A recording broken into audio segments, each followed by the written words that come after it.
بسم الله الرحمن الرحيم والصلاة والسلام على نبينا محمد وعلى آله وصحبه أجمعين. Thank you very much today for coming to the second day on the masterclass in ChatGPT and large language models. And last week we've made an introduction to ChatGPT and prompt engineering. So we gave you different type of tools on how to get started with making prompts on ChatGPT and different types of language models. And today we are going to start with the first context-specific application of how leveraging ChatGPT to improve productivity and reduce working times and improve efficiency also in teaching, education research, and programming. Okay, so first of all, I'm going to give you just a brief overview about how ChatGPT can be used in research, what are the different opportunities, what are the different challenges, and then we are going to practice all these different techniques. I'm going to show you illustrative demonstrations on how you can use ChatGPT, for example, in curriculum development, in course folder, in student performance evaluation. This is what concerns to research.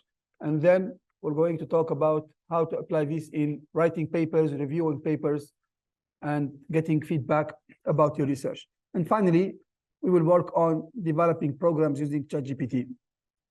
So first of all, you have the slides. So I provide you a link for the day2 shared folder. Also, we're going to use ABIT requirement later on when we do curriculum development. And also, these are the guidelines for course specification at Prince Sultan University. Okay, so let me start with a quote from Elon Musk. Okay, and this is very important to think about it because Elon Musk said that probably we don't need a college. We don't need a college degree right now. Okay, and this is basically true since a couple of years, where several big companies like Apple, Microsoft, Amazon started to make hiring not based on a university degree, but based on capabilities, skills, and knowledge. And this is what actually will be more emphasized with the rise and emergence of generative AI like ChatGPT, large language models. And even here he says, don't confuse schooling with education.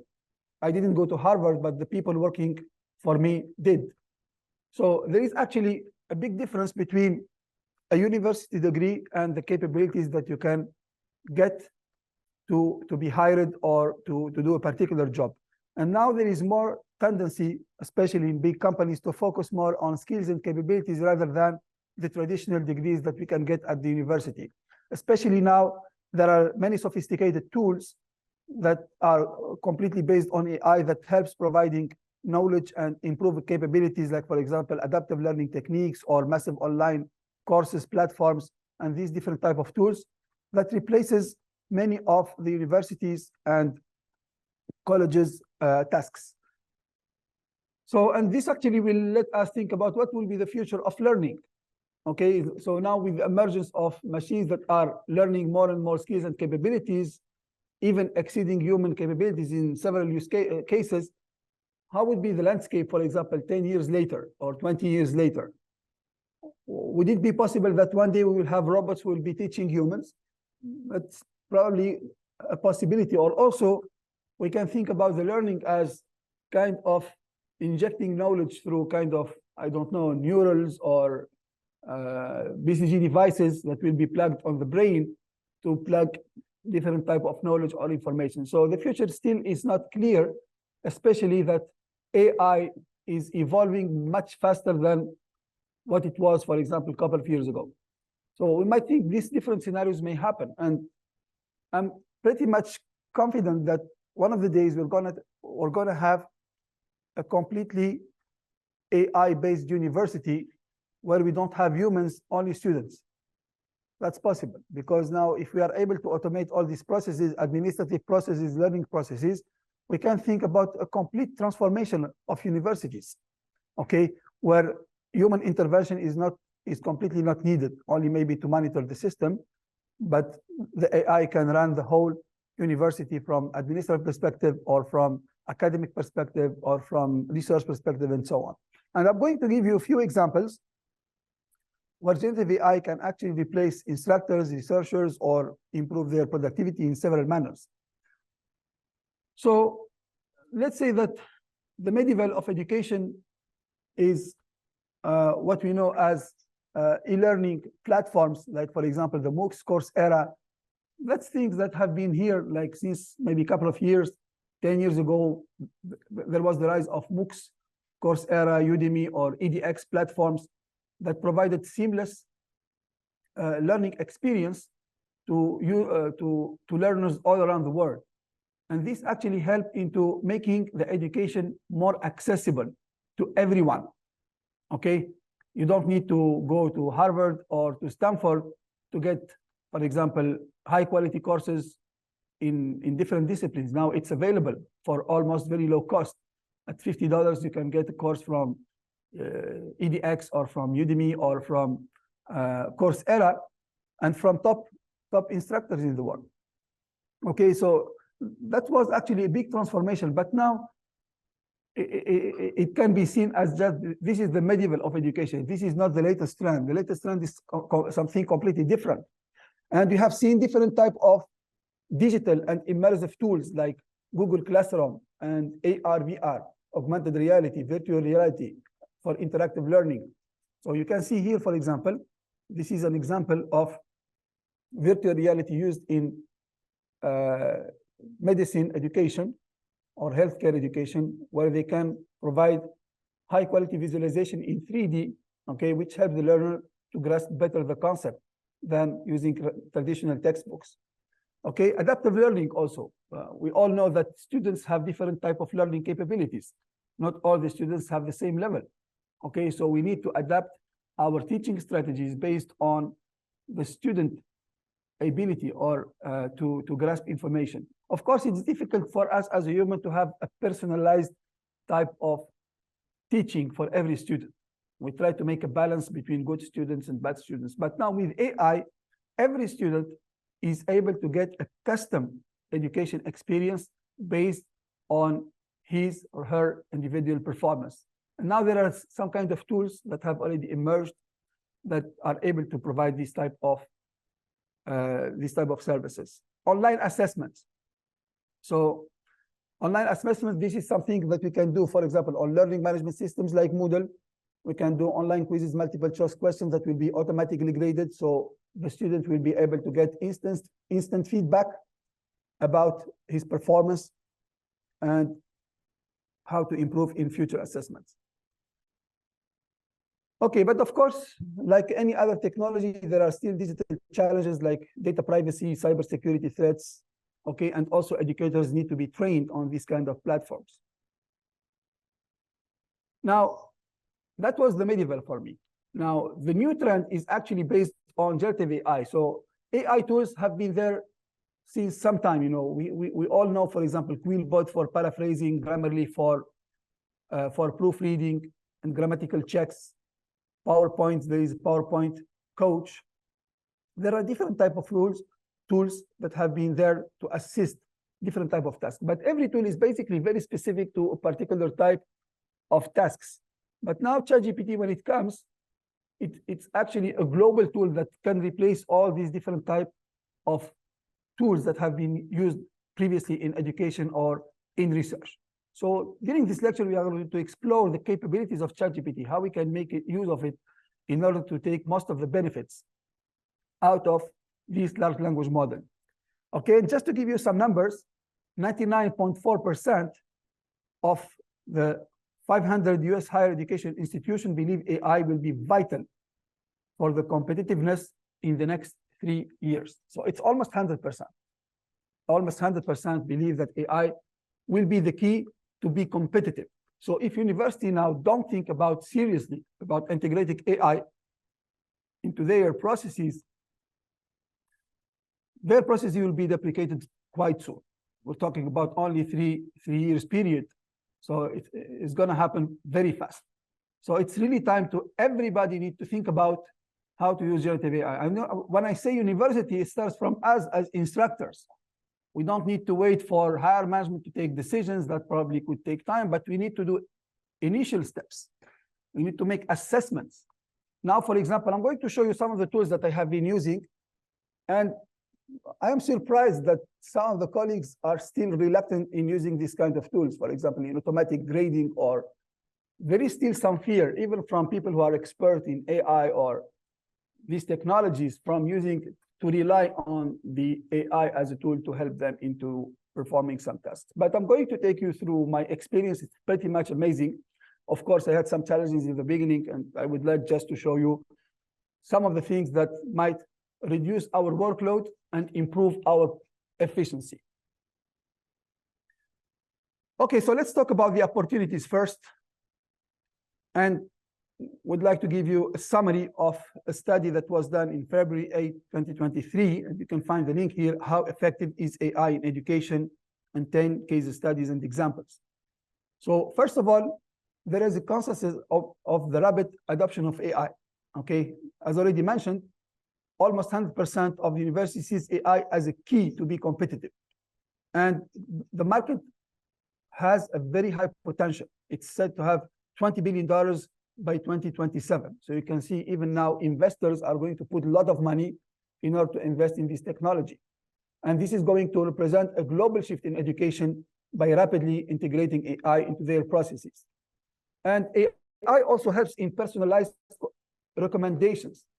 Like Stanford AI, they've made a study and they were able to deliver 80% accurate student recommendations using their AI system, and which is up to a human level expertise that is comparable to expert educators.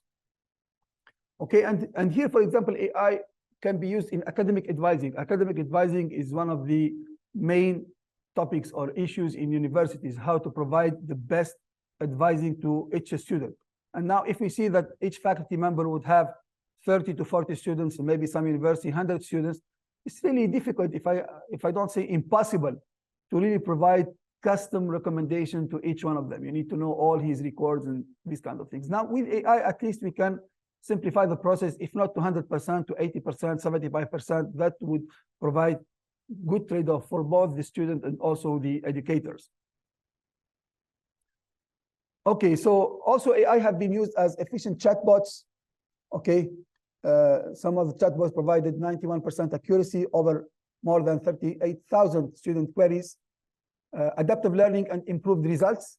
Okay, for example, here, Newton Edge, they released 62% boost in the test score using AI. So this is a platform that uses AI for adaptive learning. And students who have used this platform, 62% of them, they boosted their their performance in tests and assessments. AI tutoring also has resulted into 30% rise in math grades, and also reduced anxiety, and students felt 20% less stressed when they used AI as compared to human mentors. So plenty of capabilities, plenty of opportunities are actually expected. So also using AI, you can have 24/7 tutoring and advising services, okay? And now at PSU, as already mentioned last time, for people who probably were here, we already deployed a PSU GPT, which is an assistant for all students at Prince Sultan University and also faculty members, providing them different type of advising and recommendation services, okay, 24/7. So let me show you now some of the demonstrations of how AI can be very useful in the education sector. This is a small demo that I have developed on ChatGPT, okay? And now this is a prompt that I have developed here in order to let the user actually learn any kind of topic, plan any kind of content, and being tested also on the topic of interest. Now, for example, here, when you make the prompt, it will tell you whether you want to start. Sorry, let me. Okay, when you make the prompt, so it will ask you, would you like start, type start to begin learning, or stop to stop the learning? So now, for example, the user will type start. And now, based on this, it will tell you, choose. Yeah, I'm not sure.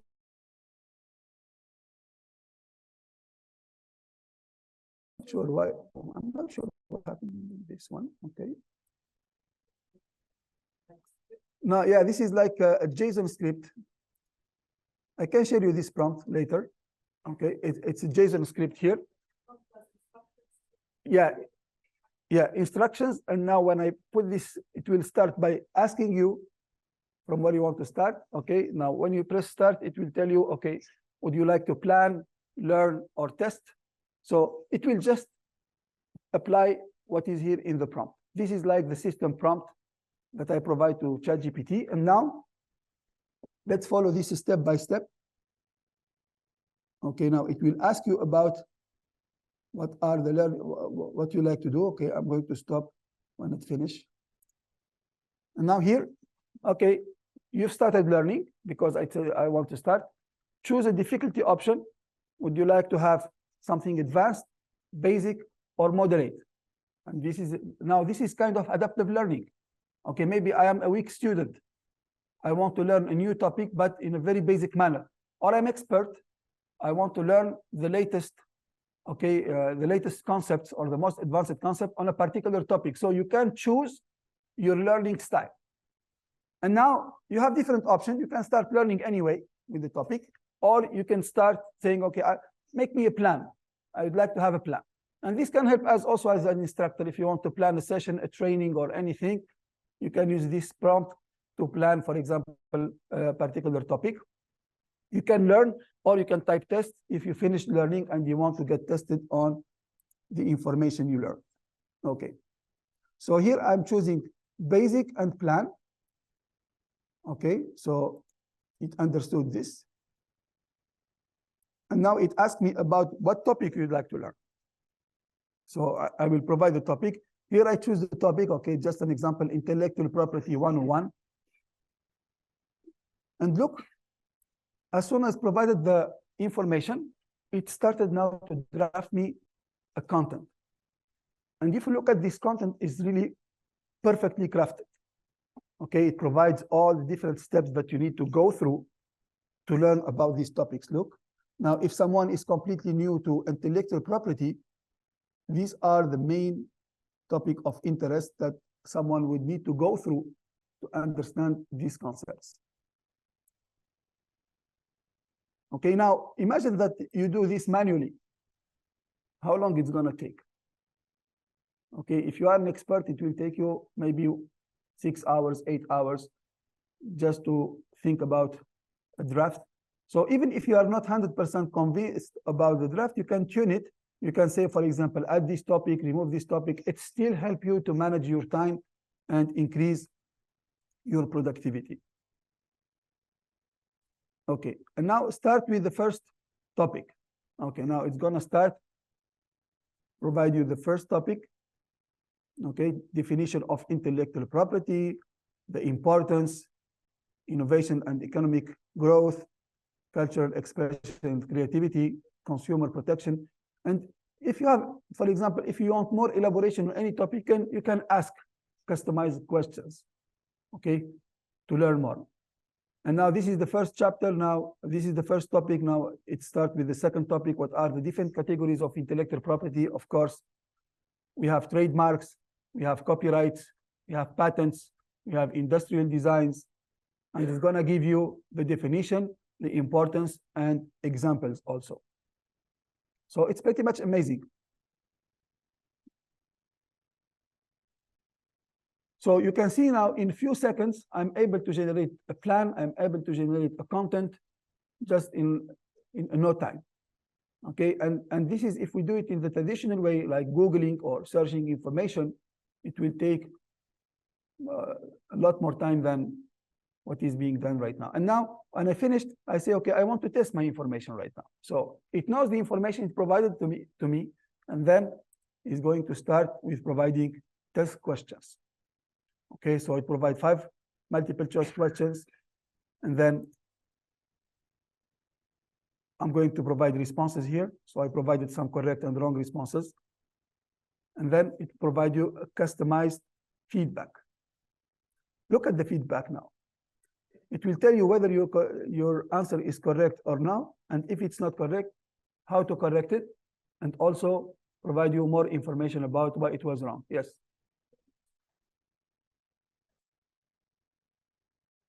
Yeah, based on the prompt, you just need to type test. It's because of the first prompt that they give into it. It knows that test is for you to test the information. This is a very simple script. Of course, we can make it more sophisticated, but this is just something to show you how we can automate a learning experience using ChatGPT. You know, this is something pretty much simple.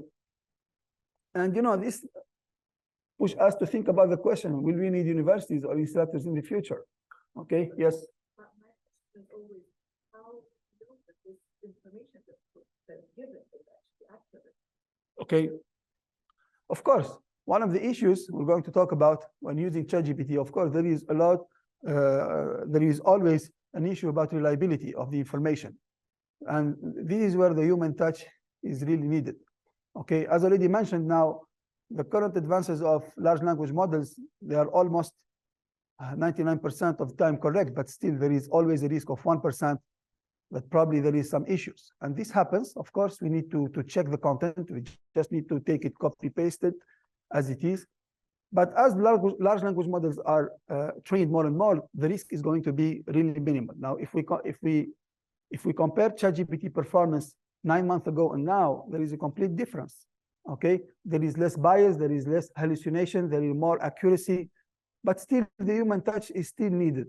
Okay, at this time being. So always, I remind my statement that AI is helps human to decide, but does not replace human in deciding, and taking decisions. But now, if, for example, this will reduce your time like by a lot of hours, that will be worth trying it instead of just making everything from scratch. Yeah. This one, yeah, it's using the Pro ChatGPT. Yes. We have some hands on. Yes. So there are some questions. Yes, please. Rami. Assalamu alaikum. Wa alaikum assalam wa rahmatullah. Yes. We are not able to hear you. Hello? Now? Yes. Yes. Thank you, Doctor. Here you give us example about intellectual property. So here, if someone use ChatGPT or LLG4 generating such kind of curriculum or content, so we are asking about who is the generator of this? Is the person or the ChatGPT? Now, if you talk about plagiarism, there are tools to measure the plagiarism. Yes. And if you take any text generated by ChatGPT, it's not considered as plagiarism, at least until today. Okay, because this is completely generated. It's not copied from another one text. But of course, now if you don't make effort into writing, you will make effort into prompting. Now, for example, if I make a competition to write something using ChatGPT, we're not going to have the same quality of output. So this is the shift that we need to do in our skills. Maybe in the beginning, we did try to make a lot of skills into writing correct English. Now, maybe we need to do more skills into prompting to have better quality of generated text, especially for those who don't have good writing skills. Now, for example, a major issue in research in the past, where there are a lot of good researchers that are not able to write properly in English, they are not able to express their good ideas, although they might have excellent contributions, technical contributions, or scientific contributions. Now the gap is going to be less, because in the past, these kind of researchers, they need to hire a native speaker either to review or to rewrite the text to make it at a certain level. Now we can have it done by AI at almost no cost. So it depends on how you use ChatGPT. And if you don't use ChatGPT in a correct manner, the output is not going to be relevant in any case. Okay, those people who don't have prompting skills, who are not able to tune the prompts to customize the generated text, you can have something very broad, very generic. I'm going to show you some cases I'm going to solve some cases in a very generic manner, which is not going to give relevant output. And some other cases, I will put more effort into refining the prompting skills. And in this case, we can have much better performance. You can also write your own text and ask ChatGPT to improve the writing quality. That's another technique also. So during this lecture, I'm going to show you different ways on how you can leverage ChatGPT in what is considered an ethical manner. Okay. Yes. Yeah, because there is always need for human touch to tune all generated text. But at the end, should we cite that this is generated by ChatGPT or no? We can say that. Yeah, so several journals now, they require you to mention ChatGPT and the way how did you use it to write your paper. And now almost all the papers are using ChatGPT. That's when I read the paper, I know that it's pretty much using ChatGPT, either from native speakers or from other type of researchers. If they are not using for writing, they are using for refining and improving the writing quality. Thank you. Okay. Any other question? Professor Nice? Professor Nice? I have a question, Dr. Tyra. I have just one question here. I get back to you if you don't mind. Okay. Yeah. No, because the generated text is probabilistic. If you ask the same question multiple times, it's going to generate you different response, although the meaning will be the same. Yes, they will have different answers. Huh?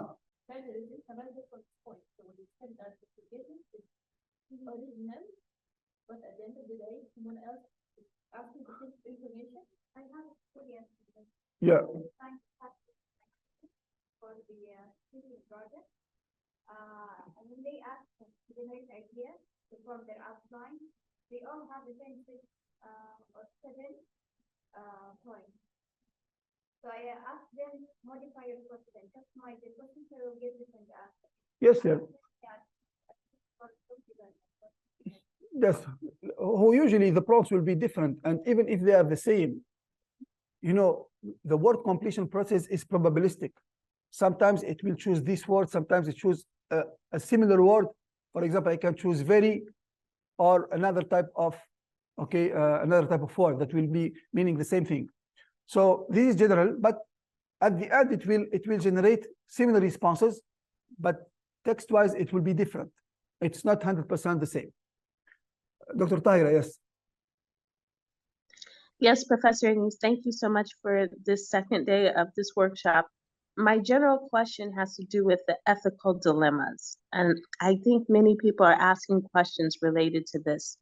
How long do you think it'll be until we feel that it's not ingenuous or plagiaristic to use ChatGPT? Because I can just give you one example. I have a student who's going to be applying to universities abroad, and she's working on her personal statement.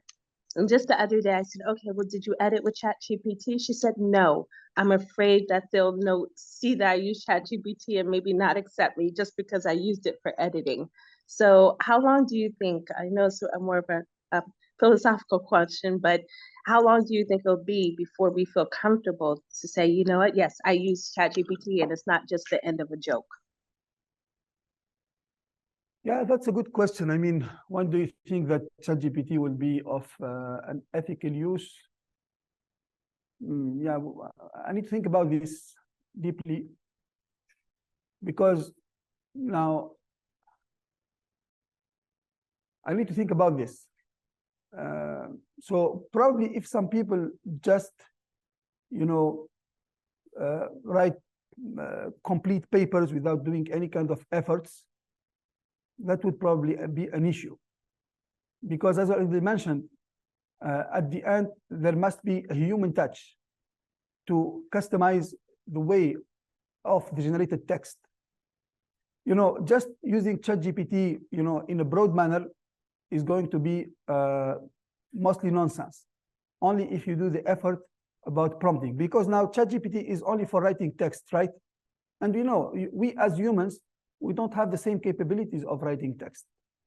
So there are some native speakers who have the advantage. There are some non-native speakers who are probably more limitations into writing. So I can see that ChatGPT is a way to reduce the gap, at least of expressing someone ideas.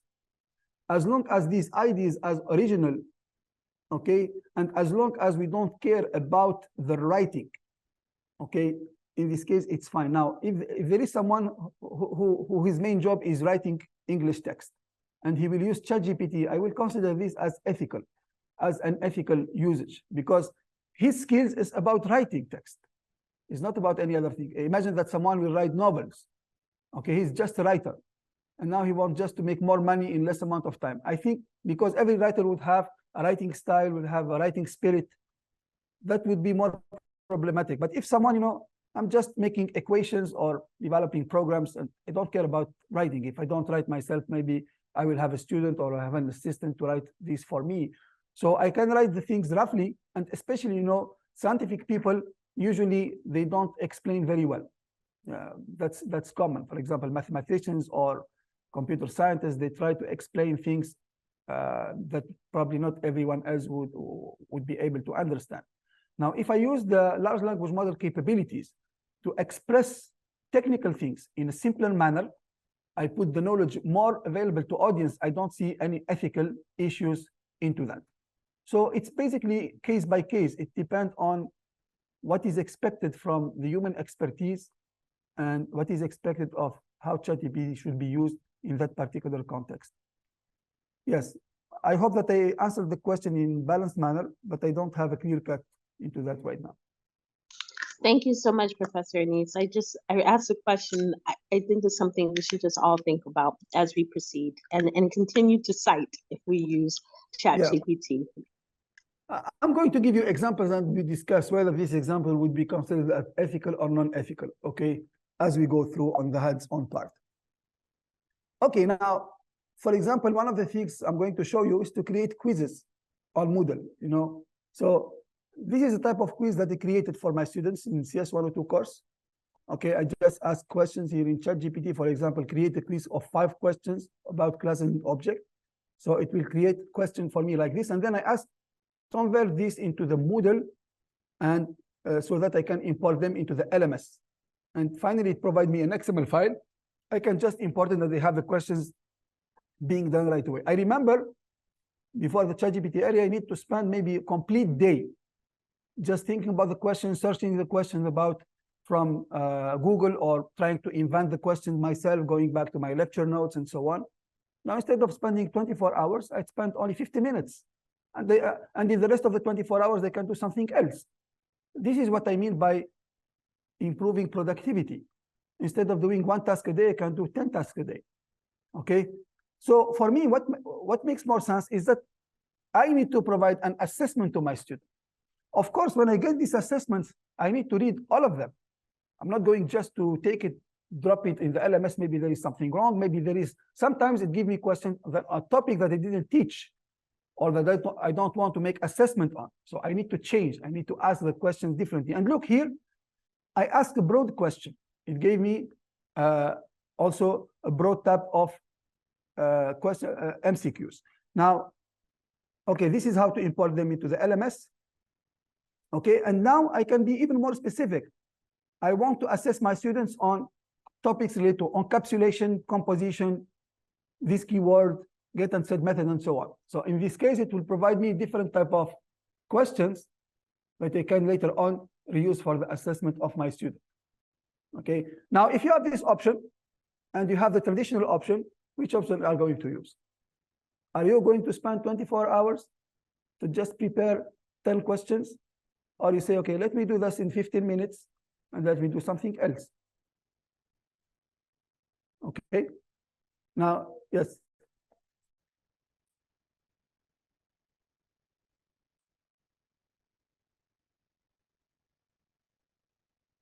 Yes, yes, yes. Now you can import 5, but usually you can copy paste the text. You can take a test. We will make an assessment later on, trying to make questions out of assessment. You can take any text and say, based on this text, provide me different type of questions and answers, either multiple choice or writing or essays, or it can help you. Okay. You can even take sample exams that you've done before and say, okay, please do me another exam similar to this one, but on this particular context.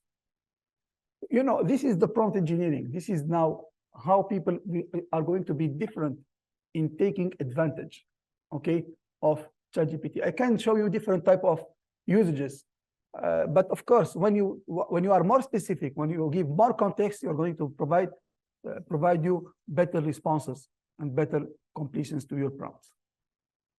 So for auto grading now, of course, ChatGPT can be used for language check. Look, now we used to use, for example, Grammarly. This is a screenshot of Grammarly where it provides different typos here, okay?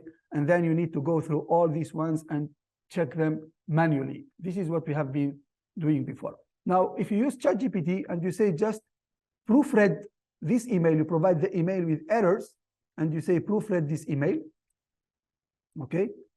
Proofread this email. Now, it will make you the proofreading and show you what are the issues. Now, imagine that, for example, you are an English teacher and you would like to grade or make an assessment about the writing skills. You can use ChatGPT to identify quickly the errors and how they could be fixed, and you can provide a personalized response to your student and say, okay, these are the different errors that you have done, so pay attention about them. So this is a way on how you can use ChatGPT, for example, for language teaching and providing student feedback. Now, this is one of the things that I've been using, is also providing student feedback and automatic grading using a system that I have developed. It's called Exam GPT. I'm going to show you a complete example later on. And now, for example, all my programming exams are automatically graded. Okay, last week I was in a conference, my students did an exam. I just press one button and 5 minutes, all my students get their grade with a personalized feedback similar to this one. And now they're very happy about this kind of feedback because this tool provides better feedback than when I used to provide when I grade. When I grade, I say this is correct or not correct, and I give the grade, and that this is your copy. And then maybe if I have time, I will make another lecture just to explain general answers, but there is no customized feedback. Okay, I'm going to show you later on. So this is okay. I can show you now an example, and later on we will do a complete demonstration. So this is the system, okay, that I'm using. So this is a system that I've developed. I say, okay, I will spend more time into developing a system that will save my time later on for grading. But of course, this is for me, it's just an assisting to grading, because usually when I get this the feedback, I need to go and check the student answer with respect to the feedback, whether I confirm or I do my manual grading differently. Okay, so now, for example, if you go to any student, he can get his grade, the average grade, its responses. And here it will tell you, for example, you have partially meet the requirement, what you need to do. And in some cases, it even provides you the solution to the question.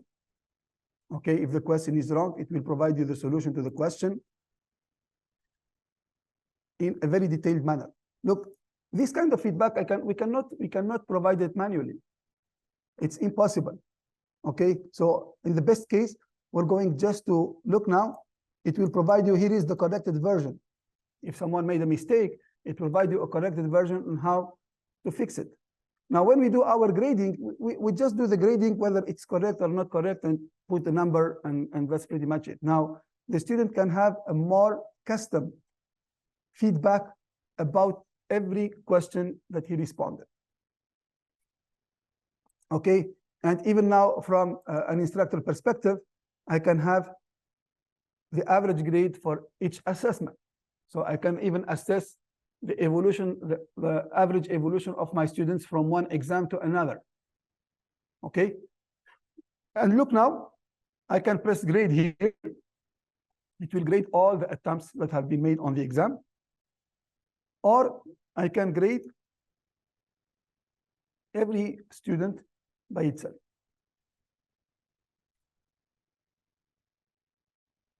Let me. Yes.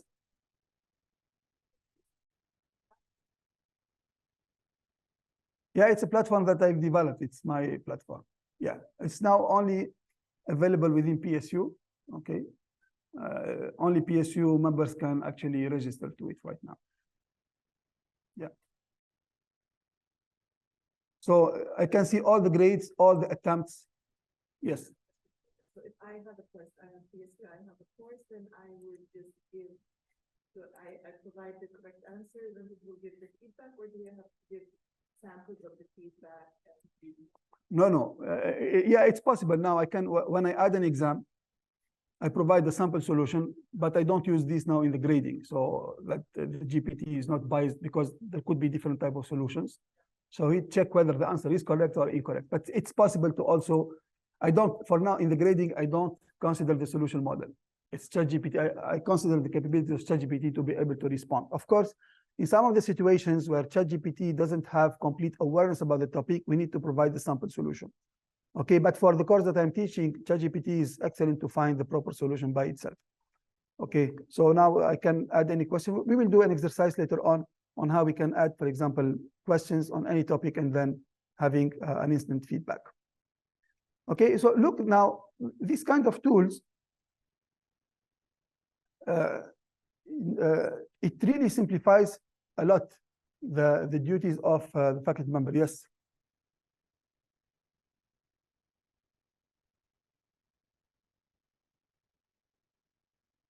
Yeah, this is called over-reliance. Of course, when someone over-rely on ChatGPT in the long run, it may decrease his skills, especially if he's a new learner. Now, if an expert uses ChatGPT and he has already learned a lot of skills, that's less problematic. But for example, for the new generation, if they don't use ChatGPT properly, it will rely on their learning skills in the future. And this is why now I advise my students on how to use ChatGPT. Okay, I tell them don't use ChatGPT to for example, make homeworks or to find solutions to the homeworks. This is useless. So first of all, my teaching strategy, I don't grade any homework. I don't grade it at all. I tell my students this homework is for your personal development. I provide many homeworks that will be later on automatically graded so that the students will understand their level before going into the major exam or the final exams, because this is what matters most for them.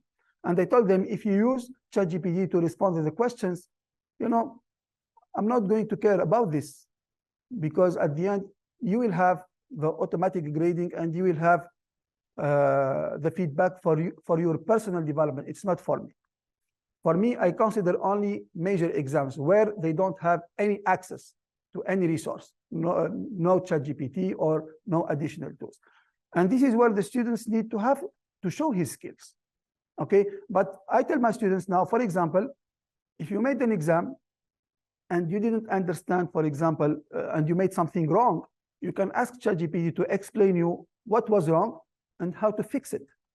But after you made the effort, after you make the effort about trying to solve, failing to solve, then instead of coming to me, of course, they can come to me to explain to them, but they can also do it automatically on ChatGPT. So use ChatGPT as your mentor, as your instructor. Will you go to your instructor and say, please solve me this homework, or please solve me this exam?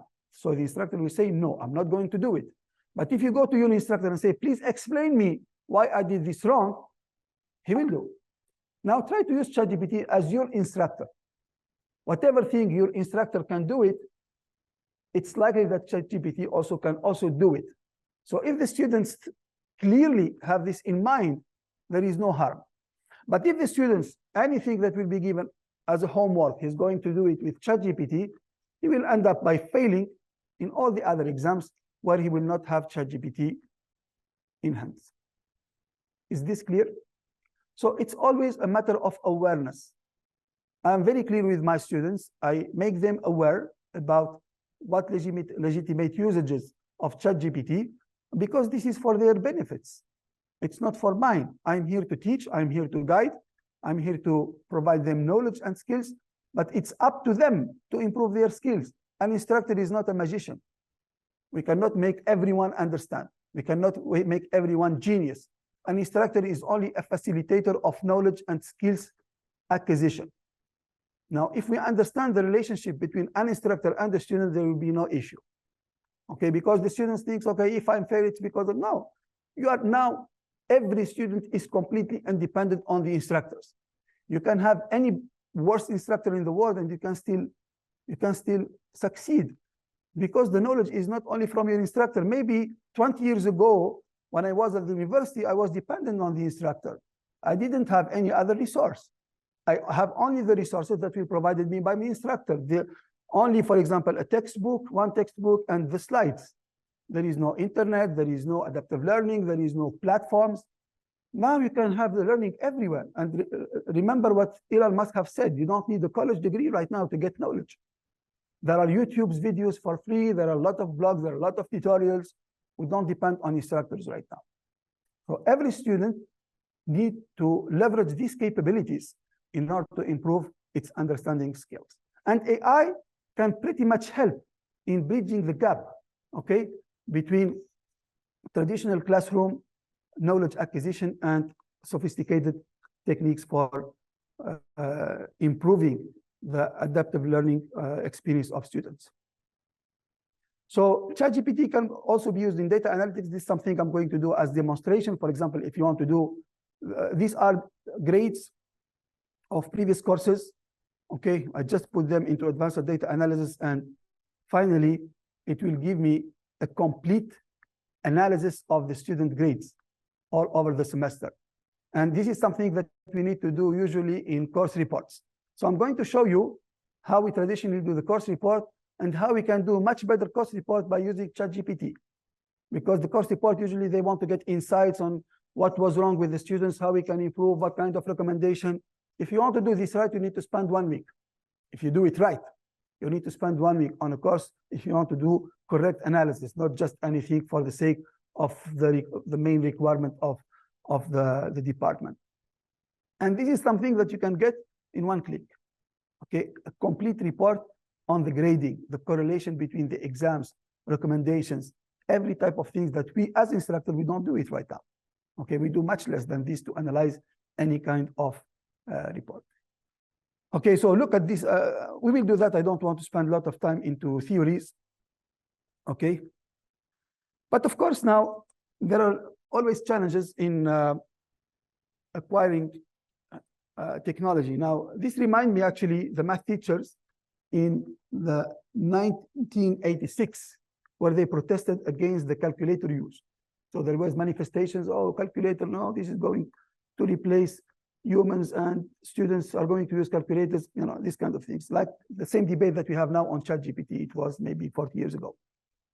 And now still we have calculators. No, nobody bans the calculators because of this manifestation, and nobody is going to ban ChatGPT because of the manifestation. But the way of assessments, the way of teaching has been adapted to that technology at that time. So the same thing we need to do it. We need to know what kind of skills. Now, I heard from in a YouTube video that in some of the US universities, they are now assessing the ChatGPT prompt engineering skills of the students. For example, they can give a homework. They say, okay, do this homework with ChatGPT, but later on, you need to print me all the ChatGPT history.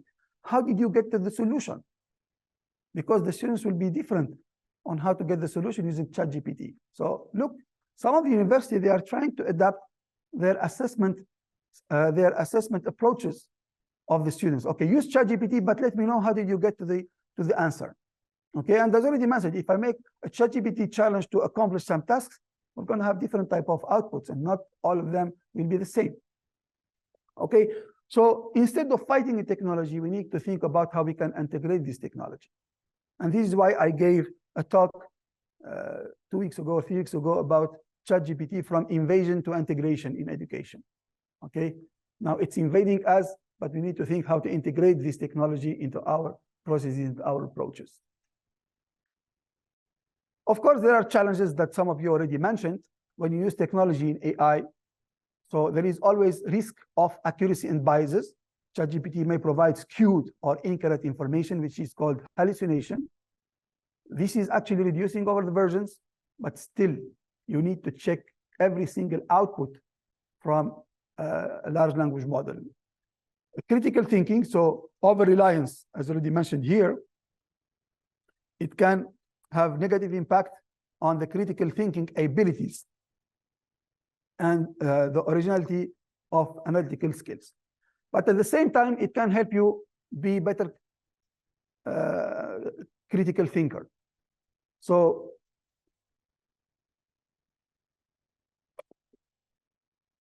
my daughter is now taking like the first programming course in SE here at Prince Sultan University. And she told me she has trouble actually going from the problem into writing a code. And that was obvious because the problem, when they learn about the programming language, they don't learn about how to make a critical thinking to solve the problem before going into the program. So there is a gap. Now, I provided her a way on how to use ChatGPT to explain to her how to make a critical thinking about a problem to solve it before going into programming. And she finds this very useful. These things are not heavily taught in the classroom. So ChatGPT can close the gap in some of the topics that probably are not fully covered or are partially covered in the classroom to let the student better understand some particular concepts. Okay, so it can have two roles, either over-reliance on critical thinking, so will have a negative impact, or it can help you to improve your critical thinking skills by telling you, for example, if you have this type of problems, what are the logical steps? What is the algorithm that you need to follow in order to reach the solution? Because there are complete courses about computational thinking. And computational thinking course is an important prerequisite, for example, for programming or for problem-solving courses. Okay, so data privacy, that's also one of the concerns, at cheating risks. Now, cheating is one of the biggest issues if the students, for example, use it to solve assignments or tests. But I already mentioned to you my strategy. We don't need to give homeworks. Or if we give homeworks, let the students be aware that if you cheat now, you're not going to have any benefit later on in the exams where ChatGPT is not going to be available. Awareness for me now is the only solution to this big issue. Of course, we need to strike a balance, okay? Finding the balance between the educator role, between the AI role, okay? Contemplating about the ethical uses, like Dr. Tahira has already mentioned, what is considered as an ethical use of AI, what is not considered as an ethical use of AI. This is still a big area of research, okay? Try to leverage generative AI in general for classroom enhancement, okay? You or we as instructors, let's try to think about how can I use ChatGPT to enhance my classroom. And this is what the purpose now in the second phase of this course today. I'm going to show you some effective manners to reduce your time from hours to minutes and providing even better productivity. Okay, just let me show you, I'm going to provide you just a funny video. This is one of the funniest video about ChatGPT. And it will summarize you what will be the role of ChatGPT and what will be the role of humans. I really like this video, so let me just share it. Getting paid at your previous job? Can I ask you what you were getting paid at your previous job? That is none of your business. It is. I'm interviewing you for this role. But why are you interested or fixated on what I was getting in my last job? It's so confidential. Do I ask you that what is your last job? Well, no, I'm the interviewer and you're the interviewee. So depending on what you were getting paid at your previous job, we can kind of know how much to pay you at this current job. And $50,000 to $100,000 is not realistic. I'm sorry. I have a lot of IT knowledge. All right. Could you tell me some of the IT knowledge that you have? I can fix computers. You're not being specific. You're being very vague. I need some specifics. Like I can fix, give me any problem you have, I will tell you the solution. Okay. I plugged in the charger for my iPhone. The wire short-circuited my iPhone. And now my iPhone doesn't work. Please don't Google the answer because I'm asking you specifically to your face what the answer is. And I want to know. So I'm using ChatGPT. No, I don't want you to use ChatGPT because you told me you have the expertise. Why am I paying you $50,000 to $100,000 if you have to look it up on ChatGPT? Sir, right now, even if you use ChatGPT, somebody has to use the information in ChatGPT and then do the execution, right? Same thing, if I tell you cook chicken biryani and you will look in ChatGPT, will chicken biryani cook by itself? No, you need to prepare. So that's the summary of the story. When you use ChatGPT, someone need to execute. Okay, so someone need to execute, and now the execution will be different. Because at the end, ChatGPT could be just a source of information like we do in Google. Okay, and this is like, I would say like 80% of the cases is looking for information or trying to improve some of, okay, of the text. Okay, now let's take just 5 minutes, small break, and because now we're going to move to more hands-on activities. So if you need to take some refreshment, only 5 minutes, okay? We're going to start at 2 minutes. So if you want to take any refreshment, you have 5 minutes to go.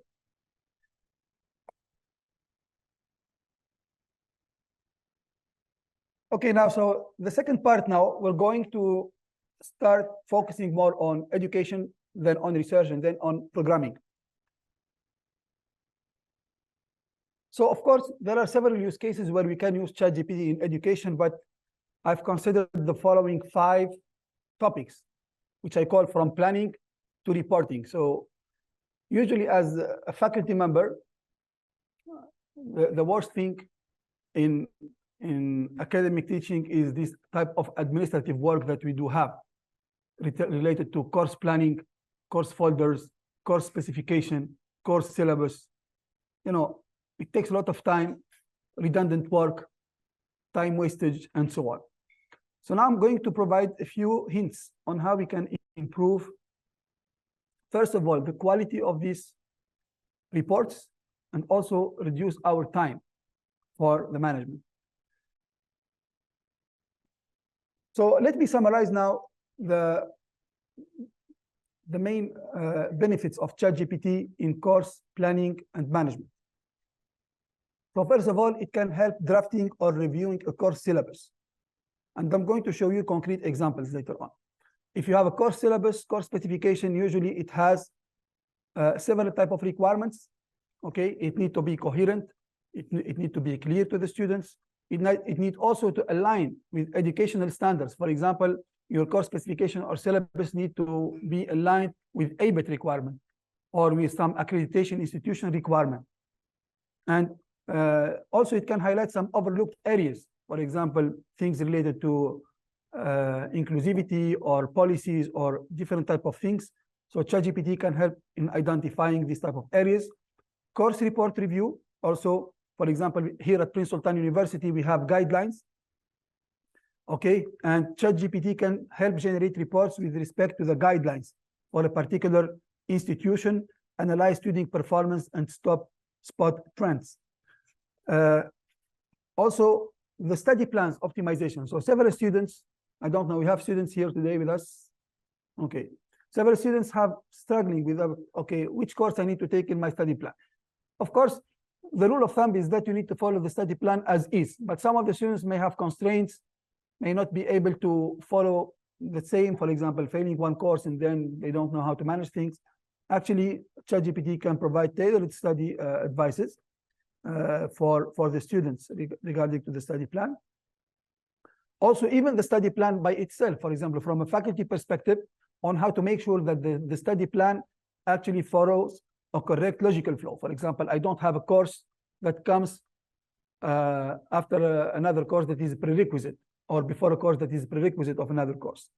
So these kind of things, it can be verified also by ChatGPT. Automatic grading, I showed you, and I will show you another example. And also leveraging new concepts. For example, simplifies complex topics and offering clear explanation, addressing student queries.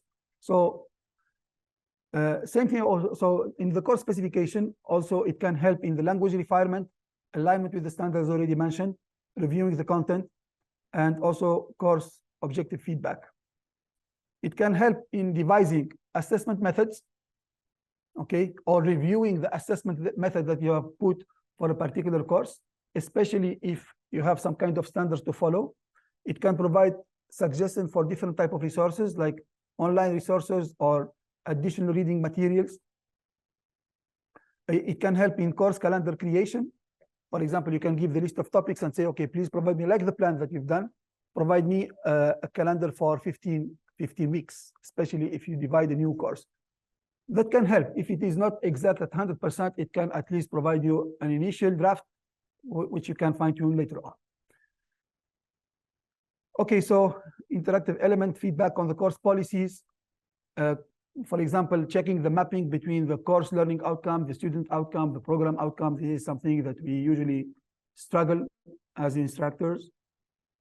Incorporating technology, for example, how to integrate online platforms to improve the teaching experience of the students, how to also provide a feedback loop, okay, to ensure continuous improvement of the courses.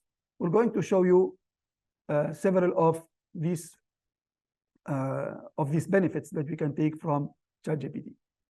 So this is same thing for the course syllabus. They share a common source. The syllabus is like a summarized version of the course specification. And we have the course assessment and grading. So for example, it can help creating automatic quizzes that you can later on upload to LMS or Moodle. And also one of the important things, we can have a grading consistency. Like now, for the exam GPT here, if we apply this, for example, to CS102, CS102, we have 7 sections or even 9 sections, I don't know. And every student has a way of grading. So it's not uniform, although we do like grading for every type of questions, but at the end, there is a human bias. There is a human intervention. Now, if you use AI for automatic grading, you don't have any bias. It's the same algorithm that is going to be applied on all type of students. And this will help us to provide a less biased, okay, perspective about the overall student performance across different type of sections. So adopting AI, it's like now if we do it on LMS, if all the students do multiple choice questions, there is no human intervention. Either it is correct or not correct. There is only one single answer. Now AI also can help grading a much broader scope of exams, not only multiple choice questions. Multiple choice questions, they are still feasible, but they can writing questions, critical thinking questions, programming questions, everything now can be solved using generative artificial intelligence. So we can provide a more grading consistency as compared to human evaluation. So now we're going to start with some hands-on. So for this, I provided one of the course specifications that I've done in CS102 programming. It's available in the shared folder that I provided to you. And now we have a direct link to PSU guidelines for course specification. And now we can ask some questions. So usually curriculum development committees or instructors are invited to review the curriculum, whether it aligns with some standards, okay? Does it align with the university guideline? Does it meet the accreditation standard? Okay, so we can have some kind of simple prompts, like for example, provide a review of the course specification and so on. So this is the course specification. And now I provide you here some slides about how we can do a review. But now let me go to the practice and I will take this course specification. I will download all of this folder now. So let me download it.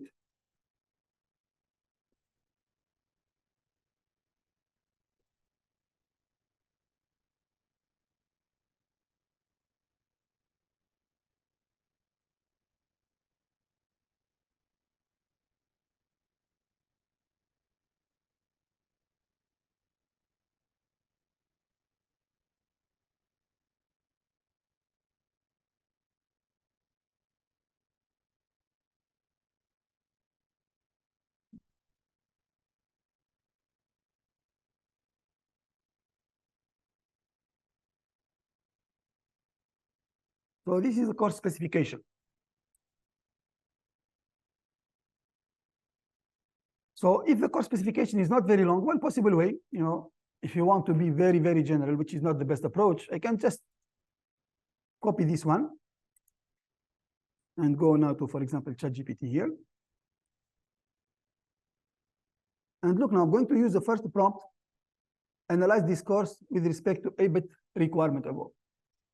خاصة مثلا احنا And now almost all the universities will have ABIT coming in. And usually they spend a lot of time reviewing every single course specification, a lot of debates, a lot of time, a lot of discussions. And most of them, just too much echo for small outcomes. Now, we can do these things very simple with less headache.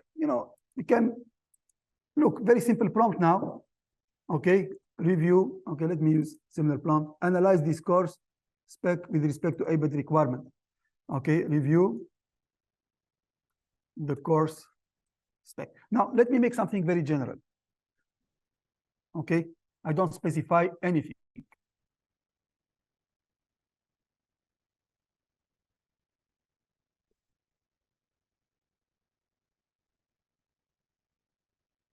Look, now it's going to provide a review, but probably it's not what we expect. شفت الآن الفرق. I'm doing this right now. And this is a review, but probably it's not very relevant because I was very broad. So the response was very broad as well. Now imagine I would like to make it with respect to ABIT requirement. So we can go to the ABIT requirement. Okay, bring this ABIT requirement.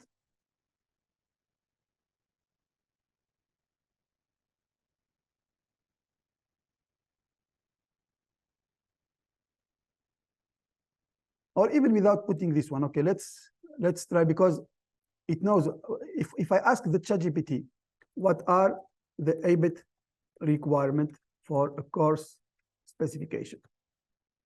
Let's see whether ChatGPT knows about these requirements. So already it has knowledge about this. Why I'm telling this one? Because sometimes if I ask review the course specification with respect to ABIT requirement, are we sure that ChatGPT knows about the ABIT requirements? We need to be sure about this. If you ask about a particular standard and this standard was not trained, ChatGPT was not trained on this standard, maybe you will have hallucinations or you will not have accurate responses. And now it provides me a complete description about what are the ABIT requirements of a course description. Now I can take the same course description that I have used here, okay, and we can do now analyze this CS102 course specification with respect to ABIT requirements.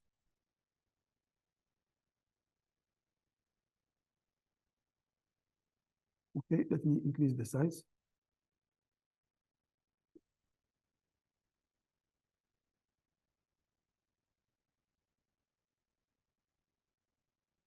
Okay, and now it's going to make a breakdown, okay, of all these different criteria that it has highlighted here. And we'll go through all of them and make sure that it responds to the different criteria now. Okay, let's see here. For example, the section lists 5 courses, like recognizing object-oriented concept solving software engineering. The course description.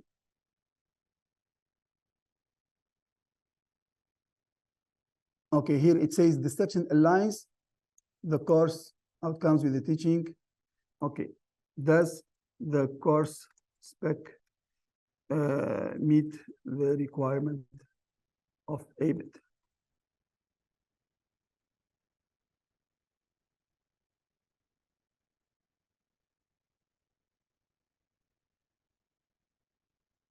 Okay, so here it's like you have an ABIT reviewer who is looking at your course specification. And now it analyzes the course objective. ABIT emphasizes clear program objective and measurable student outcome. The course specification provides a clear set of course learning outcomes that are well defined. So for example, in terms of course objective learning outcome, we are sure that they are fit. The curriculum for the course is clearly defined with topics, their duration, and contact hours. The topic seems to cover fundamental aspect of object-oriented programming, which is crucial for a computer science program. Okay, it looks at the faculty, it looks at the facility and equipment, in the way of doing the assessment. So ABET emphasizes continuous improvement, so as a mechanism to collect, analyze, and use assessment data to improve. So this was identified as probably something that we need to address in the course specification. Okay, so it usually tells what was in line, what was compliant, and what need to be improved. Okay, so that was a general review about the course itself. Now, there are also some other requirements. For example, now when we write the course learning outcomes, let me go back here just to follow.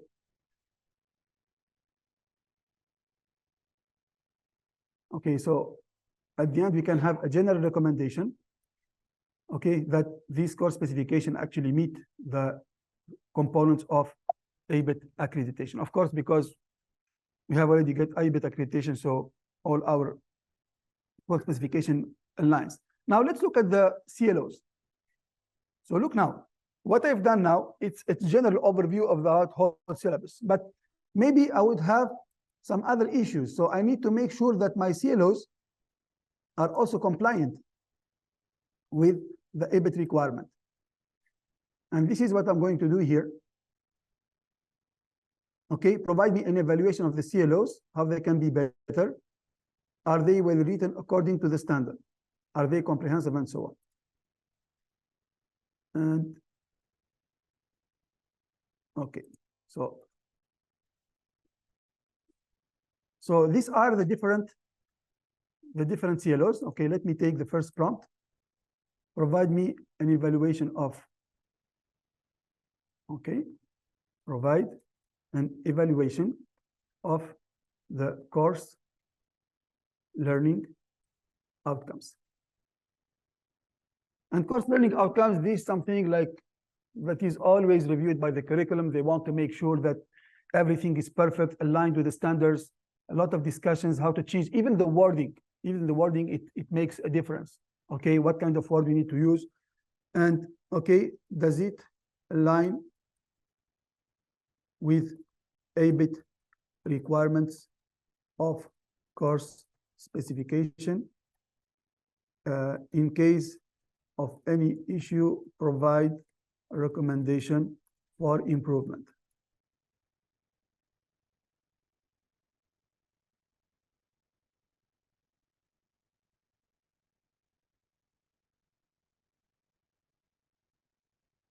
Okay, now it's providing a feedback about every course learning outcome. So here it says, for example, this outcome addresses foundational principle of object-oriented programming, emphasizes code reuse. Of course, you can apply this to your courses. Now, we change this one with your courses, and you can find a complete analysis. And look now, it identified an issue here, which is correct. Usually in ABET, we should not only focus, all my CLOs focus on knowledge, by the way. Okay, and in ABET, you need to focus, you need also to consider soft skills, ethical, teamwork, okay, and so on. Yes.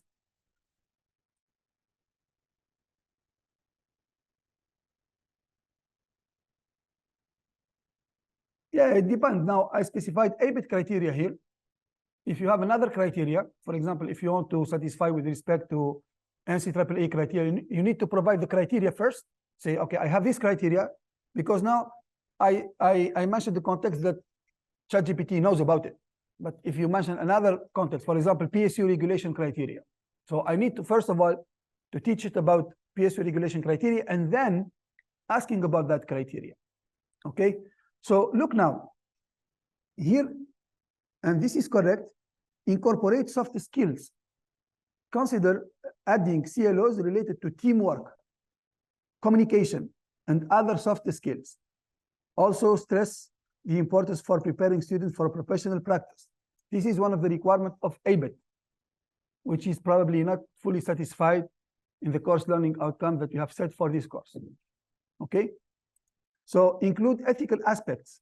Introduce an outcome related to understanding ethical aspects of software development. You know why? Because in in the ABET accreditation criteria here, they define program learning outcomes, or what we call the student outcomes. And some of them, it's about ethical and professional responsibility, and some of them are about teamwork. So this is why it tells you you need to have some CLOs that will be mapped to some of the student outcomes to make sure about that mapping. Okay, broader applications. So continuous assessment, ensure that there are mechanisms for continually assessing and updating these outcomes based on industry trends, student feedback, and other relevant metrics that align with ABET focus on continuous improvement. So these kind of comments are very important. And you know, usually we pay a lot of money for ABET reviewers to provide us initial feedback before having the ABET reviewer panel visit, official visit to the university. So imagine how this can reduce time, reduce cost, and make it more efficient. Of course, now I'm making prompts based on my knowledge, but of course, if there is an ABET reviewer is going to put more specific prompts that will extract information out of this. It can also help ABET reviewers, by the way, to identify gaps instead of spending time reading all the course specification, trying to identify the gaps. They can automate this process, okay? So as I mentioned to you, if there are regulations, if there are policy, everything can be automated. Now we're doing this manually, but imagine a tool where you provide your course specification, you provide the guidelines and say, okay, please do the mapping or make the evaluation based on this criteria. It can be done easily. Okay. Yeah, NCAA have something similar and something in common, something different. So usually when we have a specific criteria, you need first of all to bring it and then contrast it with the corresponding implementation that we will have.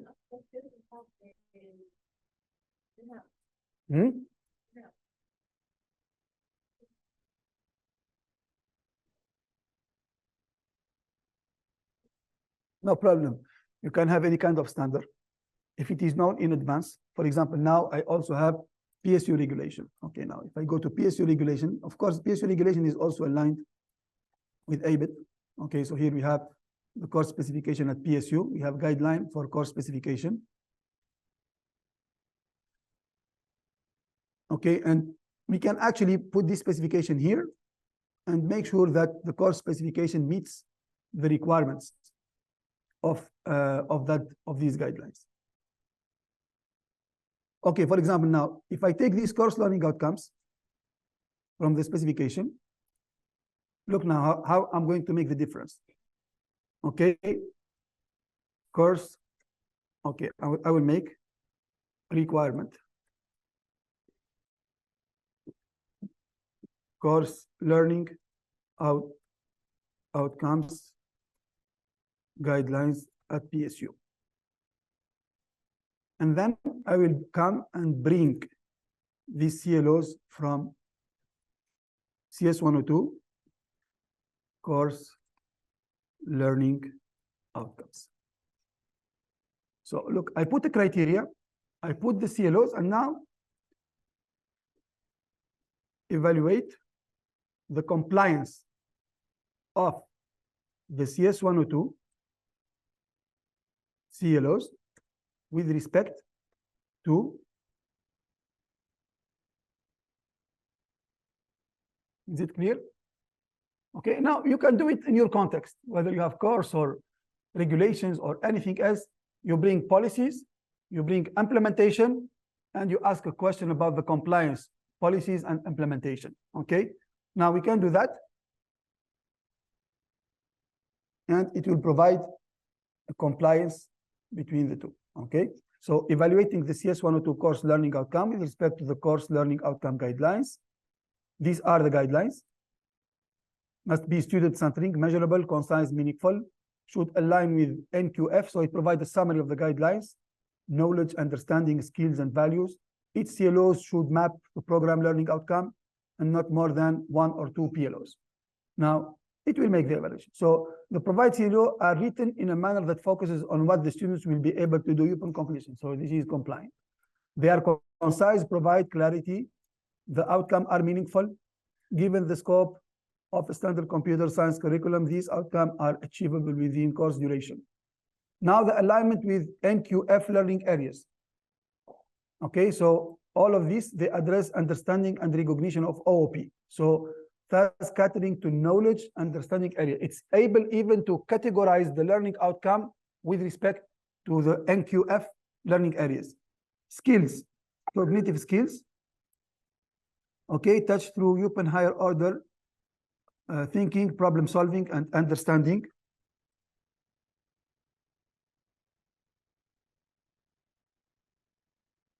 Okay, so it will take one by one and check. So values, autonomy, not directly addressed in the provided CLOs. There is no CLOs about the value, autonomy, or ethics, or teamwork. Okay, now it's very easy to identify. Imagine that you would like to do this manually. You need to go reading the guidelines, going back to the CLOs, understanding everything, putting this in mind, thinking about it, and then writing down. Now, it's pretty much straightforward that it identifies the gaps immediately. Okay, so we can actually now improve our CLOs if needed, just in less amount of time. Okay, now, I can, propose 2 CLOs that address the gap mentioned above about values, or skills. Okay, now it says that I didn't do the mapping. Of course, I did the mapping, but I didn't provide it here. Okay, so it can help also providing you some suggestions about CLOs related. Okay, they must demonstrate an understanding of ethical consideration in software development, communicate complex software designs. Okay, so maybe this is not pretty much what I want to do. So, focus the CLOs on the course topic, which is object-oriented programming. Now I can see that this is something very broad. I didn't like it. I can make a refinement. Okay, and tell you guys, so this is your work. Okay, I'm not going to take this one, copy paste in the, I'm happy I provided all the CLOs with respect to the requirement. Doesn't make any sense. This is the human touch. Look, this is not relevant to me. What it proposed is not relevant. It's very long, verbose, and it's not related to my course. No, I want something more relevant. Okay, look now, evaluate ethical consideration in object-oriented software design, considering implication code reuse. Okay, it's very long. Make them shorter. You can do that. Now it's in your mind. Okay, this is the human touch. It's not responding directly, because when you are broad, it will be broad. When you are specific, you will be specific. Okay, because here, look, if you go here, it says short statement, concise. Okay, concise. Now, apply ethical guidelines in object-oriented design, collaborate them in team-based coding exercises. Makes more sense. Convey object-oriented pattern through documentation and evaluate algorithmic efficiency. Yeah, so now if I integrate this one, I need to add, for example, some more assessment related to how to document a software, which we don't do right now, which is also very important. Now, for example, it mentioned to me an important topic that we missed it in our course, because writing a documentation for a program is one of the important skills that we need to provide in industry, and which unfortunately we don't do in academia. We only write programs. There are many.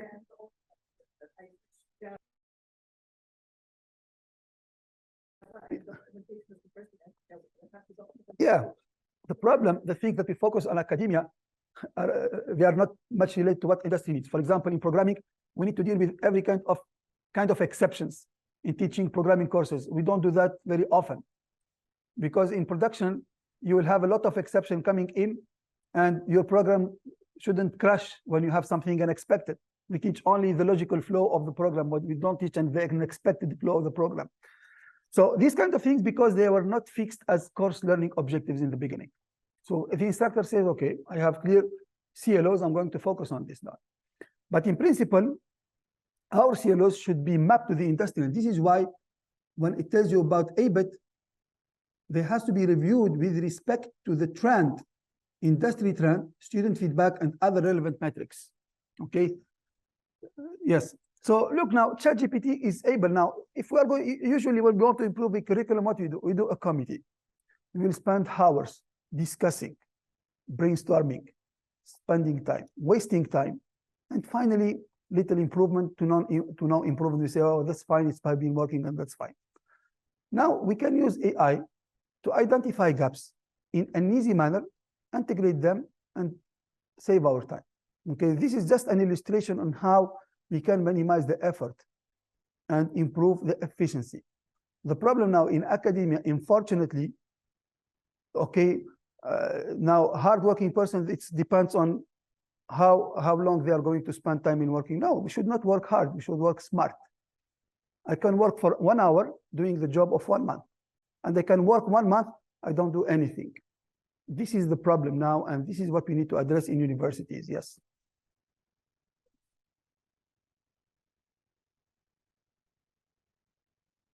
I'm not against. I'm talking about a real fact that usually these type of meetings, there is a consensus that they are useless, and we continue to do the same error every year. You know, committees. Now, I spent 20 years in academia. One of the less efficient strategies is our committees. I don't do for everything, but for most of the things. Because many things are like straightforward, simple to solve, and you need to have 10 persons. And you know, when you increase the number of members in the committee, this is where you have less efficiency and less output, because everyone would have a mindset, everyone would have an approach. We need to discuss a lot. You know, there are things that don't need that much of time waste. I mean, what happens? You spend 1 year planning, and implementation will be delayed, and sometimes it's not even done. Several times we end by making plans, strategic plans that are not implemented or that are inefficiently implemented. I'm against about being too much plan driven. You know, planning is good, but action is more important. Implementation is more important. Most of the projects, they don't fail in the design. They don't fail into the proposal. They fail in the implementation, in the efficiency of the management. If we put more focus on making the management more efficient, we're going to save time. We will save the time of people, and the university will be more productive. Okay, that's pretty much. I don't want to give concrete example, but this is based on my experience. So usually committees should be made, first of all, at small scale, not 100 people, not 10 people, you know, 2 or 3 people, very expert in an area, very dedicated. In 1 week, they can deliver a response, and it has to be implemented in the way that are developed by expert people. But if you involve 10 persons, you know, and sometimes they spend 1 month to find a common slot to meet, and then when they meet, they will need to discuss, and you know, it's useless. Now, if we can use AI to reduce the time, okay, to maximize the efficiency, why not? Why we need to spend time into making too much discussion? Okay, let's start from a draft generated by AI, discuss it, and make quick actions. Okay, usually over planning, it will waste your time and will end up by inefficient or almost no implementations at the end. And they have many examples. Probably I cannot say all of them, but still, you know, it's based on experience. Now, even now in your work, you can use ChatGPT to, for example, optimizing decisions or optimizing the workflow of these kinds of administrative works.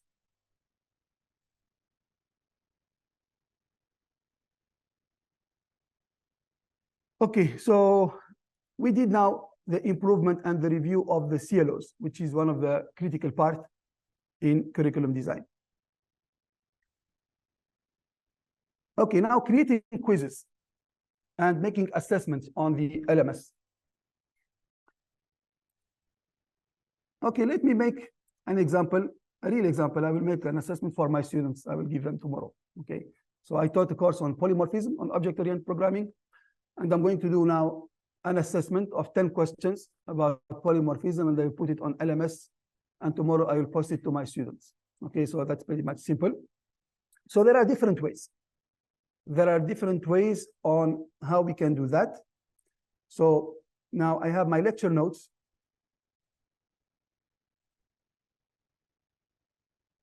Let me bring my lecture notes.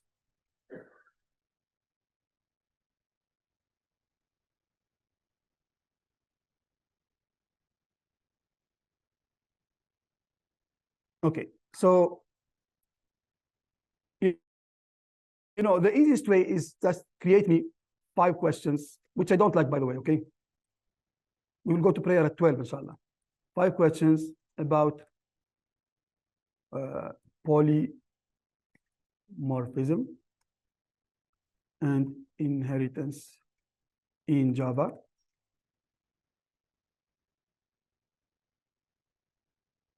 Polymorphism and inheritance in Java. That's MCQ. So it's gonna give.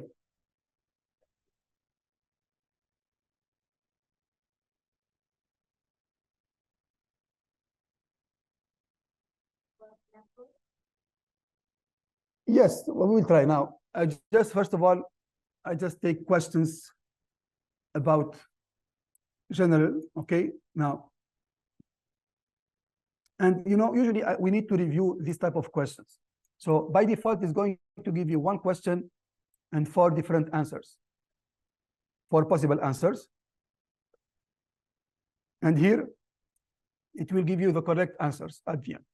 Of course, you need to make sure about this. Okay, now, having this, you don't have control about what topic is going to cover. Because I asked a general question, of course, now this seems relevant. This seems relevant, but it probably doesn't cover the topics that I have taught in my course. Okay, so this is why when you ask questions, always the first rule, try to be specific and try to do refinement. Now, imagine that I am satisfied with these questions. Okay, so I can say convert these questions to XML format of Moodle LMS. Okay, and now I can go to the LMS. Of course, I'm not going to give this until I review them clearly, because I need to go through all of them, make sure that there is a correct response and so on, but just show you the overall process on how we can do that. Okay, now I get an XML file.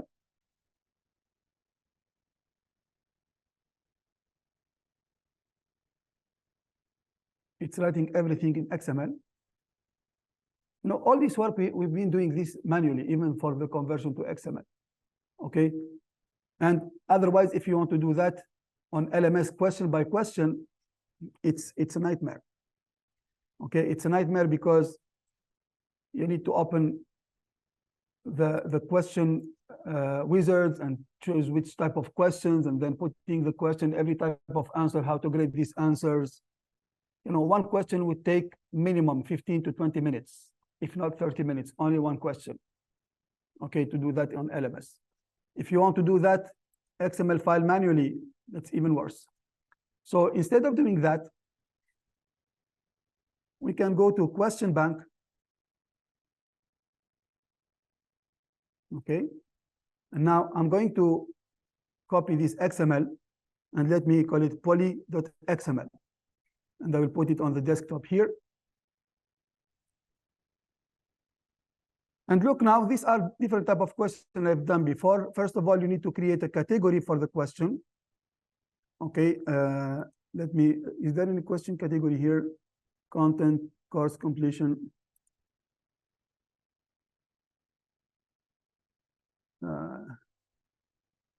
I will send you, Dr. Walid, I will send you later on the video, okay?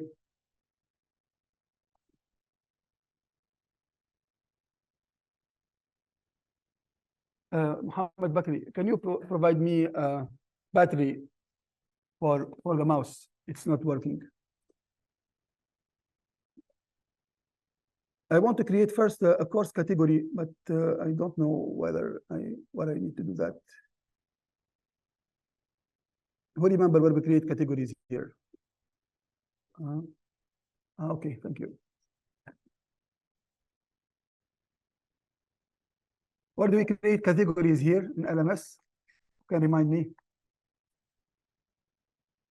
I remember it's here, but there is only create a new question.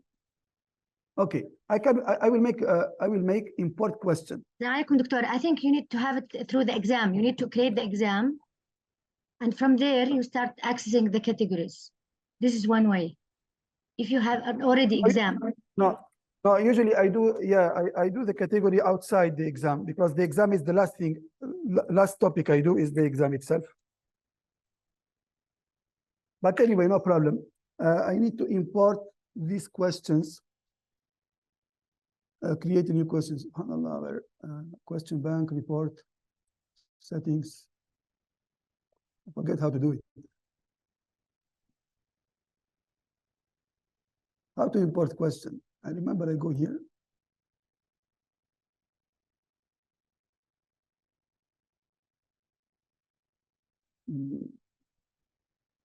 Import, yes. Yeah, we have here categories. Look, okay, and I find it. Okay, category here. Let me add poly. It's not intuitive, by the way, this polymorphism. So I create a category here, add a category, and this category will be under the main topic. Okay, so now I have a category here. I go back to questions. I go back to questions. And now I will do import. And look, now I will choose what type of format. Now I made this into Moodle XML format. And look, you can make it in Blackboard as well. Some people asked me about Blackboard. I can ask, okay, convert it to Blackboard format. It will do it. It will do it. So now let me just import this one. Choose a file. Choose a file and polymorphism.xml. Upload this file. Import. Did I specify the type does not match the type expected? Because I made it, okay. Let me go back.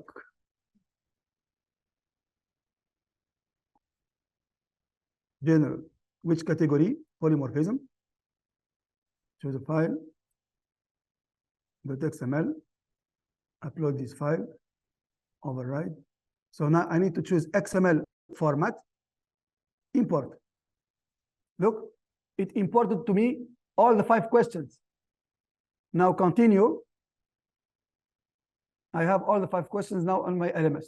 How much it took? 5 minutes. Okay, now we can go to the quiz. For example, here I am in edit mode. I can go here and create quiz. Look now, create a quiz, for example, practice quiz on polymorphism. You can specify the timing, the things that you want to add here, okay, as usual. And okay, let me just save and return to course. Continue. So now I have the quiz here. I can edit the settings. So I can add questions. I want to add questions to the quiz, question behavior, timing. Yeah, questions. Look, I have no question here. I can make add from a question bank. Because I have uploaded my question bank, I can select the category. So I have only the questions of the category here. Select all of them. Okay, now I have the quiz, 5 marks. Everything is done. It's fine. They provided to me. Okay. And that's pretty much it. Now I have a quiz for the lecture. Okay. So now if I go to the student mode, switch to student role. Well, the students will be able to see practice quiz on polymorphism, attempt the quiz, and that's it. Okay, very simple. And you can do your configurations and so on. Now, of course, this is the Blackboard format. For those who work with Blackboard, you can also do the same thing. But I don't recommend actually to ask this type of, although it works, you know, at least it can view some initial works.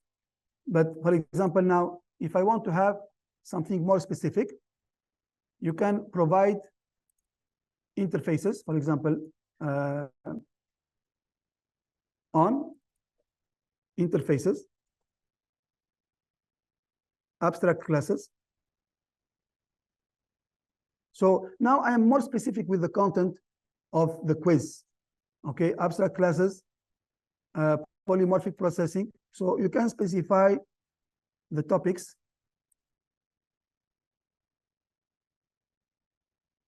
What else, مثلا, downcasting. So now it will provide better type of questions. So these are multiple choice questions. You can be more specific. For example, here it provides only 4 options. You can ask, for example, 7 options, more options, less options to provide. Okay. We can ask, for example, to provide programming type of questions. Okay, provide 3 programming MCQs. 3 programming MCQs on the same topics.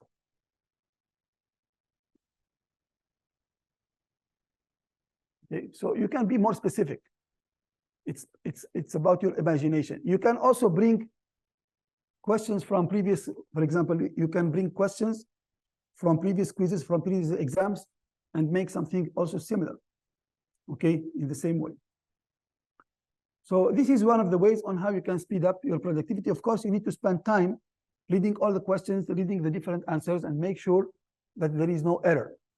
Always put in mind that large language models are prone to hallucinations, okay? They are not 100% accurate, so there is still room for problems. And I remember one of the times when I did the first quiz, there was an error into the correct answer. Okay, but of course you can quickly change it and make sure that everything works fine. And you know, the same thing can be used by students to self-assess themselves into particular topics. So, okay, what prevents a student to do the same prompts, to get questions and try to answer them? Okay, for example, they want to improve more skills, okay, and don't get only tied with what is presented during the lecture. So the student also can do the same thing to have multiple choice question testing their performance onto particular type of topics. Is this clear?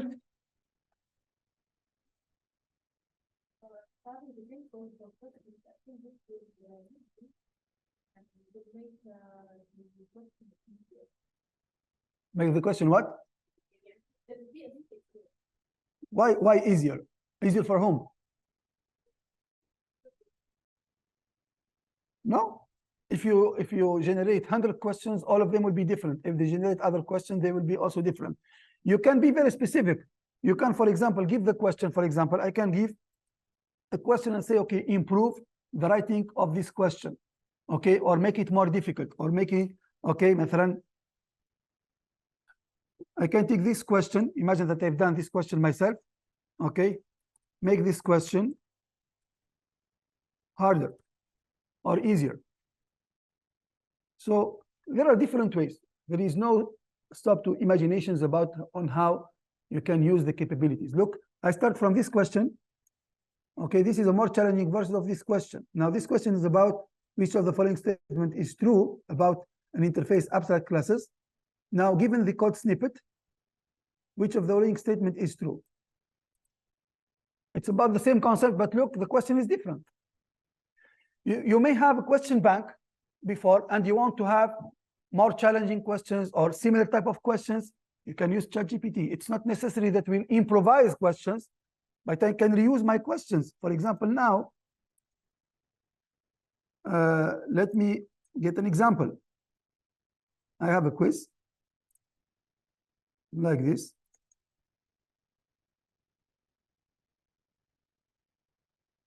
Okay, I can provide this quiz here. Give me proposed topics for a quiz similar to this one.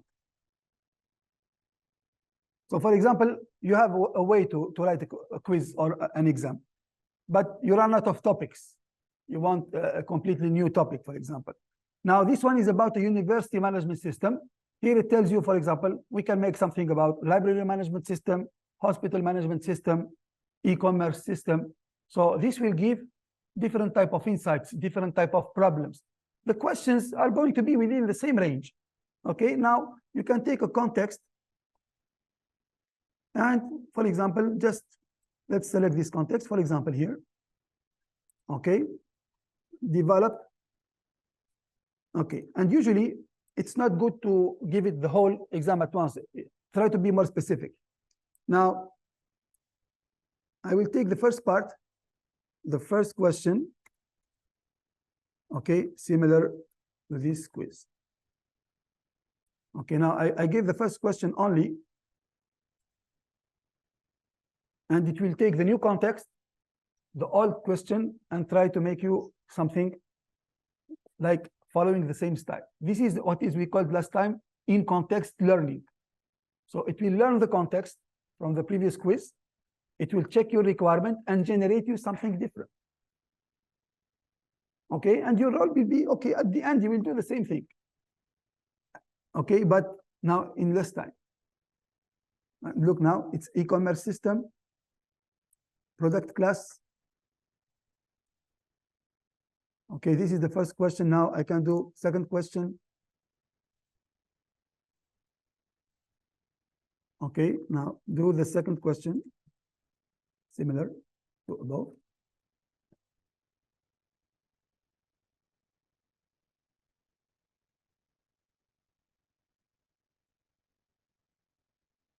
No, it misunderstood the query.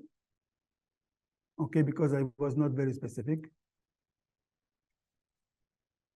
Okay, so do the similar question similar to the above for the e-commerce.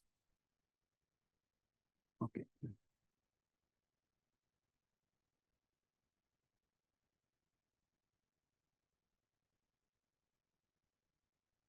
No, it started from the beginning. Anyway. Okay, now. Okay, I can change this prompt, for example, to make the whole exam, but maybe sometimes it will not be accurate. Okay, so you can see you can provide a previous context, and then it can help you to generate a new context, for example, following a certain standard.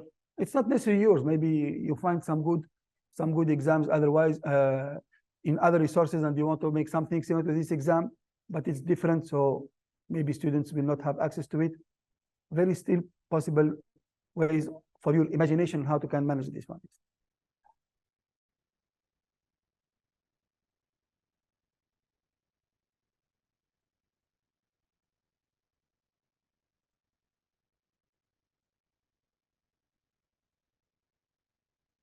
Students are learning, and you are providing a service. And let me tell you, if you don't do it, no, I tell you something. If you don't do it now as an instructor, some other businesses are going to develop tools that they will do it and they will replace you one day.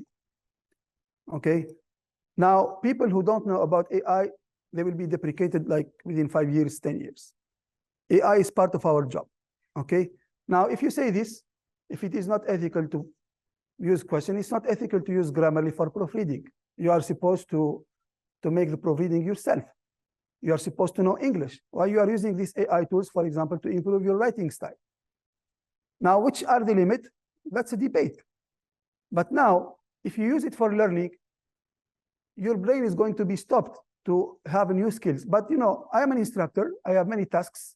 Okay, and part of my job is to provide questions. But at the end, these questions are not taken for granted. I tell you, you need to review. Maybe they are not specifically to your needs. You need to change these questions. You need to amend. You need to make improvement. It's not a copy-paste process. Okay, if you do a copy-paste process, then you are prone to errors. But if you use this as a guide, as a help to decide, that will be a different story for me. Okay. And usually, you know, before doing that, when you do an exam, what you are going to do? nobody is going to read an exam from scratch. They will take previous exams and they will try to modify it in some of the ways. And I have seen even instructors, they took exams from question banks and they do it the same. And this is for me more nonsense of reusing previous exams. For me, previous exams, they have to be disclosed to the students so they can practice. And then you need to come up with other exams. In all my career, I never give the same exam twice. Okay, at some point in time, you create many exams, until you become exhausted. So you can do that with brainstorming with your colleagues. Okay, let's think about an exam that will take you probably a couple of hours, but you can brainstorm with ChatGPT. Please help me to find different type of exams. It depends on how you see it. Okay, because nobody is going to write, usually even before, when I spend 24 hours, 44 hours doing an exam, I took my previous exams, I try to divide something different. It will take me time to rearrange, to think about the problem, to think about these different type of stuff. And at the end, I will come up with something new. Now I would like, there is technology that will save my time. Why I should spend all this time doing clerical work? And we all instructors suffer. There is a lot of administrative work. We spend a lot of time on doing exams, doing training, doing assessment, doing academic advising. Why we don't use AI to reduce this overload and we can be more efficient? You will find more time for research. You will find time more for analyzing the student outcome. You'll find more time to do other interesting things, other things that are tedious, taking time, and not necessarily will be useful for your career. Okay?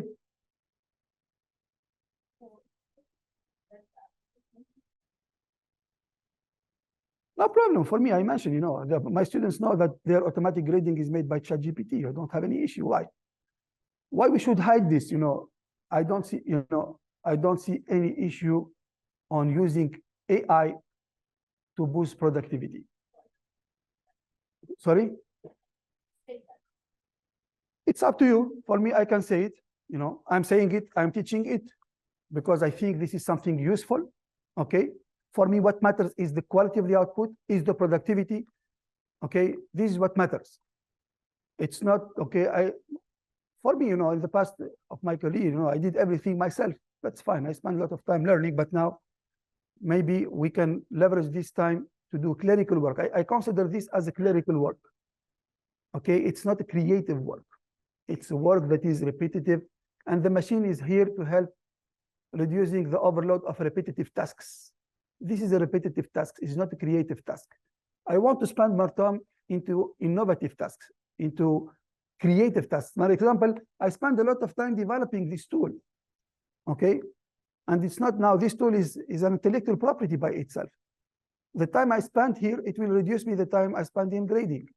But of course, when the student receives an email about the grading, look, because I am aware about the technology, this is not something that I will consider as an evidence. Look, let me exam GPT. Where is exam GPT here?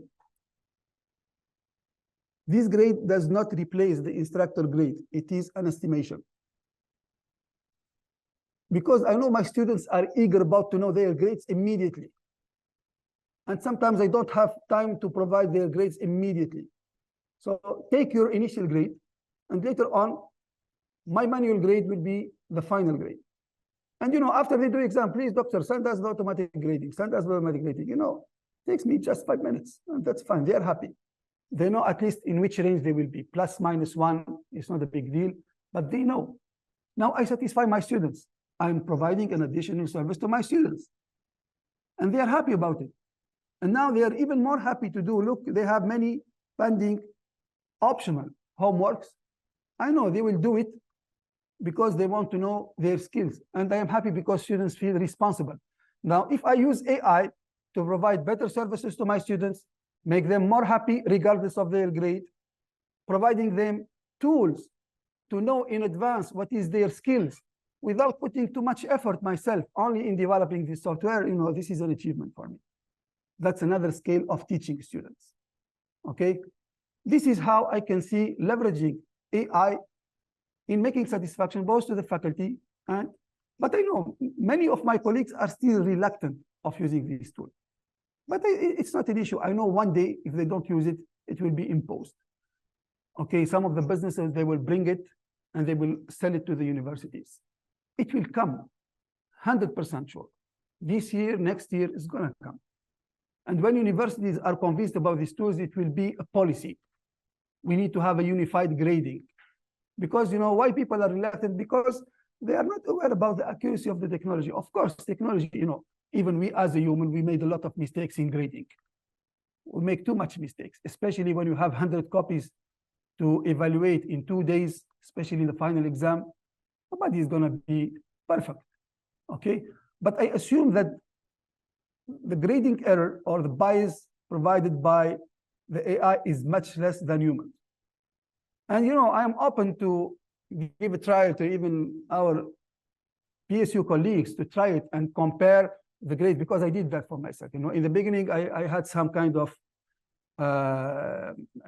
hesitation, but when I compared the grading it provides with the grading that I do, especially with GPT-4, because GPT-3 is less reliable, but GPT-4 is almost perfect. I mean, there is very little deviation from the grading that I do, unless I didn't specify well the grading policy, because I need to specify how to grade every question. If I made a mistake into guiding the AI into the grading, it could be mistakes, but if I made the grading policy guideline very clear, it will not make a mistake.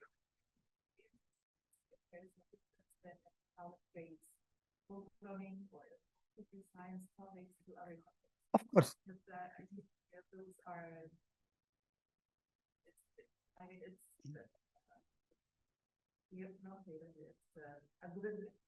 Yes, yes. But other topics to writing was this. Writing is also a medical issue.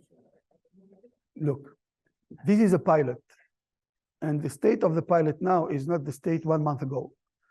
I was not satisfied with some of the grading, but this didn't stop me. You know, what really stops if we already have a prejudgment on it? No, this is not going to work. That's the handicap. But if I say this is going to work, it failed now in this first attempt. Okay, give me your feedback. It's a prompting issue. Mostly it's about prompting issues. Or maybe some topics are not properly covered, but if this can solve the problem, I don't say 99%, let's say 90%. Why we don't give it a try? Okay, and it will improve over iterations, because GPT-4 is improving over iteration. You're gonna have GPT-5 later on. Maybe you're gonna have some large language model only for grading. So we need to make this technology effective right now. We need to deal with its shortcoming, if any exists.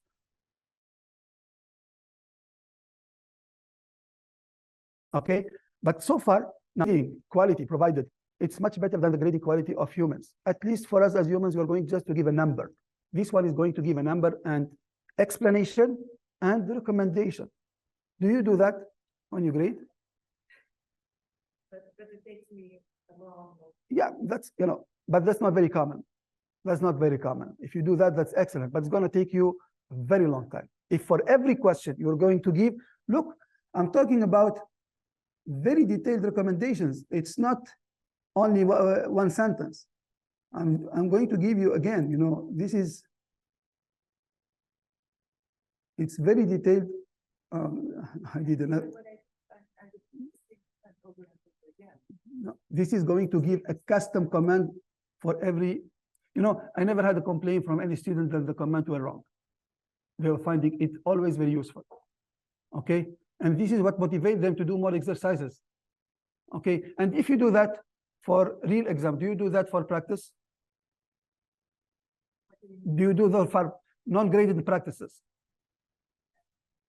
No, yes. I don't. Now I do that for any kind of hands-on practice. Okay. And I don't think, I mean, one section. Yes, and maybe you spend 48 hours, 72 hours. It's only 5 minutes. From any perspective, you will see it. There is a lot of benefits. Now, if there are limitations, I need to understand these limitations and address them instead of rejecting it by principle. You see what I mean? Yeah. Okay, so let's stop here now. Later on, I'm going to give you one example about multiple choice questions. I will add an exercise here, and I'm going to solve it and see what kind of feedback we can have. Okay.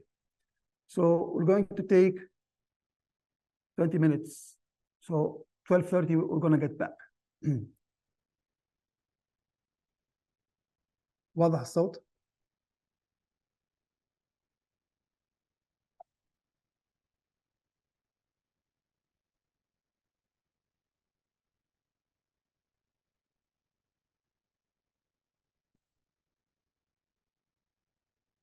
Okay, yes.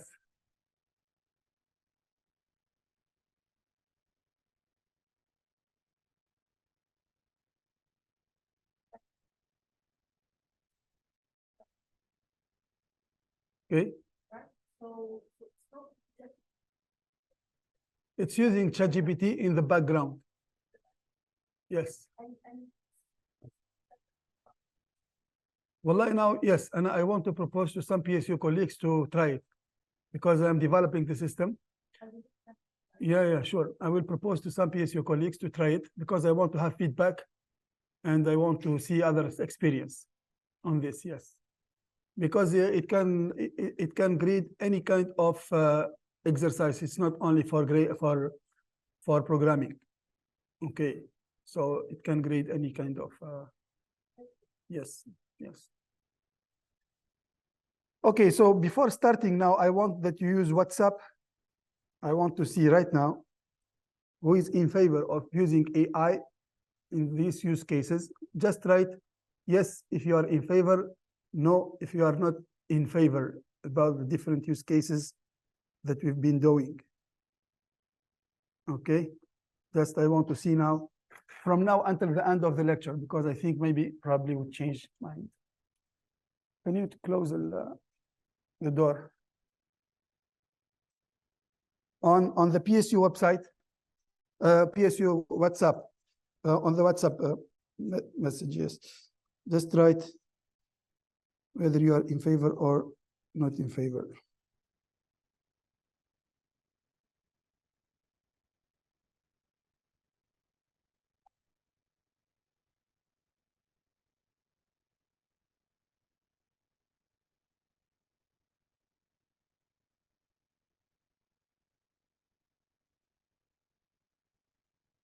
Okay. So we have 3 yes, 4 yes, 5, 6, 7, 8, 9. Yeah. So I think I convinced most of the people. That's good. Yeah. Yeah, because now, for example, you say, okay, now we've done all of this using ChatGPT or grading using ChatGPT. Now, what's the difference about using ChatGPT for grading or just LMS multiple choice questions for grading? It's basically the same. The objective is to save the time of the faculty member. That's the objective, is how we can use this technology to save the time of the faculty member so he can reduce the overload of clerical work, administrative clerical work, and focus on something that is more creative. Because even dealing with ChatGPT, you will need to put some creative thinking, critical thinking to be able to produce the things that you want. Okay. Let me show you another common usage of ChatGPT now, which I like to do. Let me go back to the course specification or the course syllabus. Okay, look at this course description.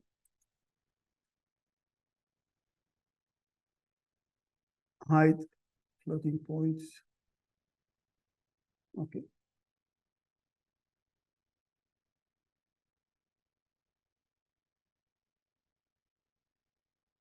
So look at this course description. The purpose of this course, evaluate understanding. We can check whether, for example, let me check whether this is compliant with the course guideline. So the course guideline was very generic about the course description. Now, for example, we can ask ChatGPT, okay, what is your evaluation of this course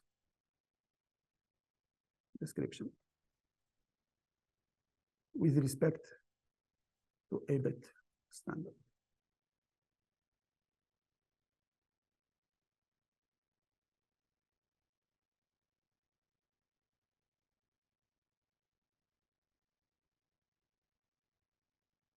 Okay, let me take it to another because it was biased by the previous stuff.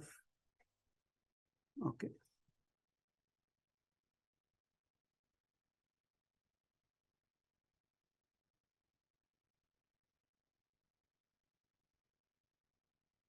Was confused by, okay, let me write without this standard.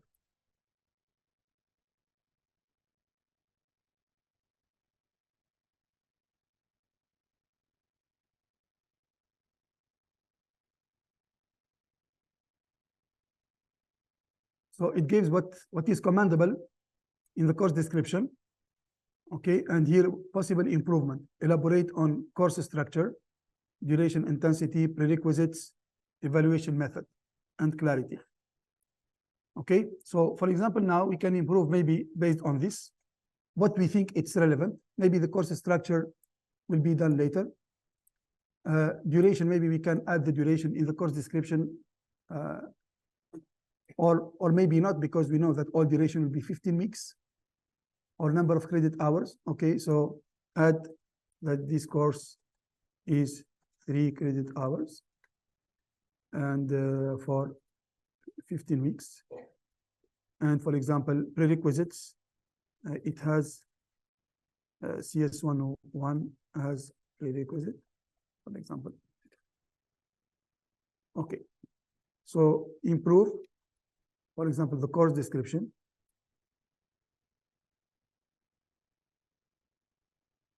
And focus on student learning, for example.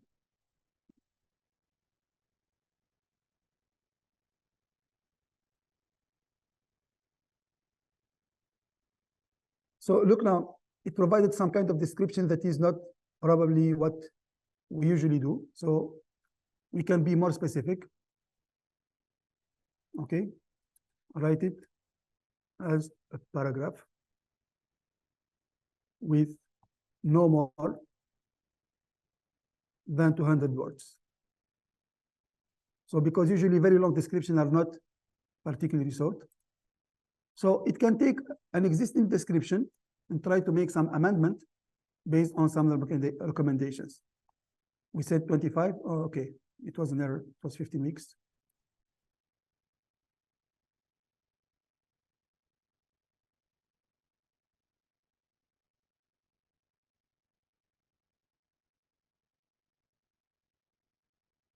Okay, now it mentioned the missing parts. What is the prerequisite? Elevate foundational knowledge, intermediate understanding of OOP. Of course, you can tune the language, okay, how it is written. Okay, and then it says the description is 193 words. So this is if you want to do some improvement, for example, proofreading, elaborating more on the concepts, that's also possible. One important thing that we usually need to be careful about, which is very important even in accreditation, is the mapping between the CLOs and the PLOs. Okay. So here, this is the old way where we do advanced professional or intermediate. Okay. So now, this is one of the most tedious things to do in the course specification. Why? Let me go to the student outcome. Now it's called the student outcome at Prince Sultan University. Okay, so I'm going to go to psu.edu.sa and just to show you the process, how tedious it is. So if we go to academics, I will go to College of Computer Science, and then I will go, for example, to the computer science. And we need to do that, for example, for 3 programs, because this course is taught by 3 programs. So for every program, we need to go to the student outcomes. There are 7. And these student outcomes usually are very close to what ABIT is providing. Look, an ability to identify, formulate, and solve complex engineering problems, analyze a complex computing problem. So it's pretty much mapped to ABIT. Okay, some of them, they could be even the same as ABET because this is like a standard as a student outcome related, and 1, 2, 3, 4, 5, 6, and ABET has 7. I think our software engineering have something like 7, similar to ABET. Let me go to software engineering, student outcome. Look, pretty much clear. Now I can actually check, okay? I can actually check, for example, PSU student outcome of software engineering, ABET student outcomes. And we can actually check, is the mapping correct, okay, between the two outcomes. This is usually done at institutional curriculum development committee to check the mapping between two. As I mentioned to you, policies and implementation, whether they're mapping okay. Okay, so evaluate the compliance of PSU student outcome of SE program with respect to ABET SO's requirements above. Now, having, for example, 6 outcomes here and 7 outcomes here, making a matrix and trying to map everything together is not an easy task. Okay, now you can get an immediate mapping. Look, let's say the first one is actually exactly the same, verbatim. And I know because the SE, they have taken the same ABET requirements and they put it as a requirement. There is no harm because these kind of requirements are meant to be compliant with the different programs. Now for computer science, for example, there are some differences. Okay, so let me take and make the mapping between both. And I will change by this by SE, CS. And I will bring the CS program here instead of SE, CS. And this shows the great capabilities of reasoning. Look, now it's providing me two proposals, whether I like this one or this one. So sometimes ChatGPT provide you 2 proposals about the comparison. This is going to learn from you. If you prefer any of this, okay, it may provide in the future the same as your preference. Yes. Yeah, it is in my chat history here. Yeah, but you know, this is even bigger than this. This is going to take for their models to improve in the future. Okay, they are going to use this for their model to improve in the future. Okay, it's 2 different ways on how to compare. Okay, evaluation partially compliant PSU outcome is specifically tailored to computing software design, where it more broadly focusing on engineering design and so on. Okay, so you can use this kind of comparison, for example, to check the compliance. Okay, I can say, give me the percentage of compliance. It can give you an overall percentage of the compliance.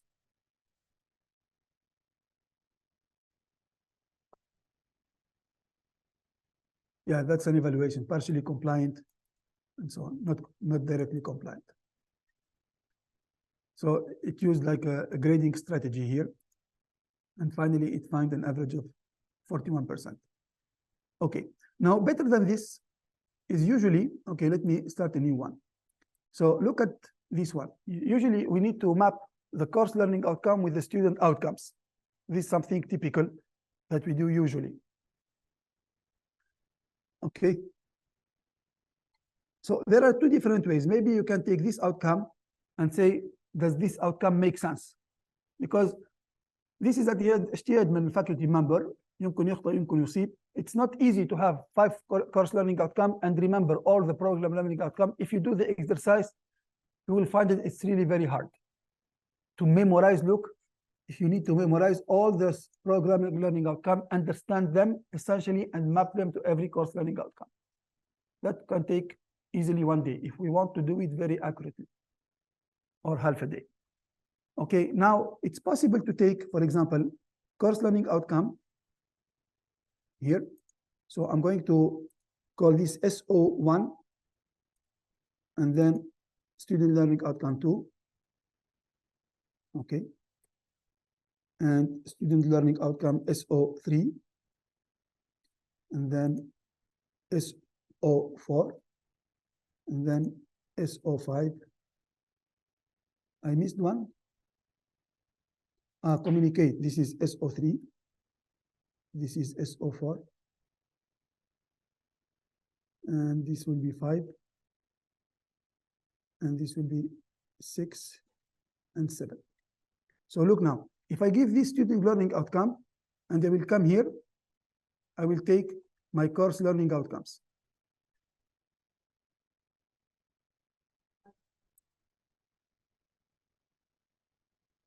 One, two, three, 4, 5. طيب احنا كم عندنا هنا الآن؟ 1 2 3 4 5 6 اي 6 بس 6. Okay, 6 only. So this is 5 and this is 6. And then I would like to take my course learning outcomes. Now, these yellows.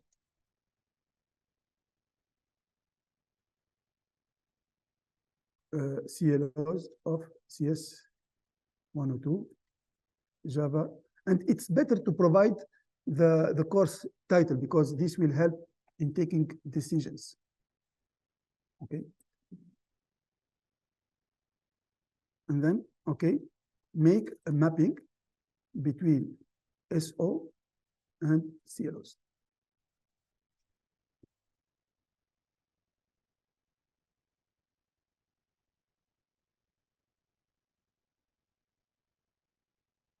So look now, it has made the mapping, for example, for SO1 that fits these 3 together. Okay. For SO2, it fits all these together for SO1. Now, that's our proposition. Look, I was very broad. Now, if I go to PSU guidelines, what does it say before? Here, they are written, measurable, okay, and show each CLOs. Also show the contribution of each CLOs to a specific PLO. Kindly ensure that CLO is mapped to more than 1 PLOs, in some cases 2 PLOs. Otherwise, it will be difficult to assess the achievement. So here there is a requirement, and sometimes even in the department they say, no, we want one-to-one mapping. So now it depends on the mapping strategy. Sometimes it's a one-to-many, or many-to-many, or one-to-one. Now imagine that you wanted to have one-to-one, because here it makes many-to-many, many CLOs to many SOs and the opposite as well. Now I can say, okay, make the mapping one-to-one, make the one-to-one mapping between CLOs and PLOs as a table. Let it as a table will be easier to understand.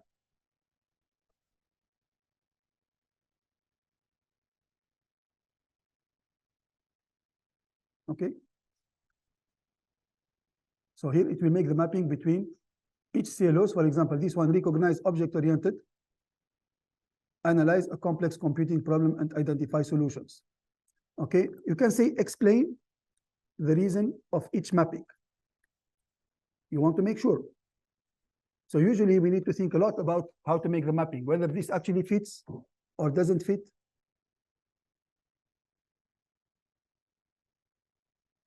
Okay, now it's going to give you even why it has made the mapping in the following manner. And this at least can give you, whether you agree on this mapping or you don't agree, at least you have some rationale about and an initial draft to start from. يعني في الأخير هو اجتهاد يعني it's based on a common sense. Okay. Yeah, I asked you to put it in the table. I can ask, okay, make it as a matrix table. And look, it did some error because it didn't make SO twice. Okay, maybe it understood that its CLO, its CLO is mapped to one SO. Okay, make a matrix table.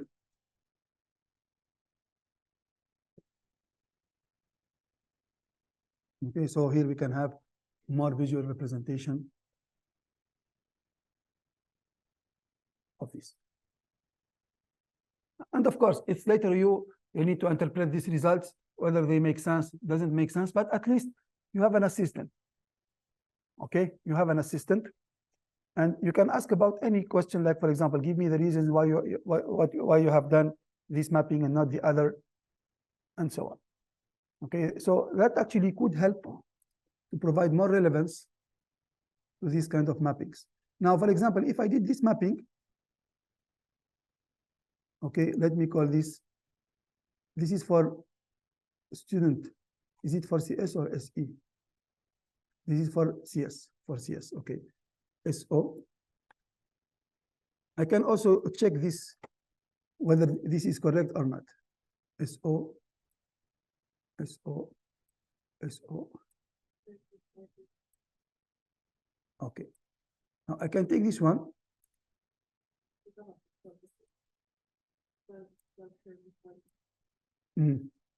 SO6, 5, 4. I don't know why I did that.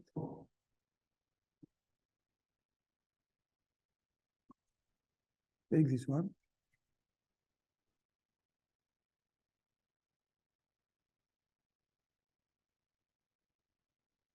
Is this mapping reasonable, let's say, in case of an issue?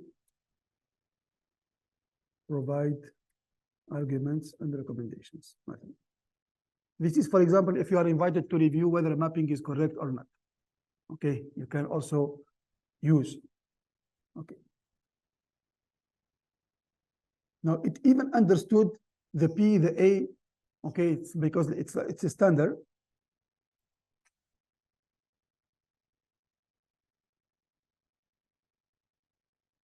Okay.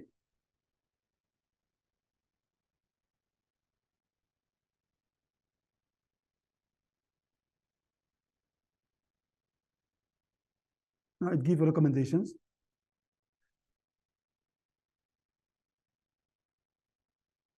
Look now, SO4 is not represented. Okay, it's crucial. The teamwork is crucial. It might be good to embed teamwork component. So now it has identified some issues where probably SO3 communication is not mapped. So we have 3 and 4, they are not mapped. The mapping SO is limited to CLO2. If teamwork is crucial, it might be good to embed teamwork component in more CLOs. So this is a kind of review that would probably help to enhance a possible mapping. Okay, overall, the mapping appears reasonable based on the provided matrix, but potential gap in communication and ethical consideration could be addressed depending on the major goal. So these are different type of examples where you show policy and implementation of the policy and then the mapping between both. Now, let's go to the course folder. So usually after we finish teaching, we need to do grading and then we need to analyze the grades. Okay, this is an example of a course folder that we used to do.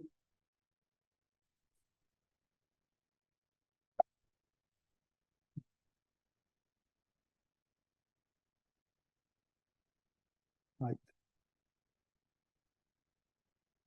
Let me go to the course folder. And now I go to assessment. So usually we need to do a course folder similar to this one.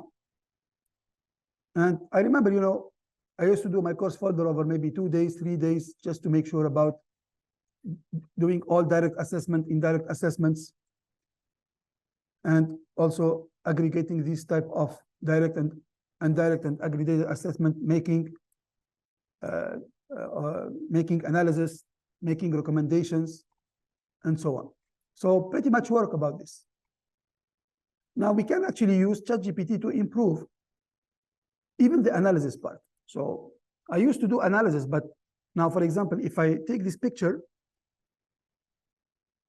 okay, and let me save it here in the clipboard. And okay, now I'm going to bring this picture here. No, it's not in the clipboard.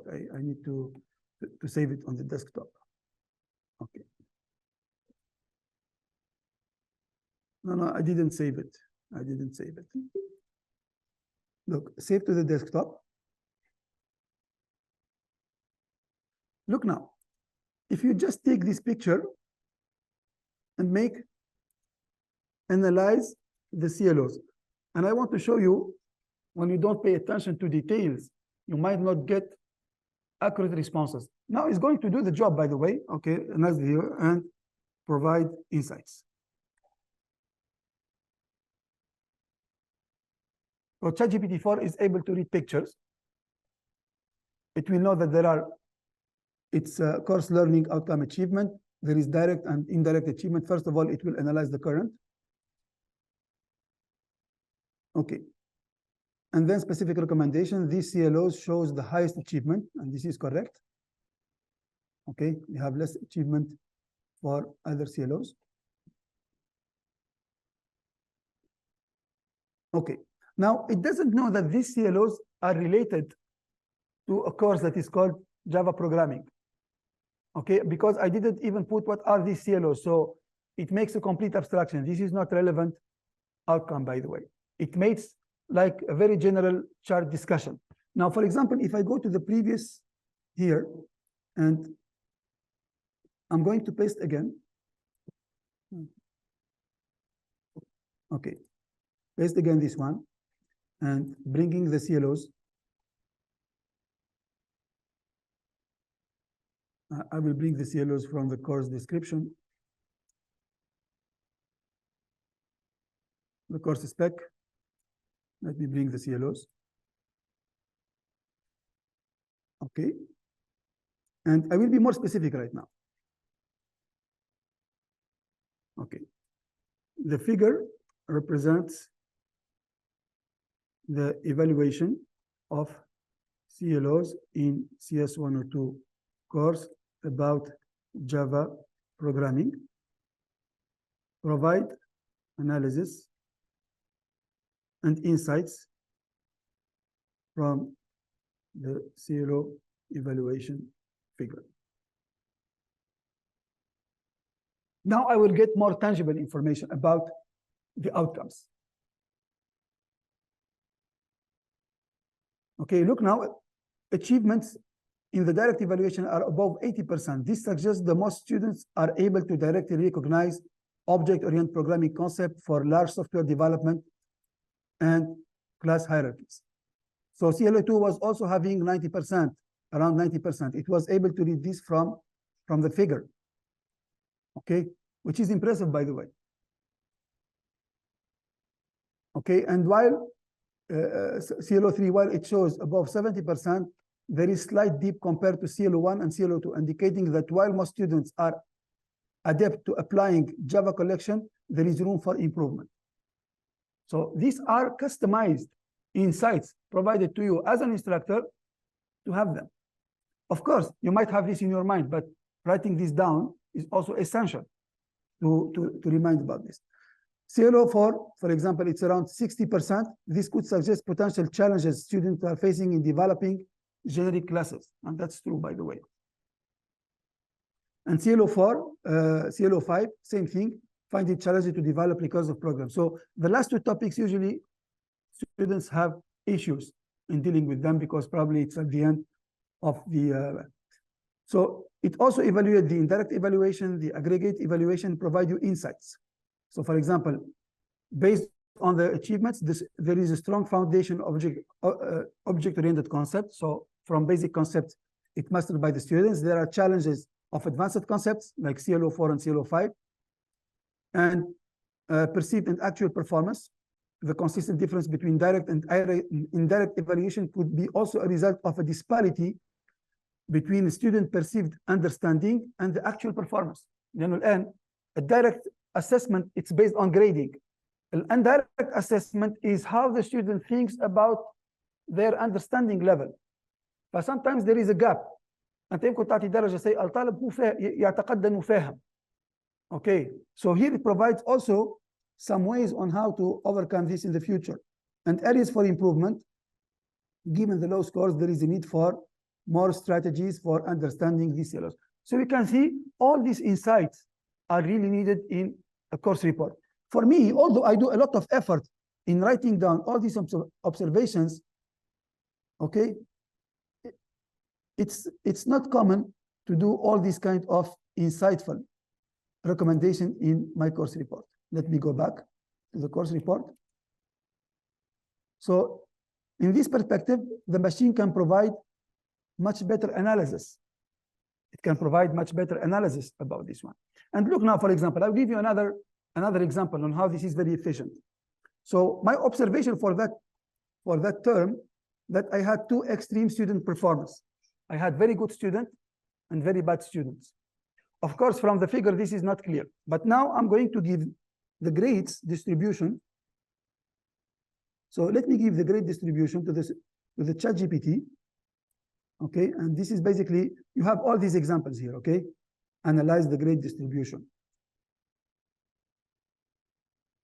Okay, so I'm going to ChatGPT and give the grade distribution. And I say here, analyze the grade distribution.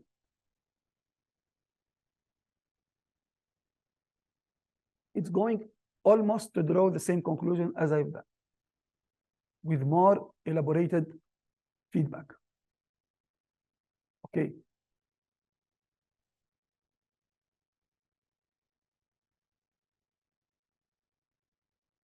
What do you mean?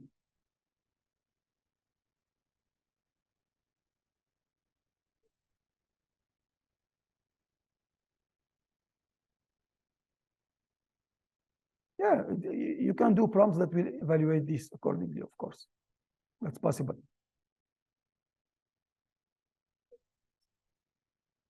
Yes, it can revise the KPIs for each course. It's now based on this. These are just examples. Now, if you get these examples, you can actually do much more that we have done. Look now, it gave a complete analysis of the whole, a complete analysis of the grading, gave insights. Look, diverse performance spectrum. The grade distribution cover a wide range from A+ to fail, indicating a diverse level of understanding performance among students.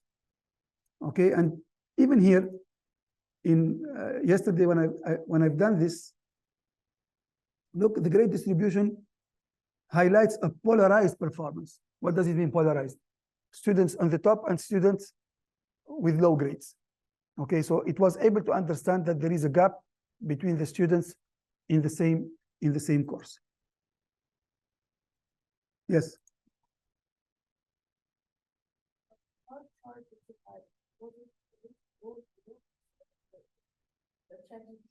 No, that was drawn this is what we take from the Excel file that we have, the assess Excel file that we have. But of course, now I will show you other examples.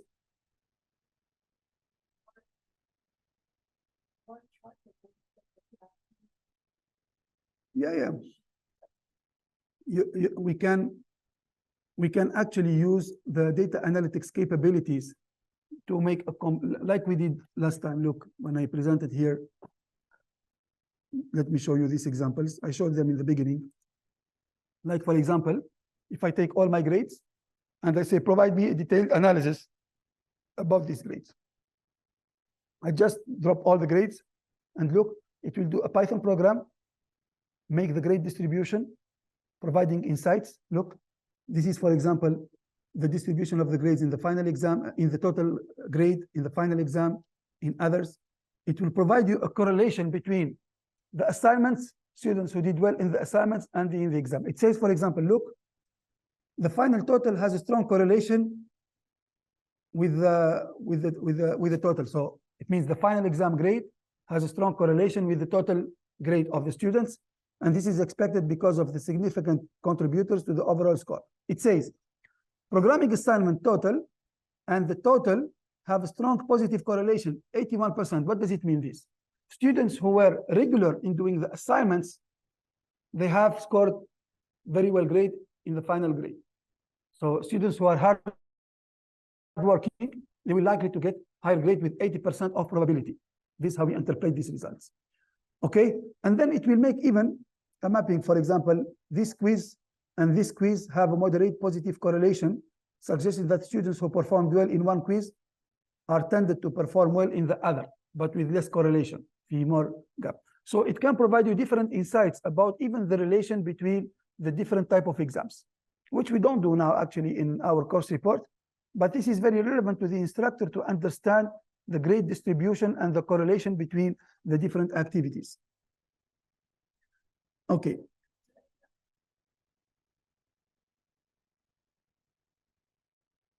Yeah, ChatGPT for here we have advanced data analysis. Okay. Now, for example, if I take this data here, okay, let me take it as a picture. No, I cannot take it as a picture. Okay, I can take this one here and paste it.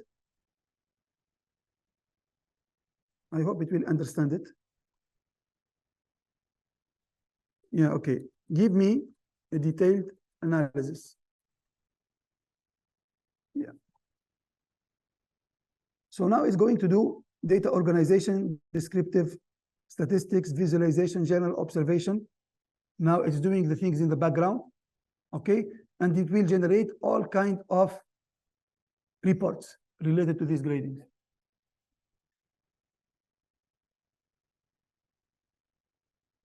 If you want to compare between Excel, yes. Excel will give you some data analytics tools that you can use to analyze, calculating. But Excel doesn't have any AI there, so you need to do everything manually. With ChatGPT, it will do most of the things with AI. Look now, it made a program. It made a program that will analyze all the data, okay?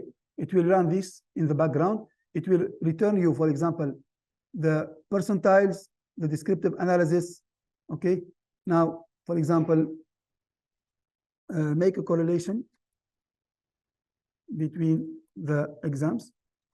It will make a correlation analysis. So everything is automated here. You don't need, in Excel, you need to do everything manually, okay? But here you can do everything automated. Okay, so this is a kind of report that is automatically generated. Okay, so this is a box plot. It shows, for example, the variation of grading in the final exam, how different the students' grade are in the final exam. Okay, how different the students are in the final grade. So most of the students are between B, okay, all above B here.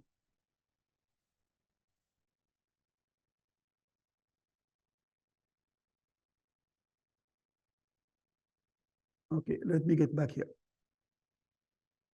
So with this, you can get deep insights about every kind of detail about the performance in your course. Yeah.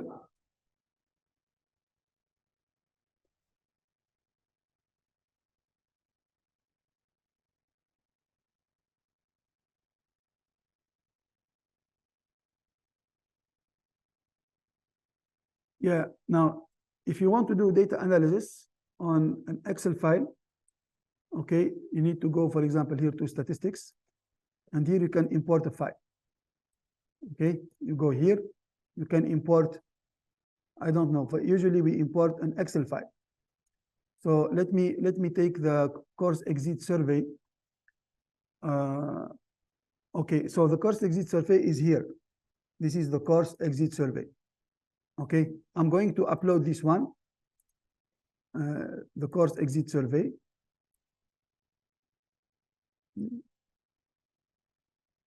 Yeah, this is the course exit survey. Look, it will have the response of the students about their level of understanding for each PLO. This is the indirect assessment that we usually do.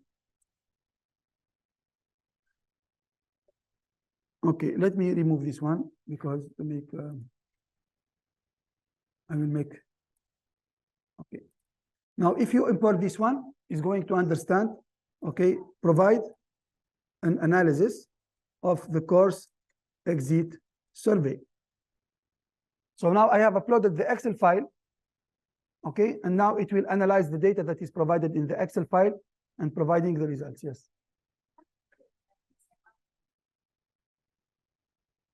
Okay, you need to go to data analysis plugin. Here, and go advanced data analysis. Okay, if it is not enabled, you need to go here to settings and beta feature, enable plugins. Settings is here. Here. There are 3 dots, settings and data, and then go to beta features and enable plugins, enable advanced data analysis.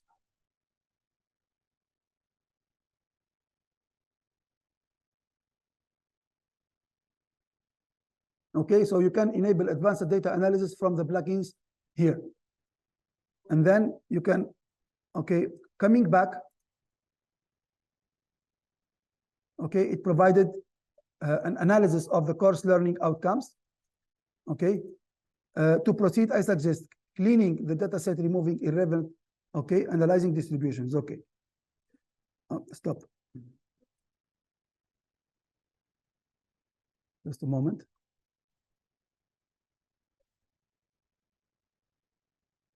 Okay, I will check this later. So during the break, I will try to check this for you, inshallah. Okay, so now it even suggests to you what you would like to do. For example, here, cleaning the data set and analyzing the distribution of responses. So I said yes. Now it's doing the work in the background. And after some time, it's going to provide me with relevant charts and relevant information about that. Okay. So I will come back to this one later on.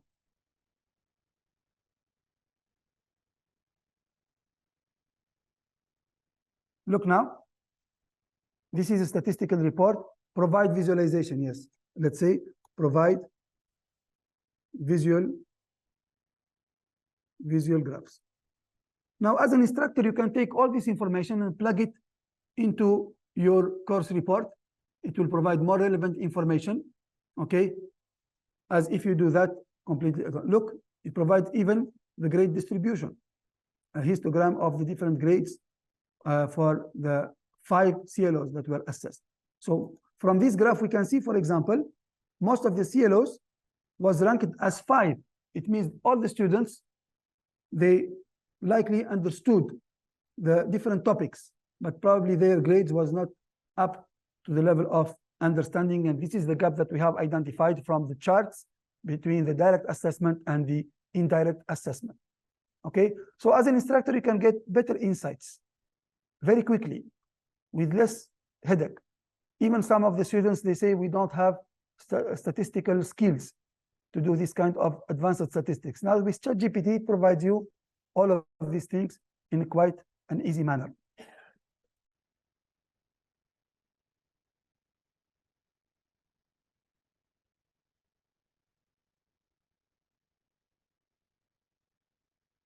It can be used for quality and accreditation for the university, yes. What I'm presenting is not just a snapshot of what we can do. It's not the only things that we can do. It can do in anything related to accreditation, curriculum development, quality accreditation. That's also possible, yes. Any other question? Okay. Yes. Nice. Yes. Okay, so look, it can provide advanced analytics. These are things that I have extracted just from GPT-4. Okay, what I have done, we can go to GPT-4 here and just bring the course learning outcome. This okay, let me go to the course exit survey. I'm going to just take a picture of this and save it to the desktop. Coming here, okay, and just I write analyze the course exit survey and provide some insights.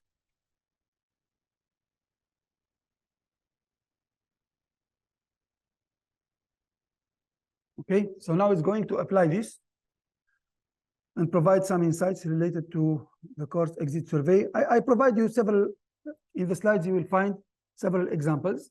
So you can read this table and check the different observations and also the summary that is provided.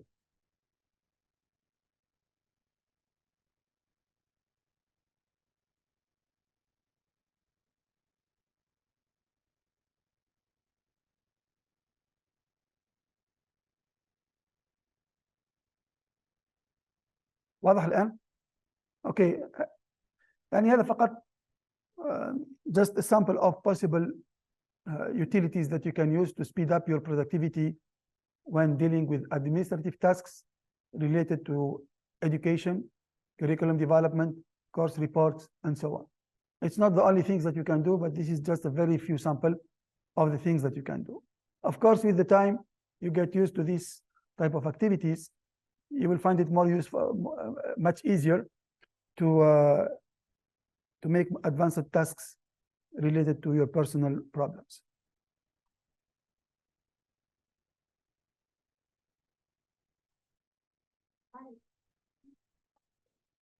Yeah, we'll wait until the, because now I cannot solve the problems during the lecture. I will interrupt for the others, but during the break, which will be maybe in 5 minutes, I will try to solve your issues, inshallah. Okay, are there any questions from the audience?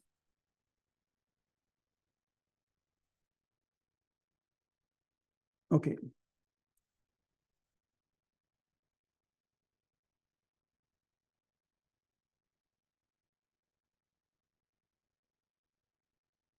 So this is another example about also evaluation of the study plan.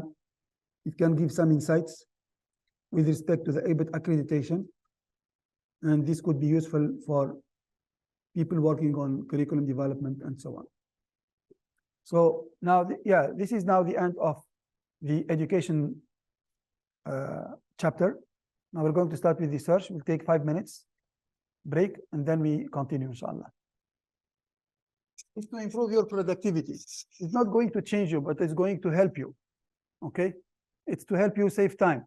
لأنه دائما احنا أعضاء التدريس نشتكي we don't have time. We have a lot of load.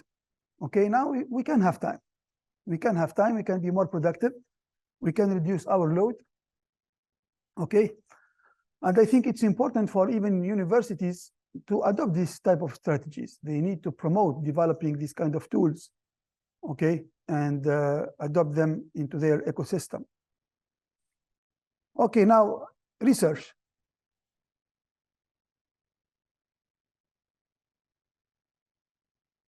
Of course, one of the common usages now is to use GPT in research. There is a lot of dilemma about plagiarism, copyrights, ethical usage, and this type of debates.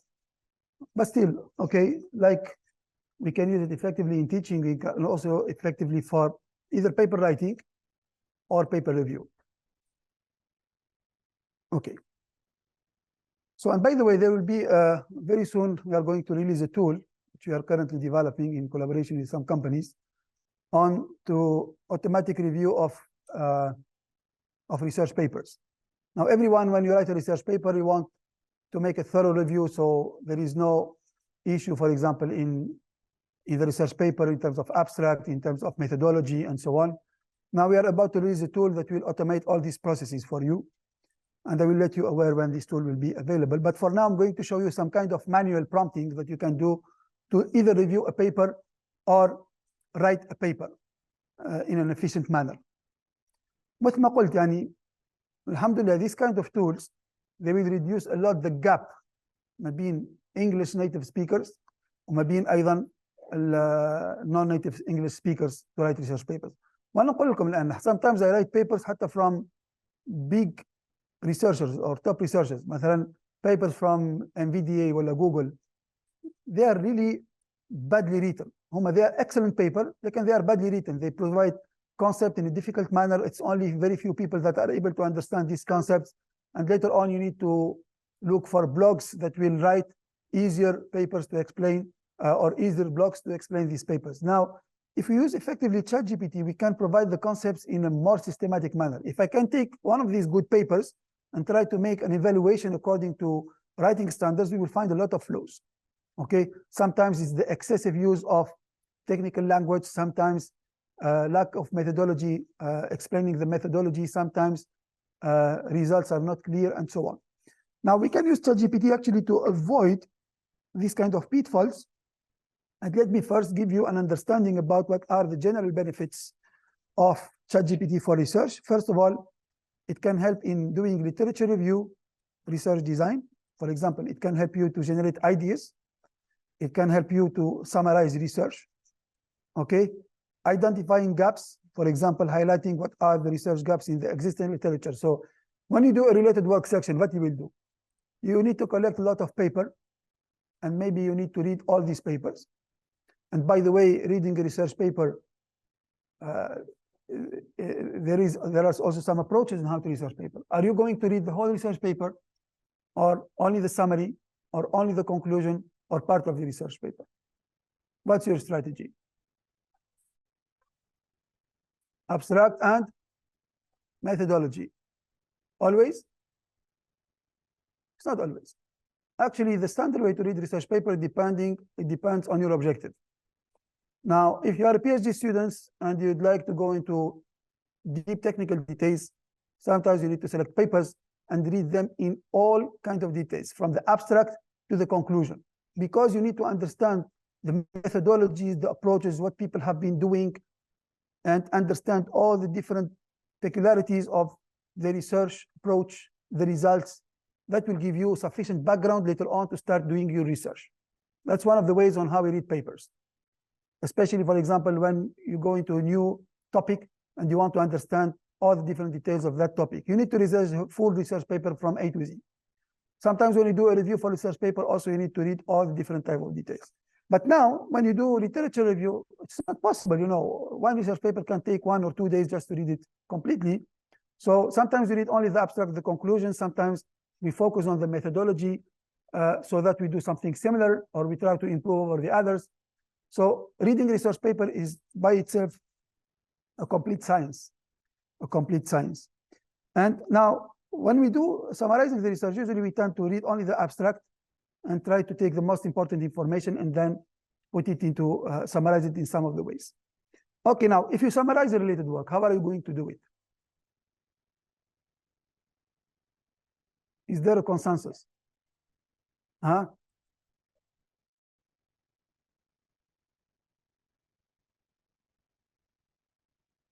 No, let's assume we don't have ChatGPT.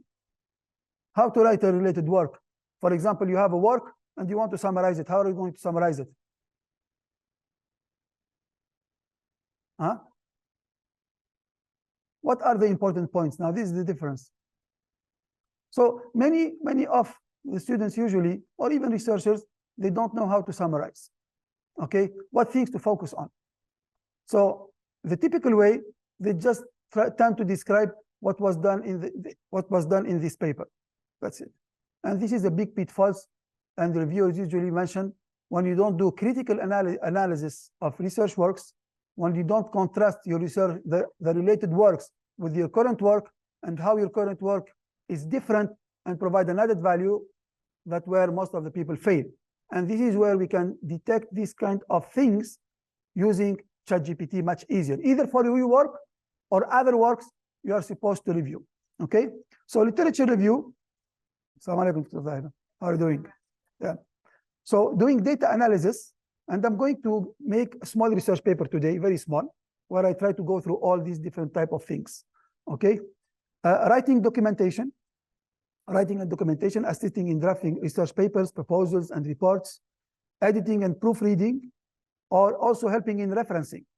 Okay, now you can have a reference, and you want, especially people who use Word to write papers. Now, when you use LaTeX, we don't have these issues because usually we use BibTeX for automatically formatting the citations. But when you use reference, some journals will require, for example, different type of formatting. So you can't use ChatGPT to format from one standard to another in a very easy manner. A problem solving, for example, theoretical clarification, methodological advice. Now, one of the best uses I use ChatGPT is to read difficult papers in a very simple manner. Okay, and I will show you some examples. Preparation for presentation and defense. For example, imagine that you have a paper you want to make presentation. So usually in presentation, the biggest issue, the biggest error is that you can take full text and copy paste into the slides and just put the slides with a lot of text. This is like the most awful presentation approach someone can do. But we can use ChatGPT, for example, to summarize a big chunk of text into short bullet points. So later on, you need to have only bullet points. You can add an expressive image and make your presentation much better organized. Learning and skill development. This is something that I do, especially when there are papers that are very technical and they want to learn from them. Instead of spending, for example, a couple of hours reading a paper, I can spend just 30 minutes and I read the whole paper in a very easy manner. I will show you one of the ways that I've done in this regards. So there are many things. Of course, there are limitations also. You need to be sure about accuracy and reliability. This is common not only to research, to everything, the bias and perspective, and also make sure about up-to-date information, because ChatGPT by itself doesn't have access to recent references. And usually we should not use ChatGPT to find references unless if you use the browsing, but it's still not very efficient until now. Looking for references, still Google is better, going to IEEE Explore, Science Direct, and finding the relevant references out of there. Okay, so let's go to the hands-on, writing papers. But before going to writing papers, let's start with reviewing papers. So let me take a paper, some of the papers I will take. Transformers is all you need, which is a difficult paper. And this paper is actually, or attention is all you need. This is a paper that made the whole transformation about large language models. This is the first paper that was proposed that provides the technology, which is transformers, okay, to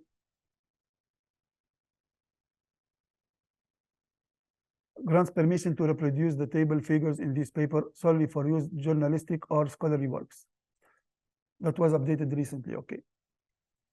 So this is the most seminal paper now in AI. From this paper, large language models like ChatGPT were created, and it was done by Google. And later on, 2019, it was taken by OpenAI, then developed their model GPT-1, GPT-2, and GPT-3, and now GPT-4. So if you look at this paper, it's really very, very technical. And now imagine that you want to understand, you don't have background in computer science, you want to understand what this paper is talking about, okay? So we can, first of all, okay, let me try to make a technical review of this paper. So usually, when you review an abstract, when we want to write a good abstract, what are the criteria? So this is an abstract. And I want to provide a review about this abstract. So usually we can start very general, okay? Provide a review of this abstract, okay? Give a score based on its quality, 0 to 5. That's very general, right? Okay, let me do that.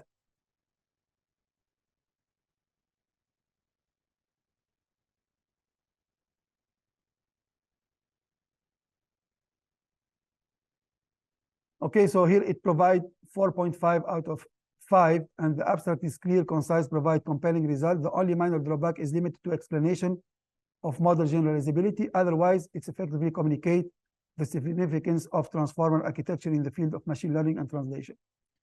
Okay, so we get here an overall feedback. Okay, so the abstract was proven to be correctly written. We can take other type of papers, for example. Okay, let me take some of, I will go to overleaf, some of our papers. Okay, but we can be more specific, for example. Okay, so you can do that, and you can get some hints about the quality of your abstract, whether it is good, whether it is bad, or it's missing something. Now, I can be more specific. For example, provide a score. What are the limitations of this abstract and how it can be improved? Let me do another thing. Evaluate the writing style. Okay, so you can think about what criteria you would like to evaluate. Okay, does the abstract provide sufficient details about the methodology? Okay, does the abstract provides sufficient details, sufficient detail about the main finding. Okay, does the abstract provides a problem statement? So usually in an abstract, we need to start from a problem statement, the methodology, and the main finding. Okay, that's pretty much how we should organize an abstract into a research paper. Of course, we can add other criteria, but now we can be more specific to get tangible review for this paper. Okay.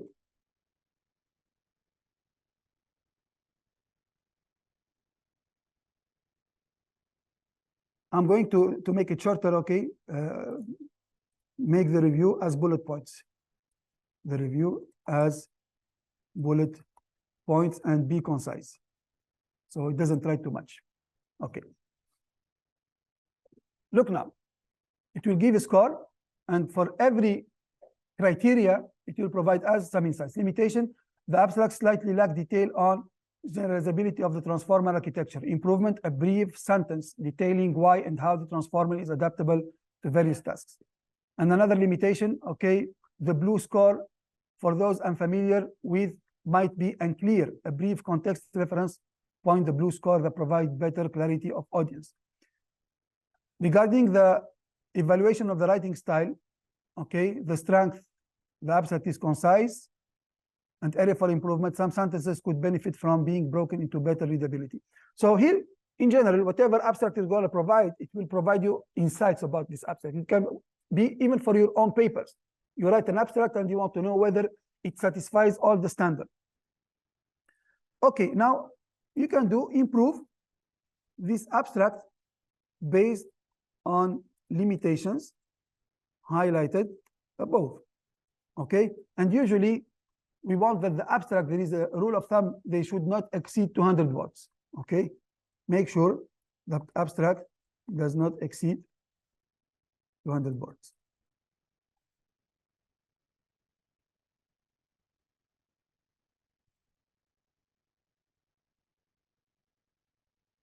Okay, and here, what are the changes made? Okay, let me check what kind of changes he did.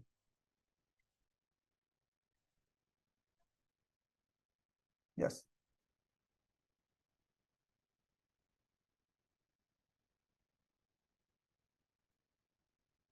Yes. So just in case you made a mistake, you can review all the different changes.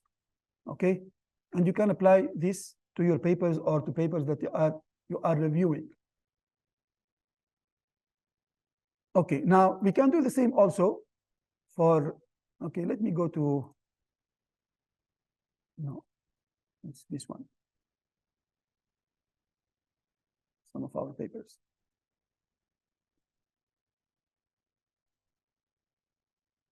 Okay.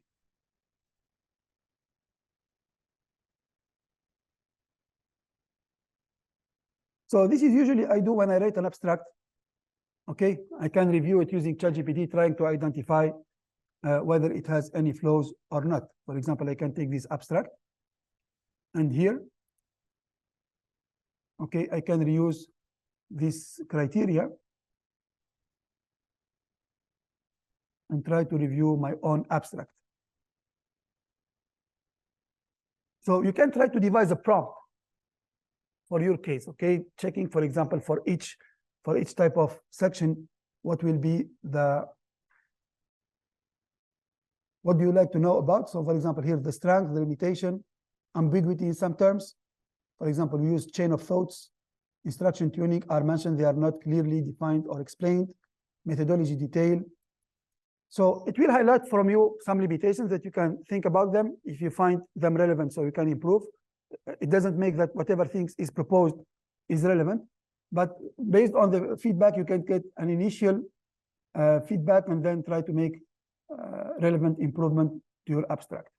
So let's show you another thing. Same thing, for example, when we have an introduction, a related work section.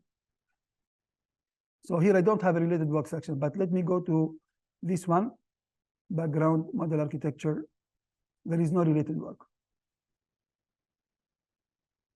Okay. maybe I will look for another paper with some related works. Okay, let me see something also in a nutshell. Yeah, that's a recent paper that is accepted. Okay. Now, usually when you have related work section or related surveys, so this is a survey.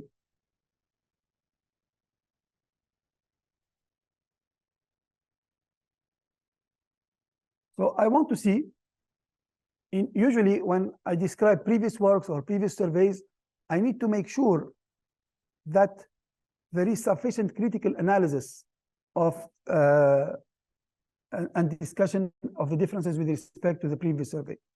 Okay. So evaluate this related work section. So first of all, is there critical analysis of previous works? Does the section highlights the novelty and contributions of this work with respect to previous ones? Okay, what other criteria usually used to review a related work section or to write a related work section? What other criteria? So usually we need to think also about whether references are recent or not, but maybe in the text, in the LaTeX, it's not directly accessible. So what other criteria for related works? Is the related work comprehensive? So let's see accordingly, okay? Give a score accordingly. So using this type of prompts, okay, now you can review this section, okay? It says critical analysis of previous work. Yes, each cited work is summarized to highlight its main contribution and the focus area. For instance, the work here delves into historical evolution and focuses on GPT model in radiology. And then this one compares ChatGPT with traditional methods. Okay, so there is a critical analysis here, highlighting the novelty. Yes, there is a section in blue, clearly emphasize the distinctiveness of this current work as compared to the previous ones. Okay, and comprehensive of the related work section. The section covers a broad spectrum of related works from historical and ethical perspective, and so on. So it gives a score of 4.5. So now at least you are sure that these points are well covered into your related work. Of course, now it's correct because we've made the exercise this before when we write the paper. But for example, imagine that your student write a paper or you write a paper and you want to make sure about certain criteria. Now, these criteria, I set them, but for example, you may also contrast with respect to the criteria of the journal. Some of the journals would have some specific criteria that you need to meet. Now you get a general understanding about how to contrast policies with respect to implementations, whatever, for education, for research, or for reviewing papers or whatever. Is this clear? Okay, we can also take, for example, for the paper and check about the relevance about the citations. So imagine that now I have a paper. Okay, let me take a paper from some of the recent papers that we've published. Let me look at the references, for example.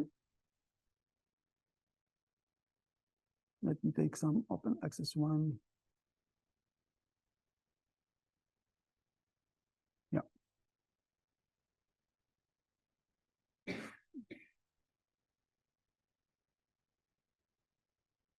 So if we go to the reference section,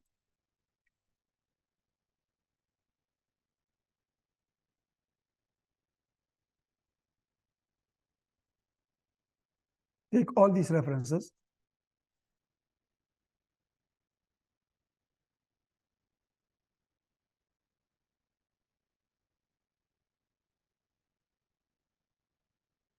Okay, are most of the references up to date? Okay, are there any limitations related to these references. Okay. So here it will tell you whether there are limitations in formatting or about the relevance. Look, it will make you a complete analysis. Most of reference seems to be from recent past, 2020, 2022, and 2023. These indicate the majority of references are up to date, which is typical a good sign in fast evolving fields such as AI and NLP. So it even identified that most of the references are from AI and NLP. However, there are a couple of old references, 2008, 2010. Okay, while they might provide foundational contextual important information, their method or finding might not be state of the art anymore. Okay, diversity, topic diversity. It will give you even classification of topics for different references. Okay, limitations. Heavy emphasis on archive-X. Look, it even identified that most of our references are from archive-X. This is normal because now the recent papers are immediately published in archive-X and then submitted to journals because journals usually take a long time. Now I have a paper that is submitted to archive-X in March 2022. It's only now that it's getting accepted into journal. So this is being kind of a practice by researchers and scientific community to publish in a public archive and then submit to a journal. Now, many journals accept this. It's not considered as plagiarism or double submission because these archives are not peer reviewed. Okay, so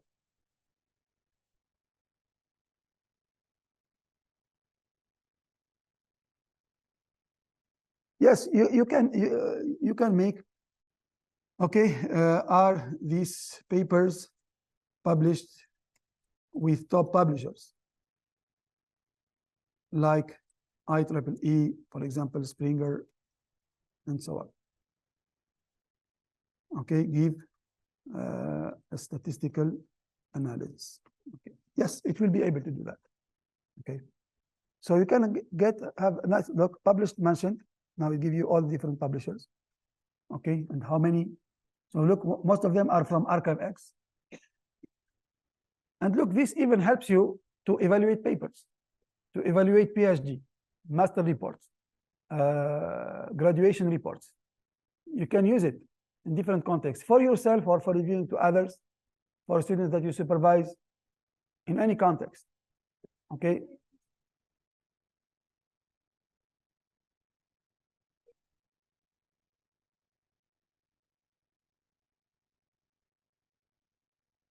Yes, for example, now I can tell, for example, if you use beep tech, I can say, okay, convert these references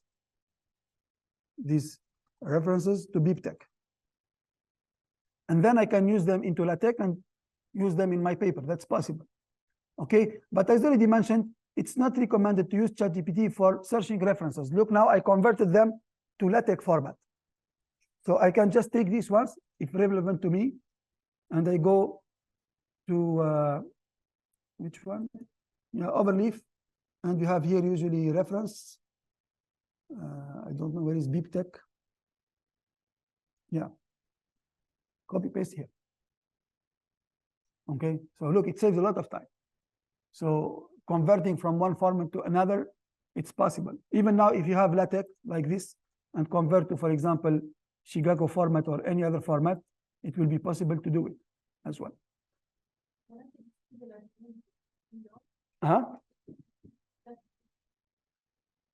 Yes, yes, yeah, it can provide this kind of functionalities also.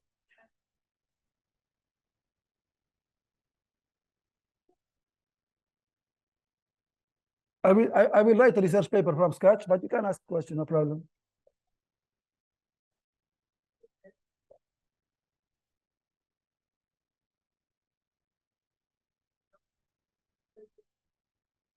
Yeah, you can copy paste the paper, but if the paper is very long, so ChatGPT has a static context length, number of characters that you cannot exceed. So if you provide a very long text, it will not be able to process it. It will say you have to reduce. So yeah, you can make it. Yeah, usually we do it into parts.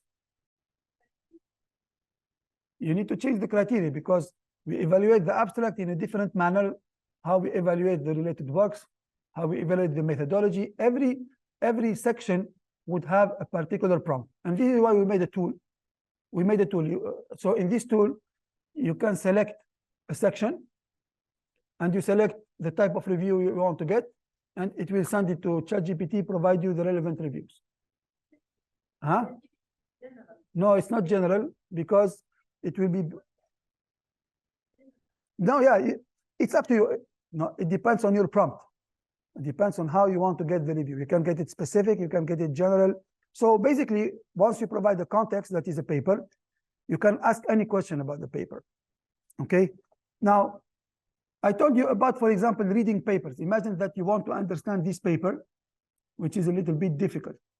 Okay. So now, if you read this abstract, are you able to understand this abstract? Try to read it. Okay, how many people this abstract makes sense to them?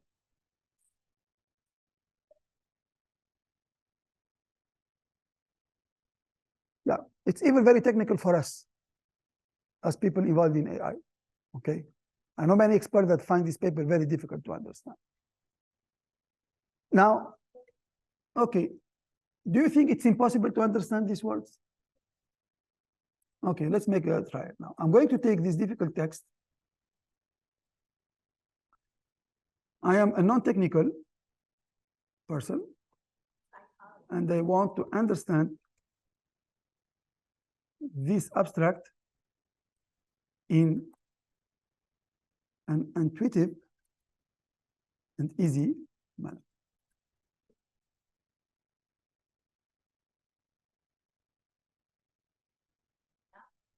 Yeah, let's look at this abstract right now. Currently, the most popular models are built using techniques called recurrent and convolutional neural network. This model typically consists of two parts, an encoder, which takes an input, and a decoder, which produces the output. Most of the top performing models use a feature called attention to enhance the connection between the encoder and decoder. And the author of this abstract have introduced a new design called transformer. What's unique about this transformer is that it relies entirely on the attention feature and does not use recurrent and convolutional methods mentioned earlier. This makes it simpler in the design. When they tested the transformer or translation tasks, it performed exceptionally well. Not only was its performance better than existing models, but it also trained faster, saving both time and computational cost. Furthermore, they also tried the transformer on different tasks, like understanding the structure of English sentences, and it continued to perform well. This means it's not just good for one thing, it can be applied to various tasks effectively. Does this make more sense? There are some technical words. Now, you can say, okay, I still do not understand technical words like recurrent network or convolution. Make the abstract simpler and intuitive for non-technical audience. Now you can select the level of writing abstraction you want to do for a difficult context. Okay. Look now, let's see. Now it says, think of a computer model as a tool that translates one language to another, similar to a human translator. Previously, the popular tools we used for this were a bit like multi-step machines, require several stages to complete a translation. These stages often communicated with a feature called attention that helped them focus on the most important parts. The author are introducing a new tool called the transformer. Instead of multiple stages, it has a more direct approach, heavily using the attention feature. This makes it quicker and more straightforward. Okay, now it provides even more abstraction to the technical word. It used less technical words in doing so. So usually now, even now, of course, I have some technical background, but usually when they write this kind of architecture, it's pretty much abstract and not well explained. So we can use these mathematical foundations like this. scale.product, in the beginning, that was pretty much close to Chinese until we did effort to understand what's the meaning. But one of the approach that we can do, especially if we don't want to write all these details,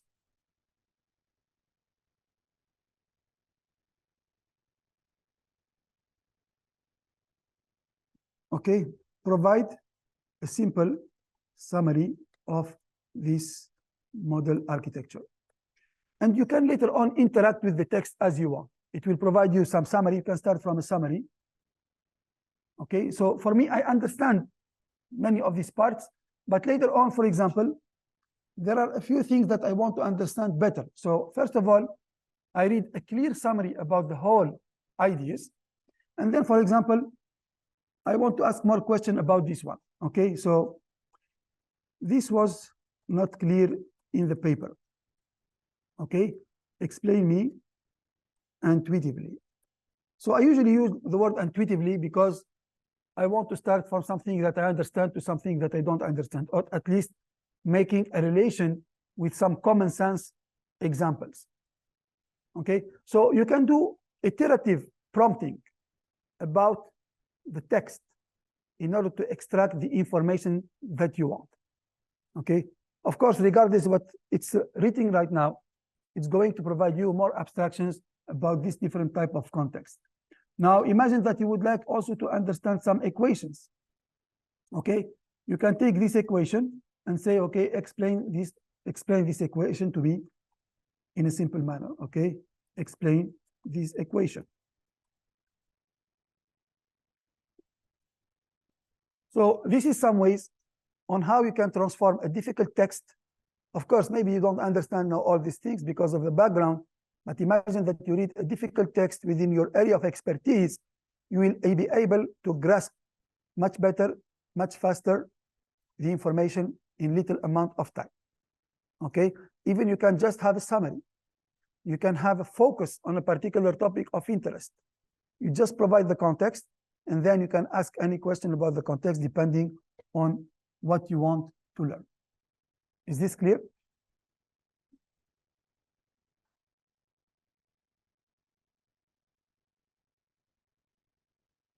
Yes.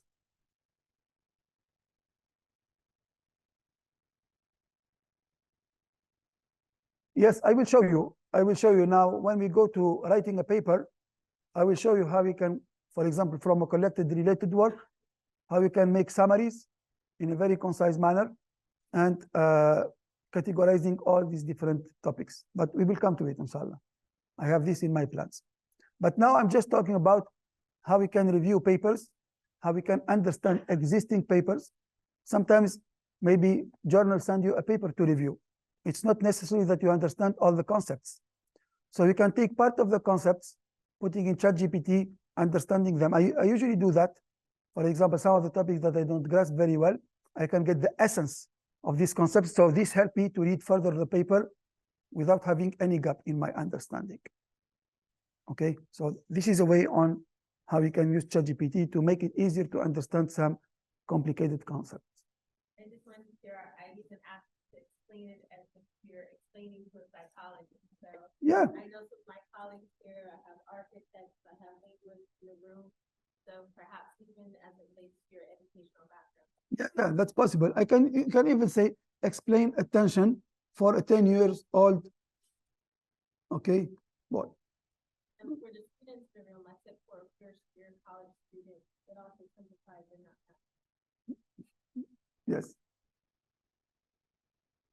Look at this example here. Yeah. Now, for example, you can ask, explain this to me like a 10 years old person. Okay, so it will even start from very basic things. Okay, and explain them in an intuitive manner. Okay. So there are different ways on how you can prompt and how you can use it depending on what you want to achieve. So these are the different hints that you can use to review papers.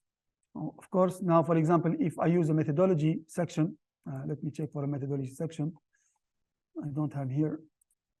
Let me go to a recent paper, for example, identify gaps in the methodology, identify gaps into different into the result discussions. So you can use it also to generate result interpretations, but this is something I'm going to do in this demo example of writing a research paper. Now, in the previous lectures, we learned about how to use education, for example, for course report. Now let's write a research paper about it, okay, using ChatGPT. Now the objective is let's write a small research paper delving into ChatGPT capabilities in analyzing student performance. So we would like to compare the quality of the report if it is written without the use of ChatGPT and if it is written with the use of ChatGPT. Now I already have a course report that I have wrote before without using any AI tools. And now let's see if we use the AI tools, how much improvement we can do based on this. So now imagine that they give you this task. How are you going to proceed? You are given the task to write a research paper. Think about it. These are the requirements. Okay, you can use ChatGPT and now write your research papers. It's not evident. How are you going to proceed? Give me an approach. It's here. Okay, this will be the research paper. Let me show you. I put the research paper that I've done yesterday.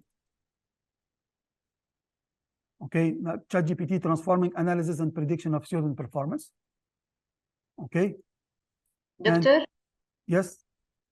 I have write a review paper and I want to check what is the best ChatGPT 3 or ChatGPT 4. You know, 4 is undoubtedly much better in any kind of task, not only reviewing. Okay, thank you. Okay.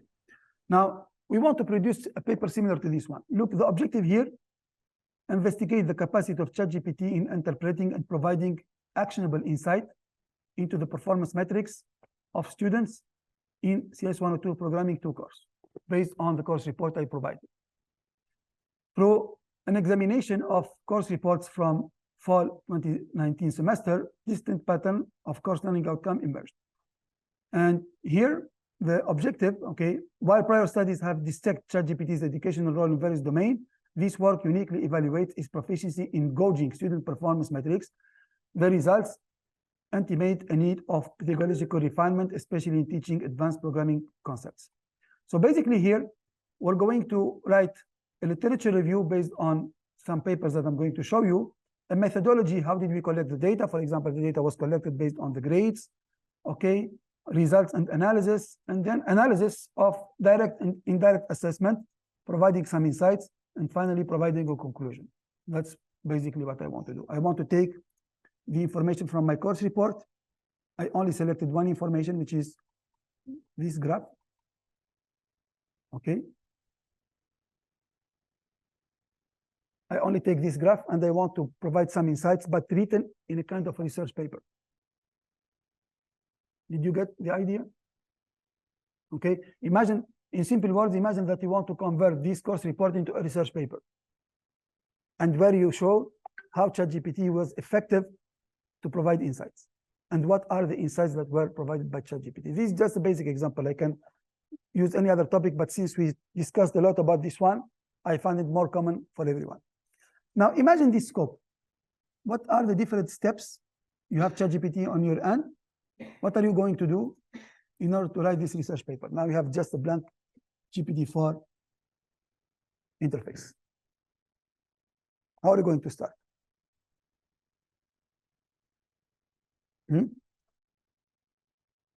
Yes, so it's good to start with an outline. Okay, so basically you need to do a proper prompt. So basically this is the context that we have. We can make this context here, and then we need to express what we want to do. Okay, so our task is to write a research paper that uses ChatGPT to analyze the performance of CS 102, for example. Write the outline of the research paper based on the scope above. So it's always good to start by making an outline. Okay, let me create a new folder now.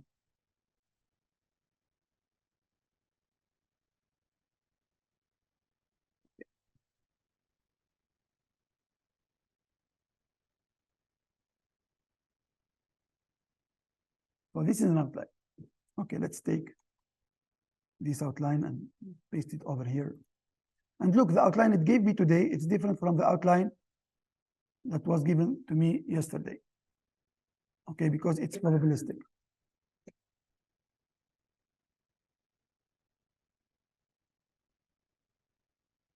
I only wrote this one. You have examples, okay? I put you here several examples. I will try to, yeah, because I wrote so many, but I can try to send you this as PDF. Okay, so usually you need to start from an outline. And of course, now the outline is comprehensive. Maybe we don't need it all, or we need it completely. Now, this is from we start.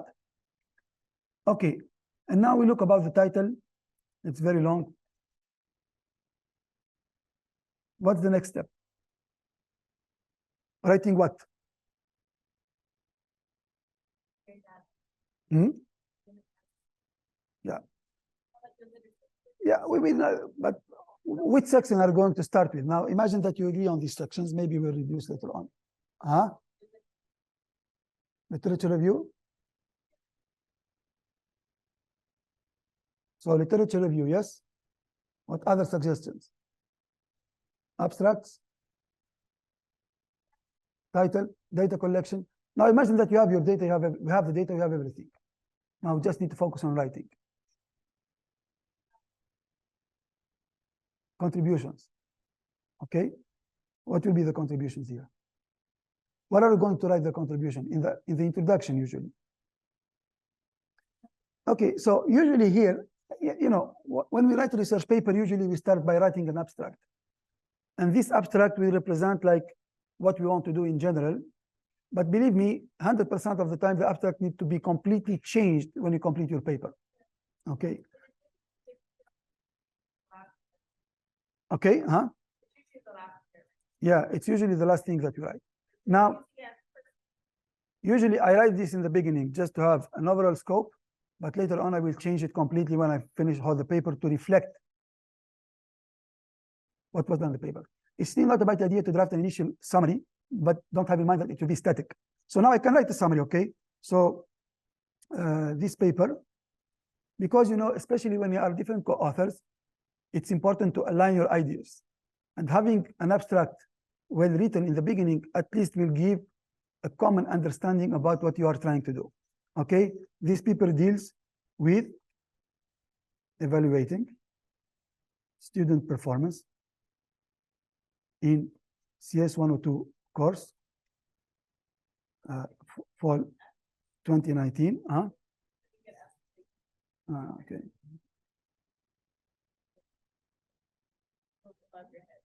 Yeah, that's fine.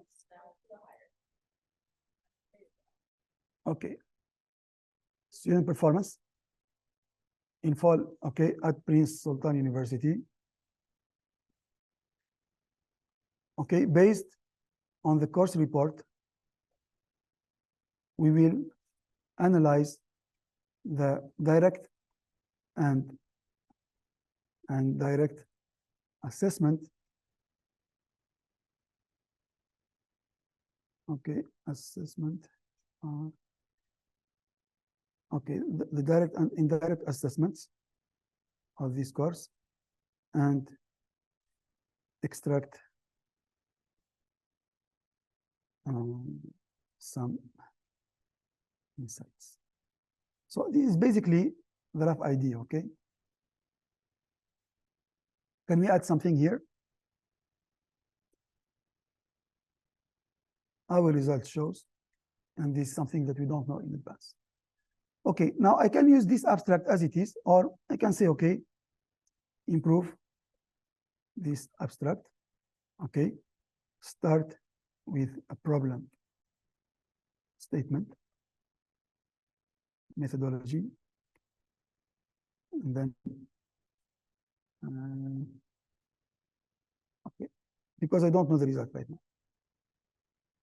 Problem statement, methodology, and contribution. That will be initial, it will be completely changed. Okay.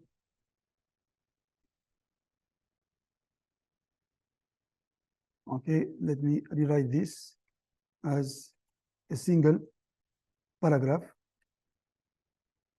with 200 words max.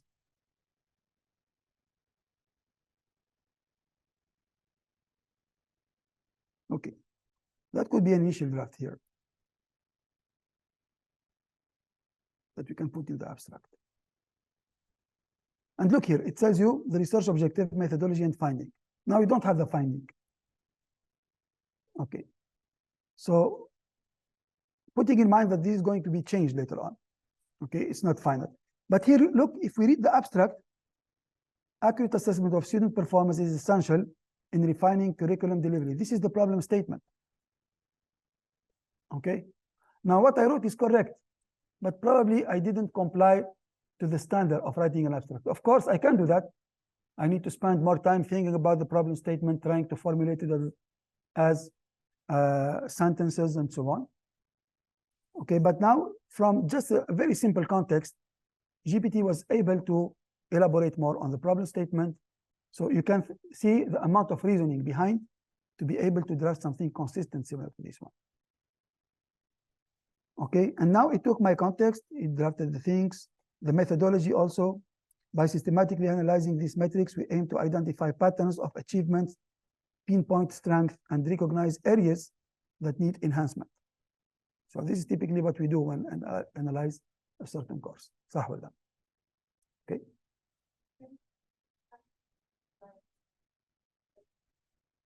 Yes, we can do that. Convert this to LaTeX.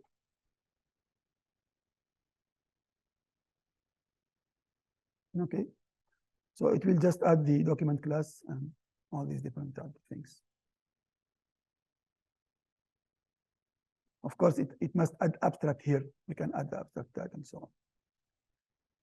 Okay, now, usually the second thing also we can do because now we don't have time, but usually we write some information about the introduction, the importance of the problem, and what are the previous works that have been done to introduce our contribution, and then a little bit of highlight of the contribution. But I'm going to skip this for now, and it's already now to be done in section 1. We can do that later. But now usually, instead of this one, I will change this instead of background, I will change it to related works. This is more common. Usually after the introduction, we do a related work section. And for related work section, you need to go make search of relevant papers and then analyze these papers. So a common things that we do usually in research is that we do an Excel file. Of course, maybe each one of you would have a particular approach to collect research papers. But I find it useful to have a document that will be shared among the researchers, where to provide the title, usually also we can provide the authors, the publishers, and different type of information. This is just an Excel sheet where I provide different titles related to using ChatGPT in education, the abstract, and the links. Okay, and now we would like to write a related work section. Okay, so look, I made different prompts here that will help you analyze the references. For example, evaluate how recent is the related work references.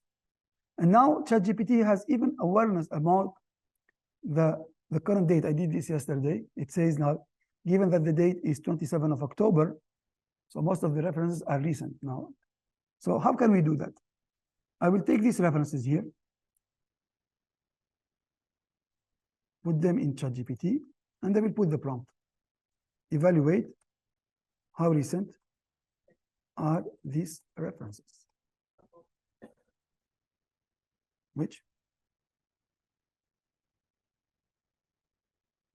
Okay, it knows about the date, and it will make you a now imagine that you did this work of collecting references before going into writing, you may think about, okay, let me ask some questions about these references. Are they recent? So ChatGPT can help you in doing that. Usually, in our case, we do also some advanced statistical tools to count the number of papers per year. Okay, so we can know the distribution of the papers over the years. We can know the distribution of the papers of the publishers. But still with ChatGPT, you can have some very good insights about this, because it's really important that your references are up to date when you write a related work section. Now, this is a simple exercise, but this is a common rule that you need to follow for writing any research paper. So other things that you can do, you can summarize your papers. Okay, you can summarize your paper as a table. Look here, summarize these references as a table. Each row has an ID, one paper, very brief summary, and date of publication. Okay, so let me do that. Okay, so usually what I recommend when you do related works is that you summarize as a table. For example, you say every paper, what kind of contribution. Usually we do also categorization of these works. Okay, summarize these references as a table. Okay, that would work, but it will generate a table based on ChatGPT preference. But you can be more specific. Okay, each row has a paper ID, publication date, paper title, summary of contribution, and publisher. Yeah, that's fine. And publisher. So even for you, even if you don't use it for your writing, it can give you a better landscape about these different publications. Okay. So look now here. It gives, for example, first paper, this is the date of publication, this is the paper title, and here a small summary. So for you, instead of reading long summaries, you can have small summaries focusing on the contributions only. Okay, this is a way, for example, to get faster information about the different research papers. Okay, also doing categorization. Okay.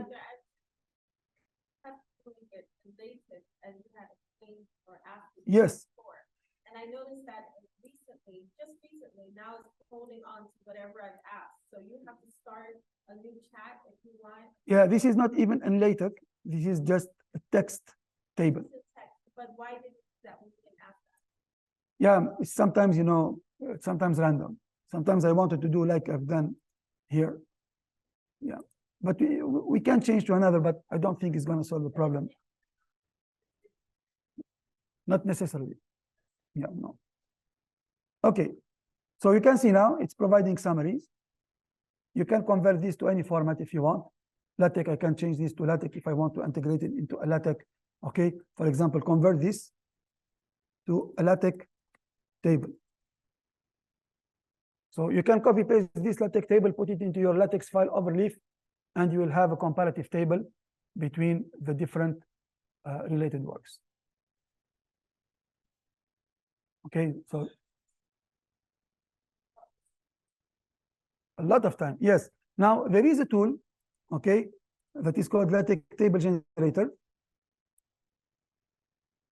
Look, there is a LaTeX table generator where you put a table like in this cells, and it will convert to LaTeX exactly. But now with ChatGPT, it can do this much easier. Okay, by yes. Yeah, convert to APA, you can convert to anything.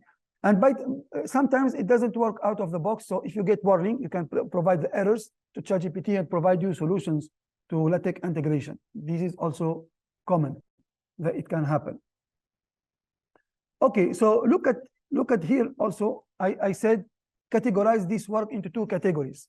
Usually when you do related works, you want to do a taxonomy or categorization, okay? And this can help you for example, instead of writing the related work in one big section, you want to subdivide it into subsections. And sometimes you need to think about a lot. What kind of subsection I need to do for my related works, especially if they have overlapping content. So you can use ChatGPT, for example, here. When I gave the different related works, it provided me 2 particular topics, which I can use later on for writing subsections. And then for each reference, it gave an assignment. It assigned a particular category for that work. That is also very useful, especially when you write a survey paper and you want to do categorization. And one time, so last year we have written a survey. We spent a lot of time. We made a lot of meetings just to provide relevant categories to almost 150 research papers that we have collected. And later on, after the release of ChatGPT, we did the same work, and we surprisingly find that ChatGPT provided a better refinement of the categorization that we have done. So we made changes to the categorization based on the input that was provided to us by ChatGPT. Especially, we had some issues, for example, whether to assign a particular reference to this category or to another category, because both of them, they take portion of the different categories. So ChatGPT was able to provide a refinement for the conflicting papers that we have. We didn't know exactly which category to assign for that.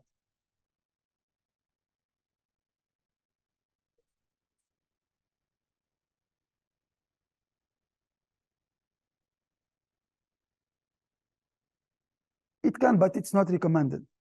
You need to do it step by step. Okay? Whatever you find, you provide ChatGPT to write a general, it will work to some extent. But you know, personally, I need to put my fingerprint on whatever thing that is written.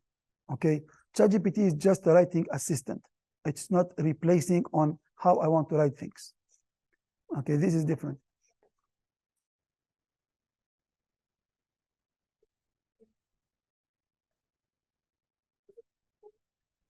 No, not this. In browsing. In browsing, maybe it can do it.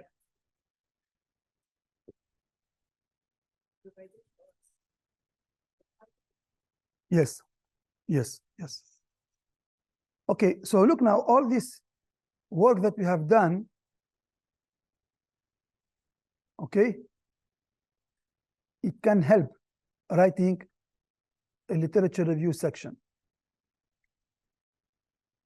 Now, given the previous works, so for example, here I have given, write a systematic literature review section, be clear and concise, not exceed 300 words in total, and make sure to highlight contribution and limitation of this work. So that was the output. And it was not satisfactory. It didn't follow the standards. It's highlighting the title of the works. So you cannot rely 100% on what was written here. We need to do more amendments. So usually how I do that, you can take these different topics, okay, write a systematic related work section for the related papers above. That is very generic.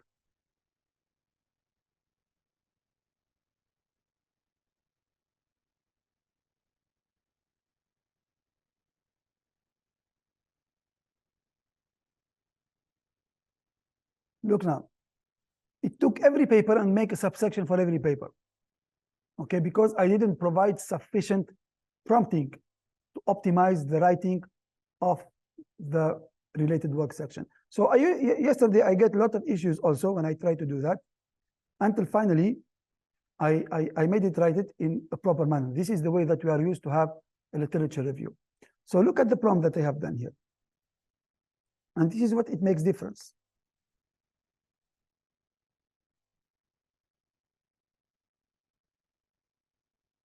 Okay, so let me change the prompt.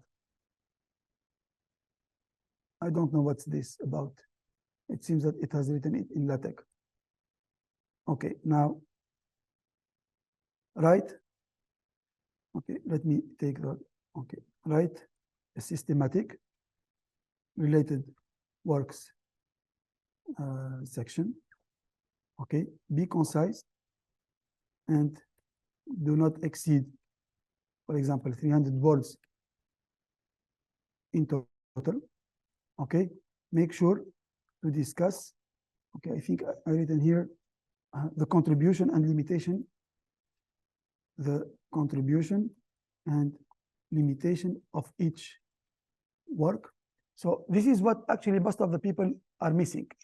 Usually, people, when they do related work section, they only tend to describe.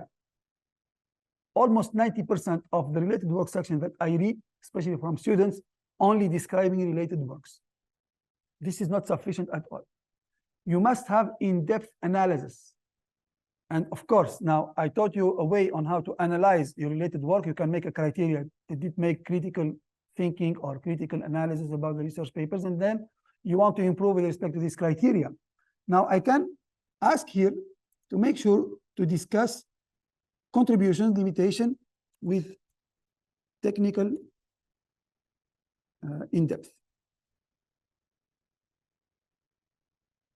Okay. Also, highlight the novelty of our work with respect to related works. In any case, whatever you write or you make it right, you need to cover this point. You know, you can write the things on yourself and then use this criteria to adapt. That's also possible. Now, doing so,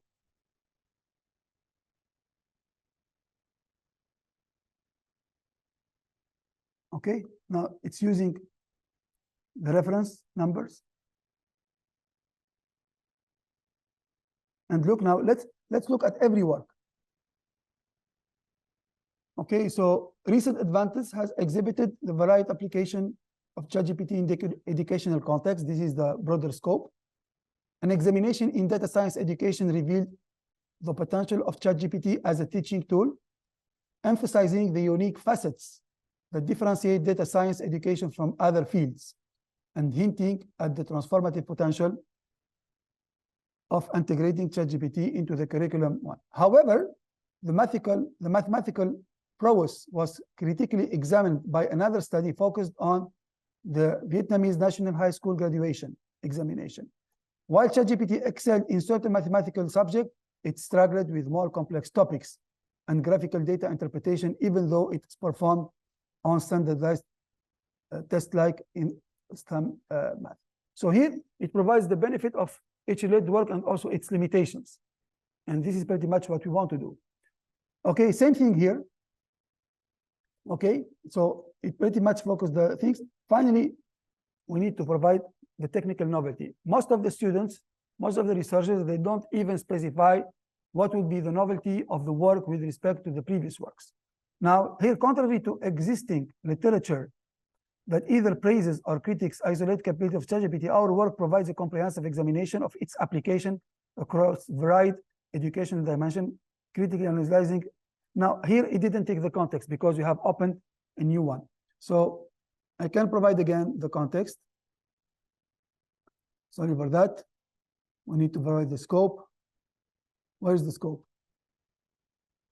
Research. Okay, now rewrite the novelty with respect to the abstract of our paper above. So I'm going to bring the abstract instead of writing the whole thing. I will bring the abstract and change. Okay, so now it's going to write the novelty part of the work, okay, with respect to the previous works. Okay, so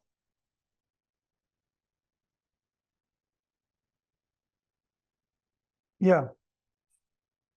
So it will contrast the previous research with the current one that we want to do over here. So you can use this in different ways, okay? You can write your personal statements and then seeking improvement, trying to find if there is a logical flow. So I remember one day I wrote an introduction, I wrote it, and there was a logical flow between two paragraphs, and I wanted to test ChatGPT capabilities. I took the whole introduction and I asked the prompt, is there any logical flow in this introduction? And surprisingly, it identified the two paragraphs where there is a logical flow and provided me a way on how to link both together. Okay, so it's possible. Always you have to align what you write with what is expected to be as a requirement in each section. Okay, but of course, everything will depend on the context that you will provide. And the context, it depends. You can write just few highlights. You can write a complete text that you want to improve. It's up to you. Okay, but at the end, GPT is going to provide something relevant based on the input, the context that you will provide it as a prompt, okay, to make it more relevant. And I'm not sure whether this is really relevant, whether it needs to be tuned, you know, that's later on your personal review process, how you want to tune it, okay. So now, if, for example, we are satisfied about this one, okay, we can just put it here, and we have a related work section. Now, of course, this is not like the standard way of doing everything, but you can make more refinements to your prompts, and you can ask particular way of organizing. For example, if I'm not happy with this one, so I can make an improvement. So imagine that you wrote a very long related work. Now imagine this related work, I wrote it myself.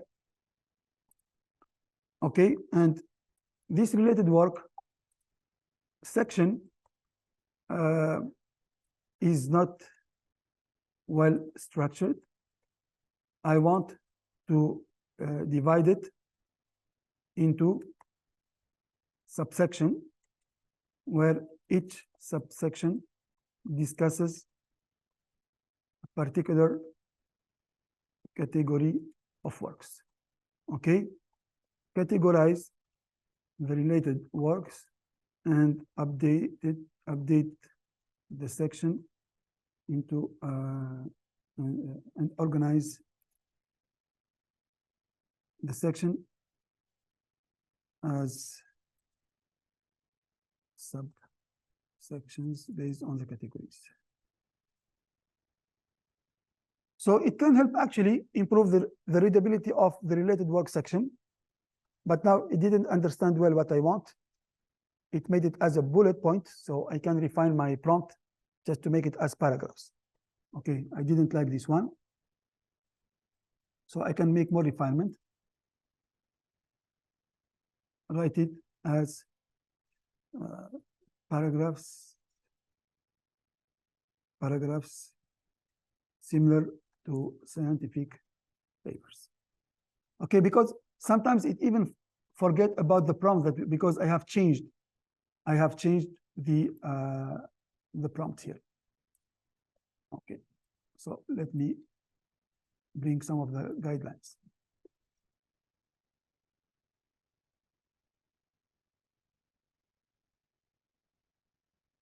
Now it made it two subsections.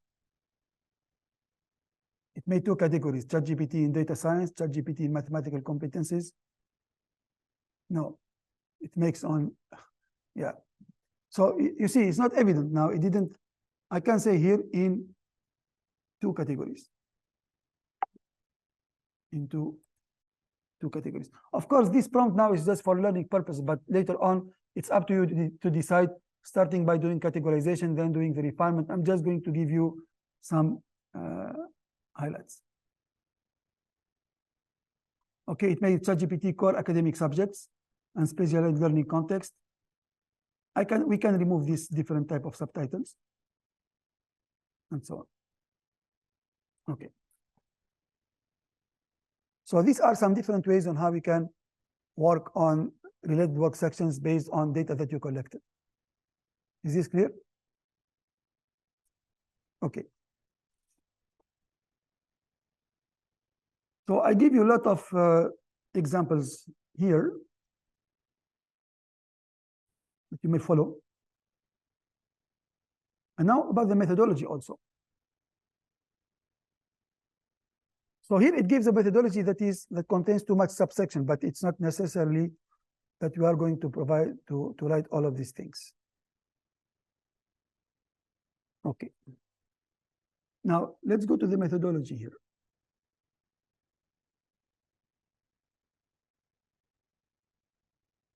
So I'm not very convinced about this methodology. So in these particular cases, so I can write the methodology myself if I have a clear plan, for example.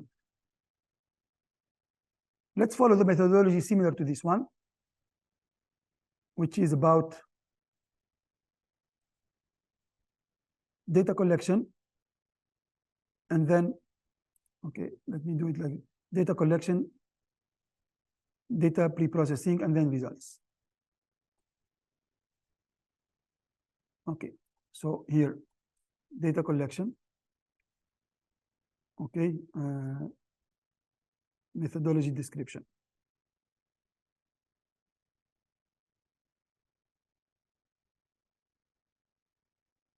So now I can come here. I want a plan for the methodology, okay, with the following section and subsections.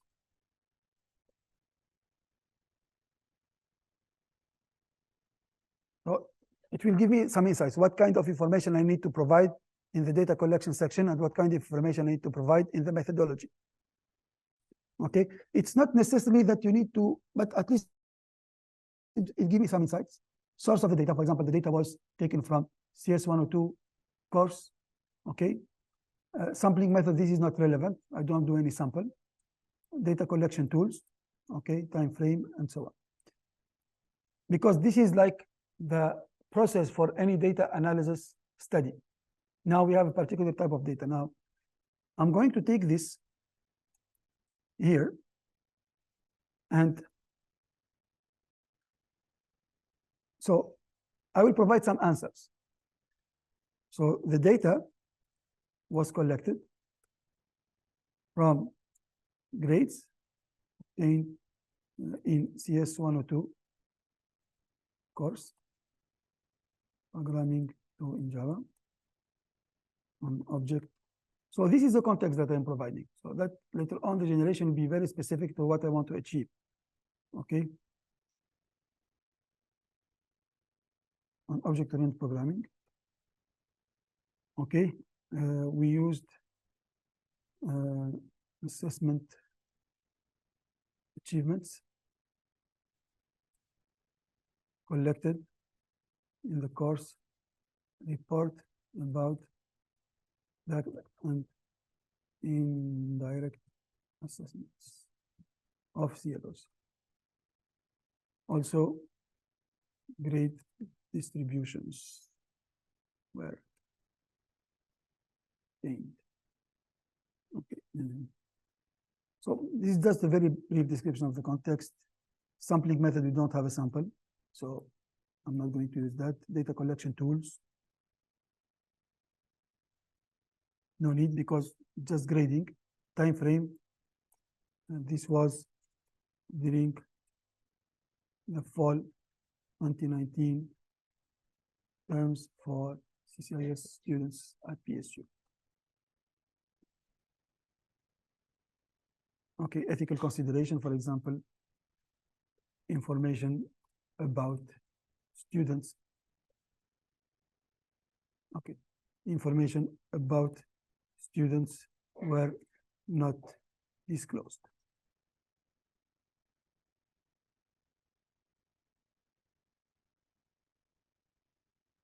Okay, so this plan, it's useful. Of course, now I'm doing the things very fast, but later on you need to provide more context. You can even write paragraphs based on your understanding. The more accurate you are, the best result that you are going to get.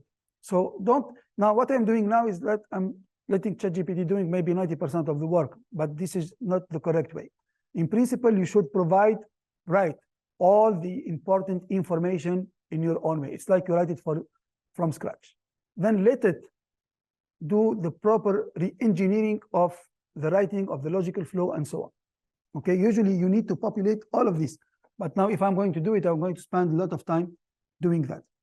Okay, so populate, let it, for example, provide you a good plan, that's not bad, and then try to write these paragraphs with all the information. Okay, from the context that you are going to provide, okay, it will help you write the methodology.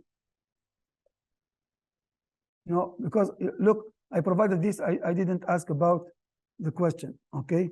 Write the methodology section based on context above.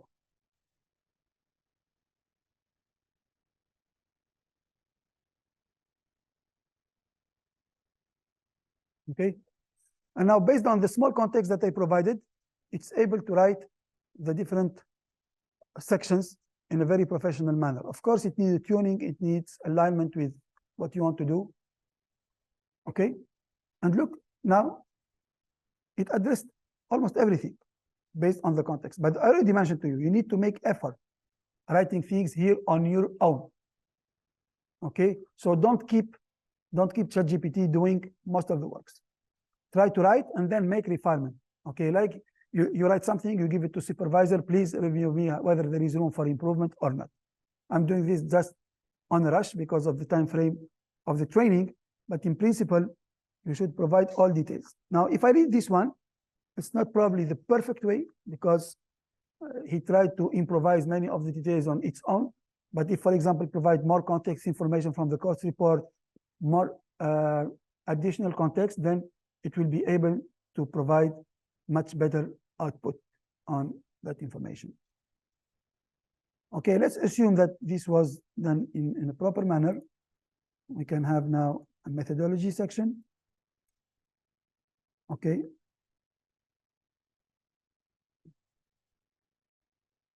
And now we need to do result analysis.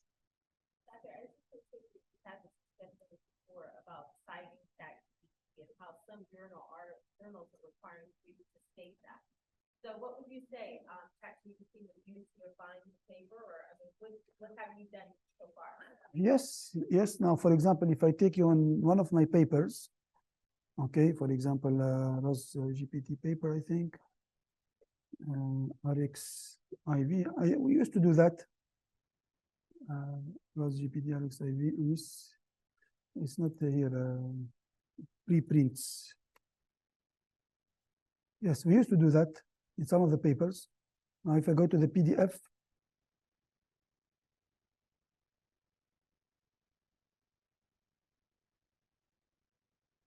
so it's sometimes recommended to write a statement at the end of the paper. I don't know whether in this paper or another paper, but I remember that I did this, probably not in this paper. But in another paper, I think it's, I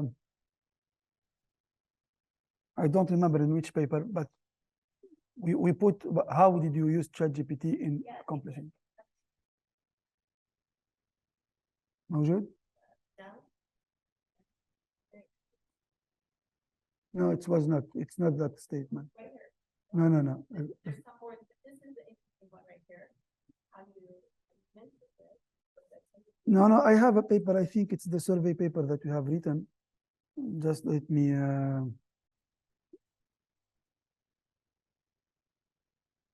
Yeah. I think it's this survey paper. Exploring capabilities. Yeah, this one. Yeah, this paper. I can give you. This was also mentioned by Elsevier. Okay.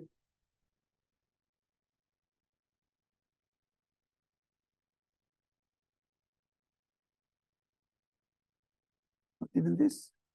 Oh, I don't remember. I don't remember where I put it. Anyway. But it's in one of your, right? In one of my papers, we did that. Yes. Yes. Okay, so now usually this is like a toy example. Okay, going through related works methodology, but this is the thing that you usually apply in research works. So now, for example, in in results analysis, how can ChatGPT provide you insights? Usually, you're going to have plots similar to this one. And we did this before. Okay, imagine that you made the charts for performance evaluation, for simulation, for data collection, for survey analysis, any kind of charts. And you would like to analyze the results. And one of the major issues of students or researchers in general, they don't provide any in-depth analysis.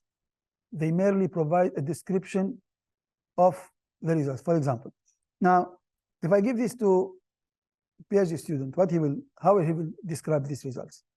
Okay, CLO1 has achieved 90%, more than 90%. CLO2 has achieved, it's just reading the graph. This is chaotic. Okay, and this is one of the reasons to reject research papers. So if you want to use ChatGPT for evaluating, for example, if I want to use ChatGPT for evaluating, for example, result section. That's a little bit complicated. This is not like a conventional paper, but I have another one. So this is the result section here. The first question I may probably ask, let me take all this text. One of the most important things here, does this result section provide in-depth interpretation of the results? This is very critical. Okay.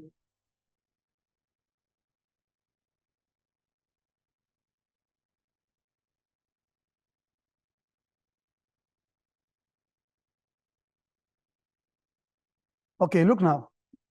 While the results are presented in detail, the why behind some of the results are not deeply explored.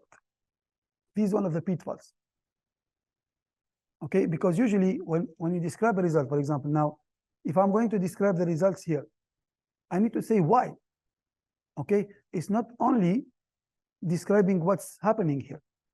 Okay, simple description doesn't give any insights. You need to make sure about the insights. So usually I recommend you, when you write any result description, try to use ChatGPT to check whether you have missed to have detailed interpretations. Okay, correlation explanation. There's a mention of correlation value, but without detailed interpretation. Okay, and comparative analysis. Also, the results need to be compared with others. So all of these things, it's really important to pay attention, not to have later on any issues with the reviewers when they review your paper. Okay, so ChatGPT basically, it can identify these issues, and we can later on, please try, for example, to improve this paragraph to provide deeper insights. So it has the capabilities to take information. Look now, let's take the exercise. Now, let's write an interpretation of this diagram. You want to go through the exercise? Okay, let's make my now results section, and I'm going to write interpretation of this one. So we are multiple human now. Let's try to write something about this. Okay, give me some insights. Give me some insights. Yeah, this. Yeah, let's write some insights about this. Students think that they performed higher than they actually did. Okay, from the figure above, okay, students Perceive that they performed higher than that they performed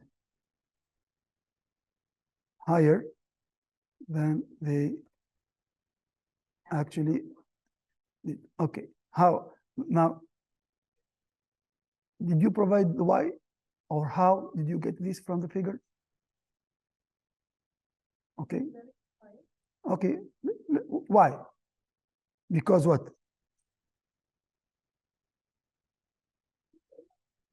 Yeah, because the indirect assessment shows higher trends as compared to direct assessment for all CLOs. Okay, another thing. Do your best. Okay, we can observe like CLO 1 or 2 are closer to 90% than the others. Okay, CLO 1 and CLO 2. No, I think these are the best ones.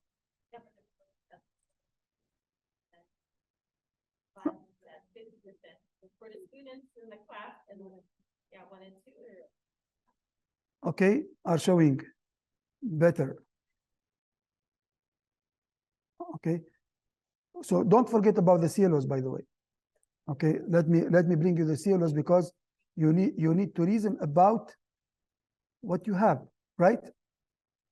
Okay, I think so I want to take you from the exercise. Now we're doing this manually, and let's say later on whether ChatGPT will be better than what we have done. Of course, we didn't have long time, but usually we can spend longer time in doing so.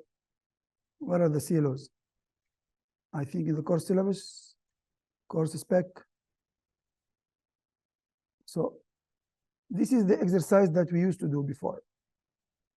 Okay. So if we look at the CLOs, maybe we can say these are the two most basic concepts and these are the advanced concepts. So showing better student performance.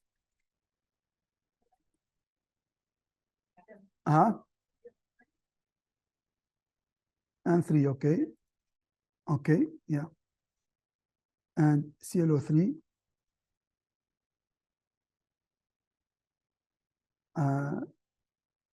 CLO 3 are showing better student performance as compared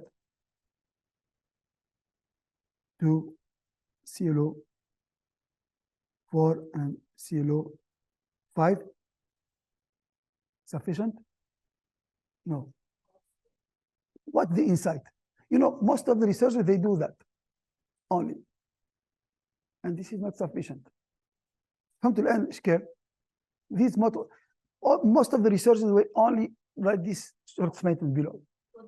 Okay, we can now, if we want to give the message, this suggests that the students grasped better the foundational concept compared to more advanced concepts toward the end of the term. Any other insights?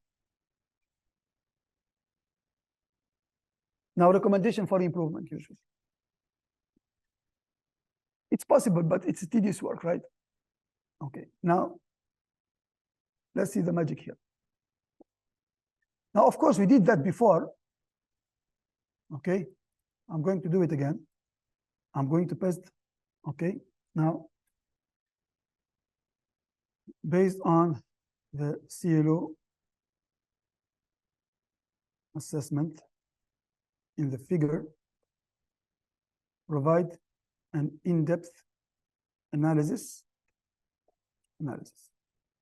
with recommendations and insights.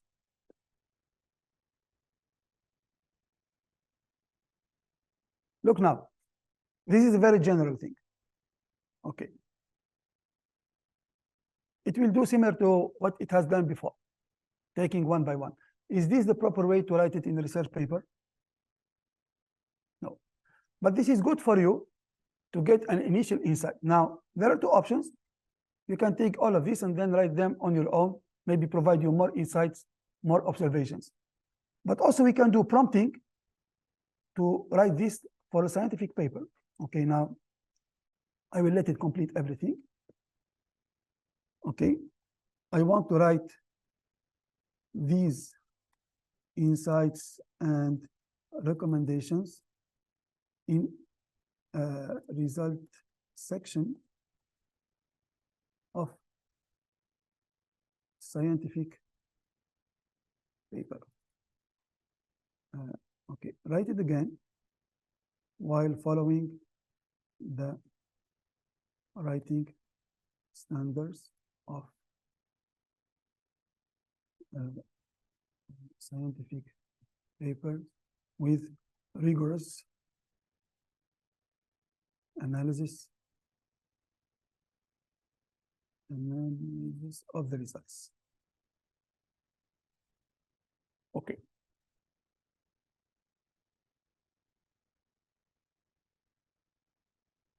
And look now, it's very nice. First of all, it provides a description of the data, general description. Okay, direct versus indirect assessment. It will take one by one. Aggregate assessments. I'm not satisfied with this one. Okay. I'm not satisfied with this prompt. Write it as paragraph, be concise and formal. Do not exceed 300 words.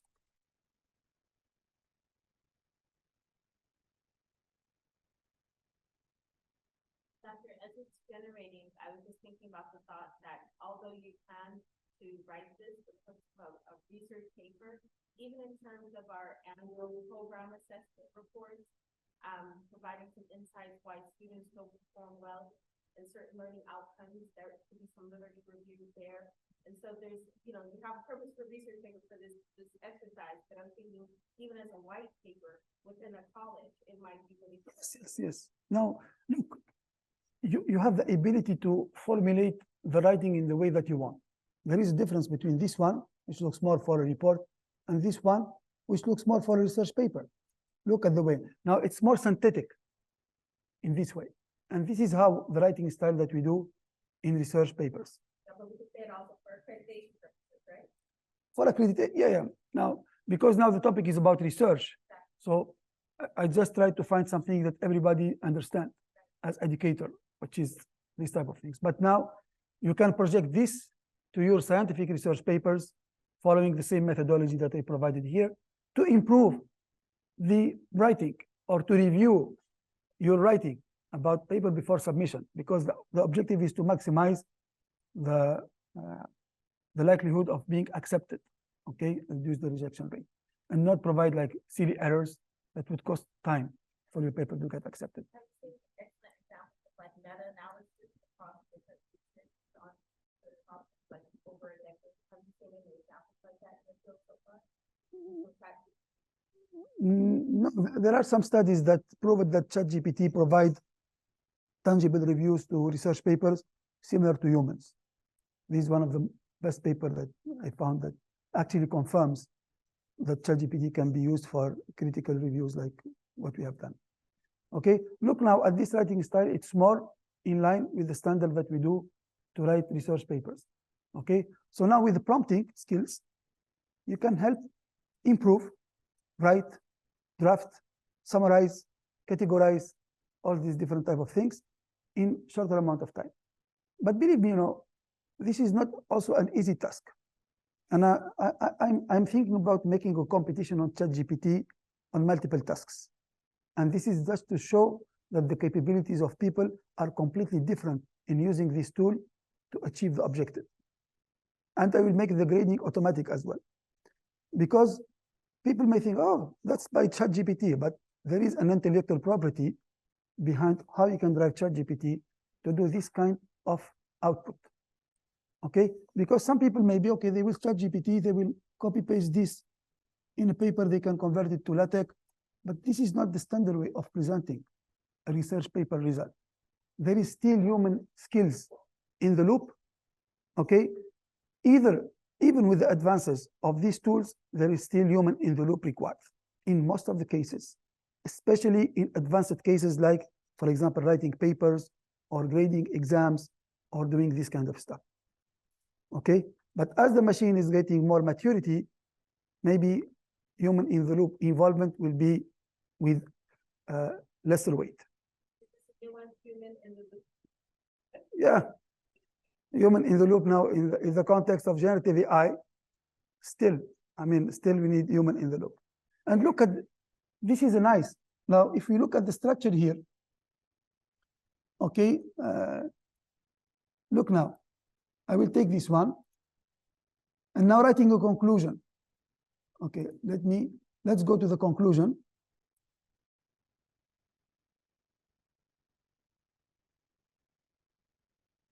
Okay, so how do you write a conclusion? How do you write a conclusion? Okay, what are the main errors that people do when writing a conclusion?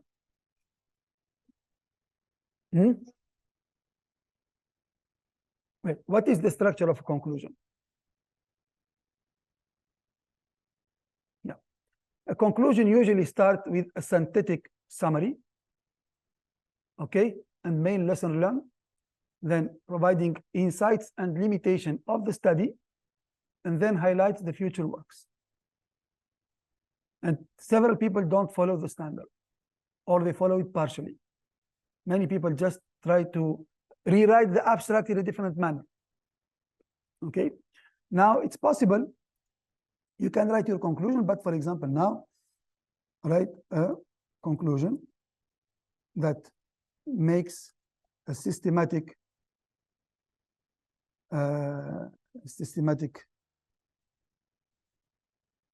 summary of the paper, analyze lesson learned and limitations of this work, and highlight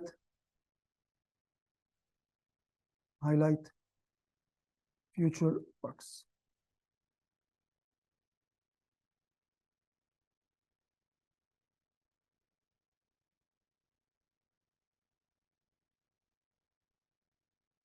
Okay, so here you can provide, at least if you don't write all, you can write, for example, what are the limitations of my work? At least you can identify some of the parts that you need to write.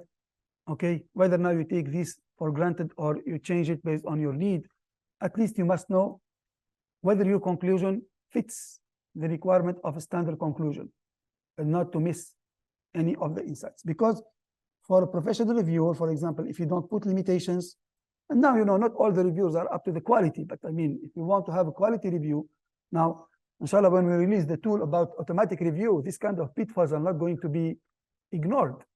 Okay, when you review a conclusion, it will go through all the standard criteria of a conclusion and tell you, you have an issue here, you have an issue there, and this is how to solve it.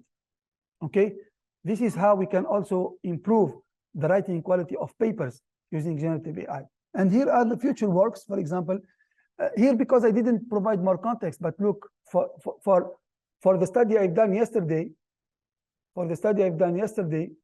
it even, for example, because I provided all information about the sample size and so on, it told that future work would expand the sample size to have better insights and so on.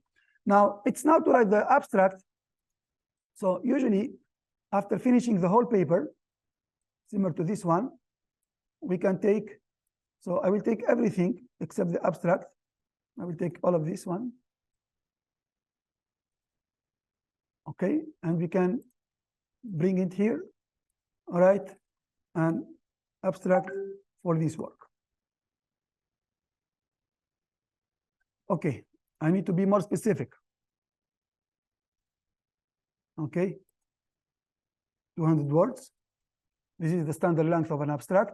Okay, focus on problem statement, then methodology and main findings. Now we're able to have global information about the abstract. Okay.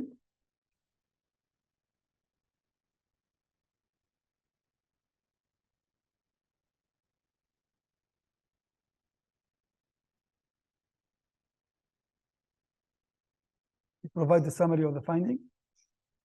Okay.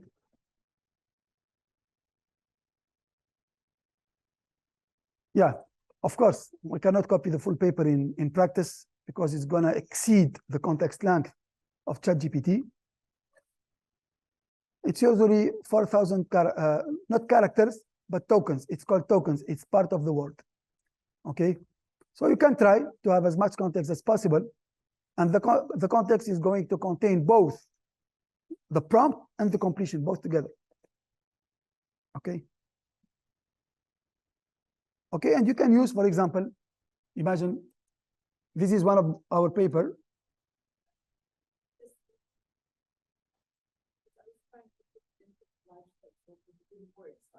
Part of it, but then I said, I will give you some more.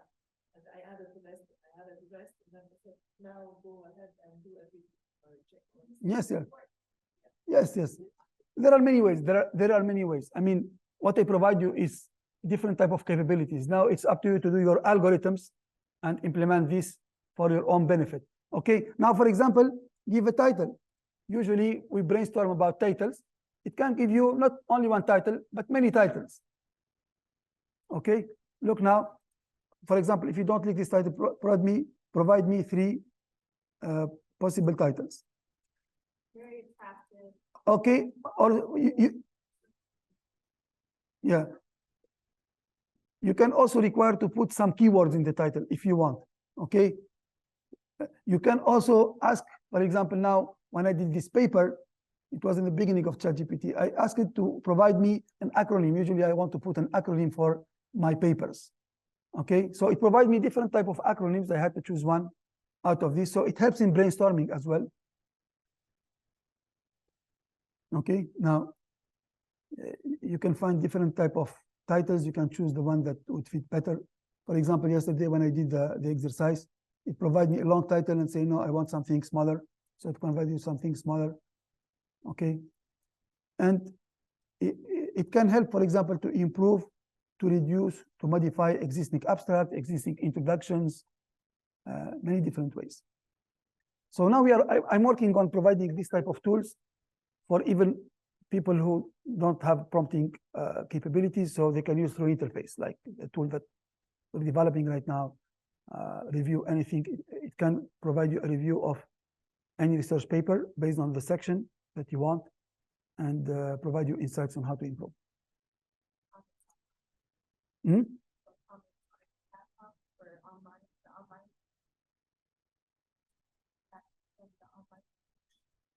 No. Yeah, attendance sheet is with the Muhammad Abdullah. Yeah. Okay. So now we have only one part, maybe 40 minutes to complete with programming. We will take the time for a short break and prayer, and then I'm able to stay until after 5. For those who would like to stay, you're welcome. For those who have any engagement, they can leave at any time they want. Okay. But I need to stop now. I don't want to overwhelm with a new topic until we take a break of, let's say, 10 minutes for praying and coming back, inshallah.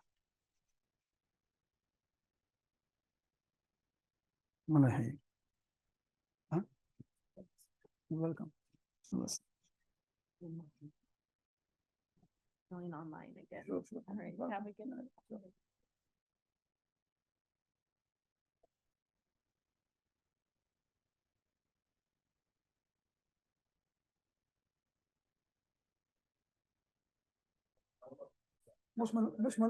مش من هناك التكييف. من أين تكييف؟ هذا ما عندناش فيه.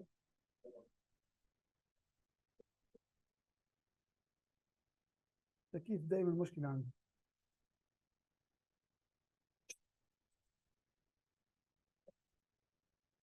Okay.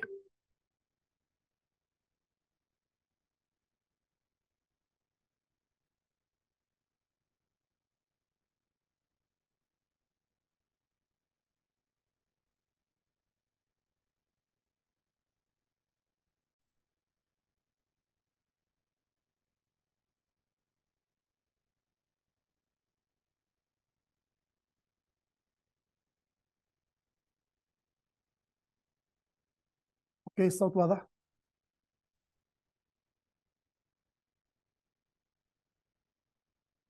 اونلاين واضح الصوت؟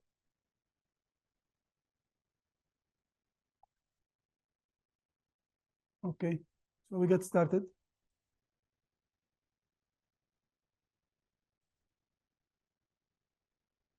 لو سمحت دكتور، السلام عليكم. عليكم السلام ورحمة الله. بس إذا كان يعني ريبيت الكويستشنز اللي تجيك من الأودينس اللي حاضرين عندك فيزيكال، لأن والله الأونلاين إحنا ما نسمعها الأسئلة اللي تجيك أحيانا منهم. لا إن شاء الله بإذن الله، ومرة القادمة نجيب مايك على أساس إن اللي عنده سؤال يكون عن طريق المايك تسمعوه مباشرة إن شاء الله. يعطيك العافية. بإذن الله. Okay, so بسم الله الرحمن الرحيم. So far we've shared ChatGPT capabilities in education research. Now, one of particular and interesting topic in education research is programming. Okay, so I'm going to show you how you can use ChatGPT to develop programs. So this is just a funny picture about coding before and after ChatGPT, and this is pretty much translate the current state, because coding now it becomes so much simpler, and personally I'm able to write much more code with more ease as compared to the era before ChatGPT, because it helps overcoming multiple difficulties that we face as programmers, especially, for example, when there are errors, debugging, documentation, and different type of stuff. But also there are some challenges. Okay, so programming, ChatGPT is not a programming language, but it's a tool that helps in developing programs in different type of languages. And also, in some of the cases, when we overrely on ChatGPT, for example, before the area of OpenAI and ChatGPT, maybe someone would spend 2 hours to do coding and 6 hours to debug. And now it can be potentially possible to generate code in 5 minutes, but spend 24 hours to debug if we are not well educated about programming. So still human in the loop is still needed at this stage. Also, although the machine has made big evolution, we still have human expertise to solve some particular problems where the machine probably is not able to solve it immediately. So as usual, I provide you a very brief overview about the different type of benefits where ChatGPT can help in programming. For example, documenting code, adherence to standard. For example, when you write a code in Python, there are standards that tells you how to write the code. For example, PIP8 is one of these standards, for example, in terms of naming conventions and organization of the code. Also code indentation, making sure that code is well indented, especially in Python or other programming languages. You can improve code formatting and output. And several usages, basically, like debugging, coding examples, conceptual understanding, and learning new technology as well. Okay, so you can find this in the slides, but now my objective is to develop something very simple. I want to create a ChatGPT chatbot. Okay. This is a chatbot using ChatGPT. So a chatbot basically would have a front end, which is like an HTML interface. Okay, and then a back end in Python, which will send the information to OpenAI and get the information back. So usually if you want to do that from scratch, of course we can Google, we can get initial code, but still it's going to require a lot of time. But we will do this in probably 10 minutes, 15 minutes, and we will have initial prototype done. Okay, so let me start a new ChatGPT session. And I'm going to take this context. You can just plug it here to ChatGPT-4. So look, if you don't provide additional information, it will provide you something. Okay. So this is just provide you an initial input without any specific requirement. Of course, this is going to probably run, but with some limitations. So I'm going to take this code. I will open VS Code here. So I've done this yesterday, but let me just chatbot. And I'm going to create index.html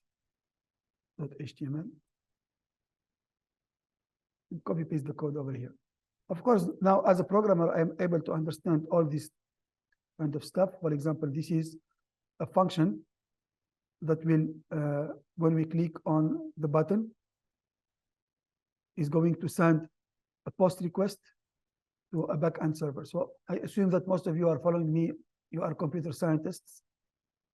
Okay, but no problem. Now, this is a front end. This is the web interface that you usually have. Okay, I'm going to open it. It will have just a simple form, not a big deal. Okay, this is day 2.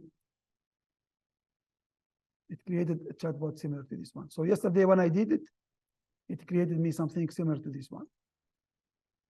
Okay, so it creates an interface.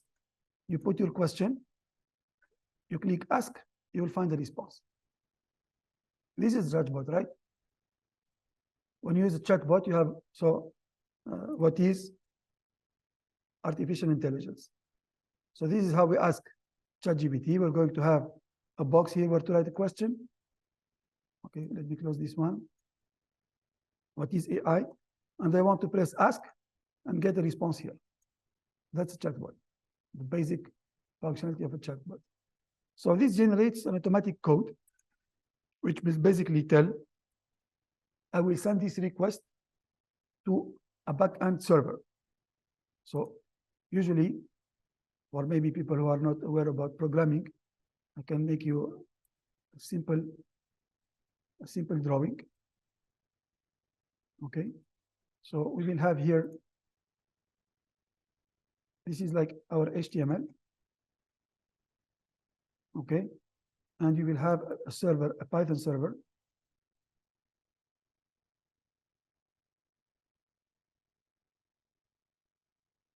And you will have a user here.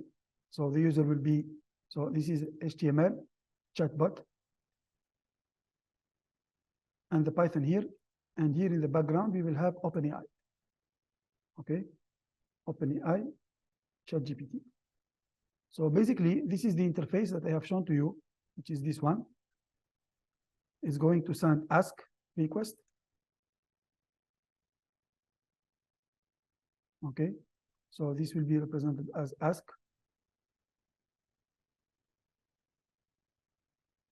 And of course, we're going to send prompt, which is the user question. Okay, so this question will come to the Python server. So this is a Python server API, application program interface. It will ask, it will send the question to OpenAI. So this is, we call chat completion prompt. And OpenAI is going to respond. Okay, sending back a response here. So this is a response. And this response will be sent back to the user.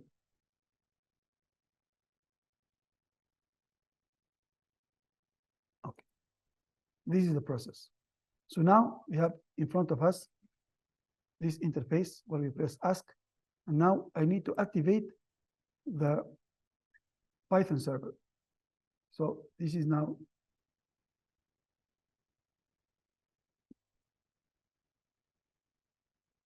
okay, let me activate my virtual environment.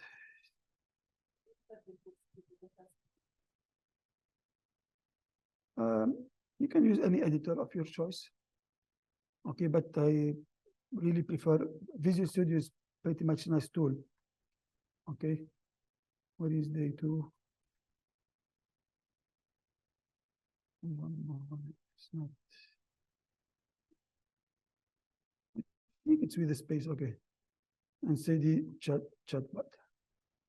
So now I'm going to create another script for Python, which is app.py. And look, ChatGPT is going to give me everything I need. So I don't need to make an effort. Of course, I need to understand the output here. What is? Okay. So it gave me this request. I'm gonna paste it here. And look, you see this one is completely wrong. This is completely wrong because it doesn't know how to call an OpenAI ChatGPT. Okay, so this is completely wrong. So if you rely 100% on ChatGPT, you will not be able to get correct answers. So this part related to OpenAI is completely false. So usually when we want to write an OpenAI request, so we need to go to Playground. Okay. And for example, I want to ask ChatGPT 3.5, and here I can view the code. So this is actually the correct code on how we can call ChatGPT to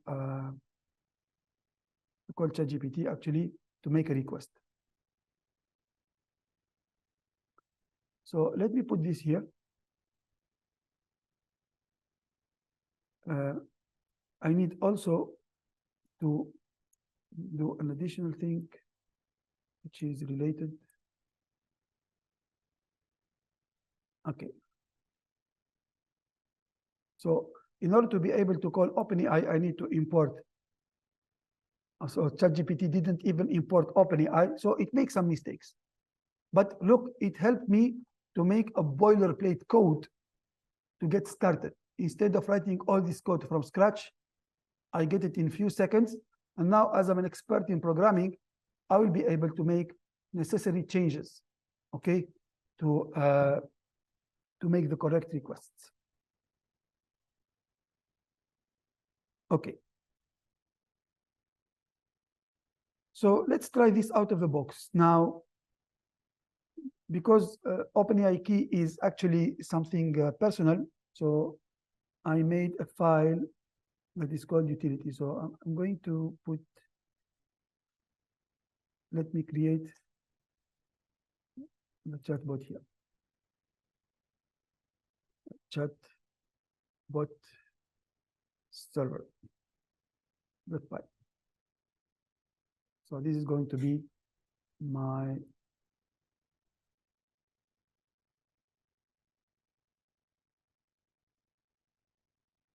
okay.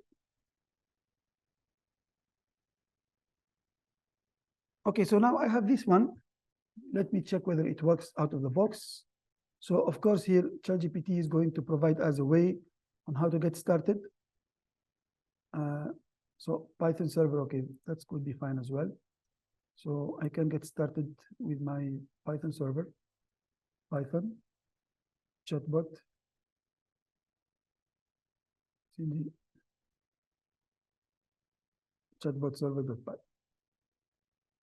Now, the server, this one, is now started. It's able to receive requests from the front end. Okay, that's pretty much it now.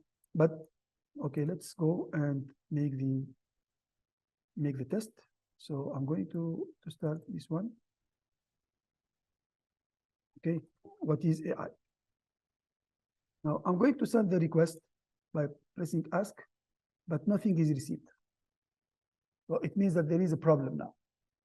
Okay, there is no communication between. Now we start to debug.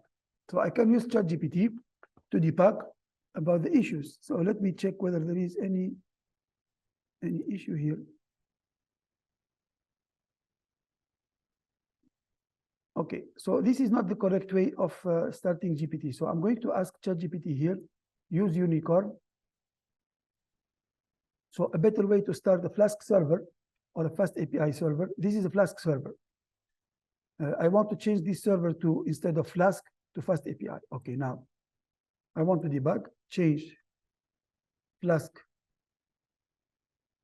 to Fast API and use unicorn to start the server. So for people who are already programming backend, so usually we use unicorn to start multiple threads on the server. But don't care about the details if you don't understand, because the most important thing is just to show the capabilities about how we can ask questions in order to get response how it can change the life of a programmer based on these capabilities. Now, it also provided me the old code with the non-relevant way of sending requests. So it's better to change. Okay, I will provide my code. Okay, so actually change this code to consider fast API with Unicode.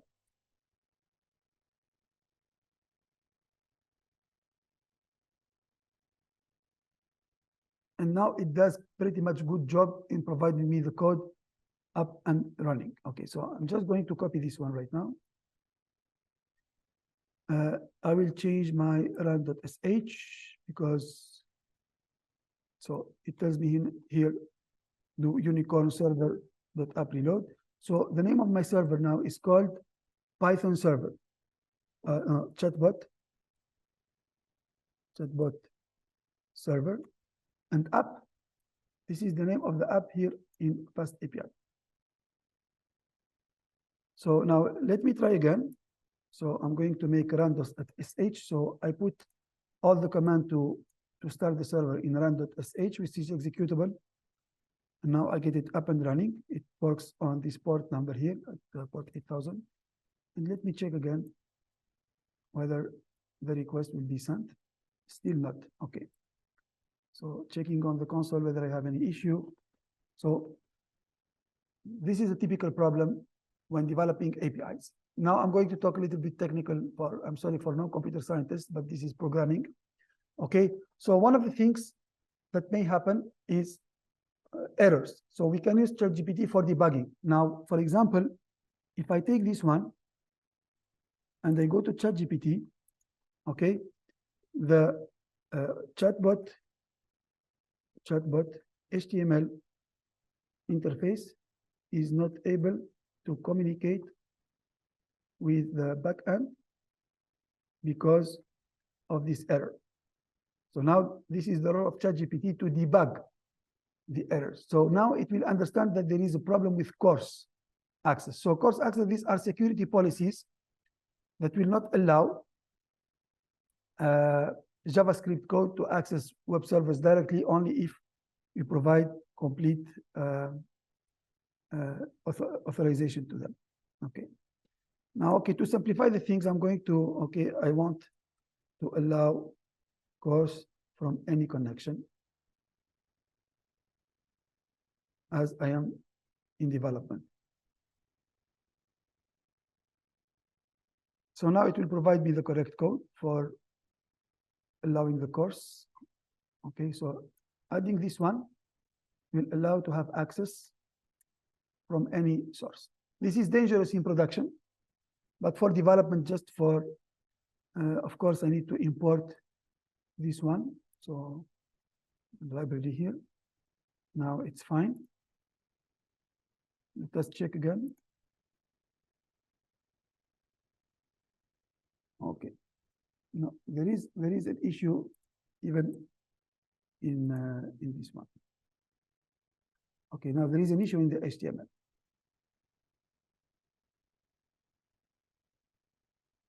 Yeah, there is an issue here. Yeah, it must be local like this one. Okay, so let me correct it. Where is the application JSON?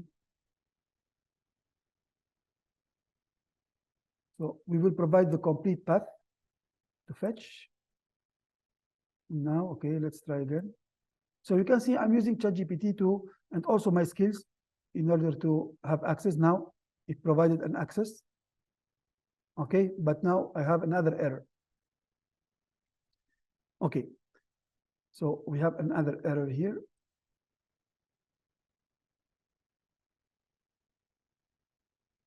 Of course, now I can spend time to debug. These are the same things that I went through yesterday. Okay, I need to make sure about the correctness of all these different type of topics because maybe message content is not defined. But now spending some time to debugging in the way that I mentioned with ChatGPT, I can now, for example, run my server. So let me switch to the version I did yesterday. Okay, so make run.sh. And now I'm going to go to This is index.html. Look, what is AI? Okay. Now, after fixing all the issues, we're going to have the request here. So this request is going to be sent to ChatGPT, and finally, I will have a response. So it's now I'm having a chatbot right now, very simple chatbot. But what do you think about this design? Is it good? Not really. Okay, so I can ask still ChatGPT to provide better design. Let me take, what is this, index or index 2? Yeah, it's index. And I will take this index, okay, going to ChatGPT. This design is basic and not good. Okay, improve the design by using Bootstrap. Is not good. Yeah, it's basic and not good. Okay, use Bootstrap to improve the layout.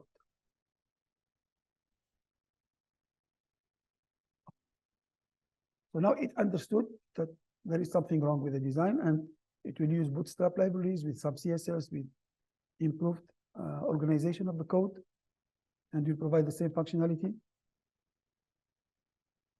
Okay. Now we take this one. Usually we don't need to do a lot of sorry. Okay. We get to day 2 index 3 .html empty code. I go here. Now I have a better design. Okay. Yesterday it even gave me a better design, this one or this one, but this one is better. You can see now. This is what to ask, and this here what we're going to have the layout. For example, what is artificial intelligence? Okay, now I submit the request.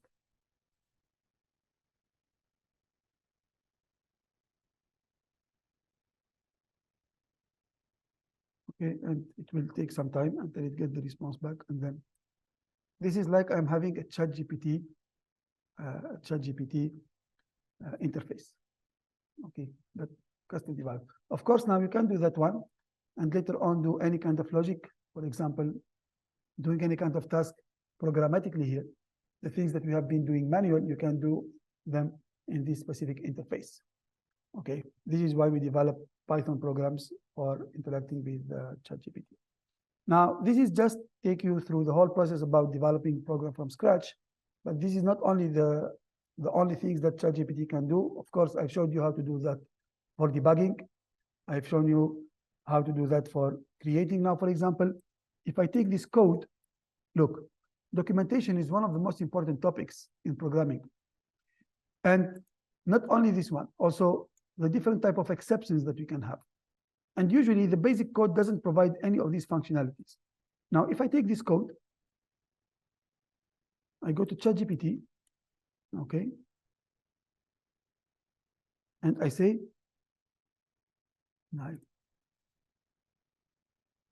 rewrite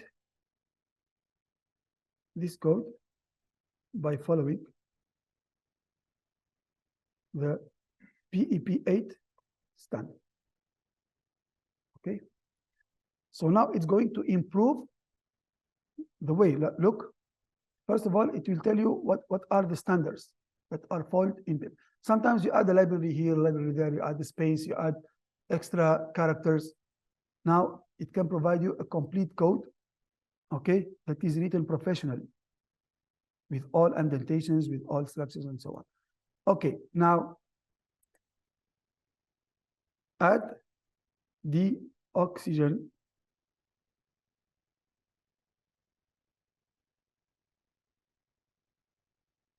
documentation to this code. Now, if someone is given this code, maybe it will find it hard to understand what is the role of each function.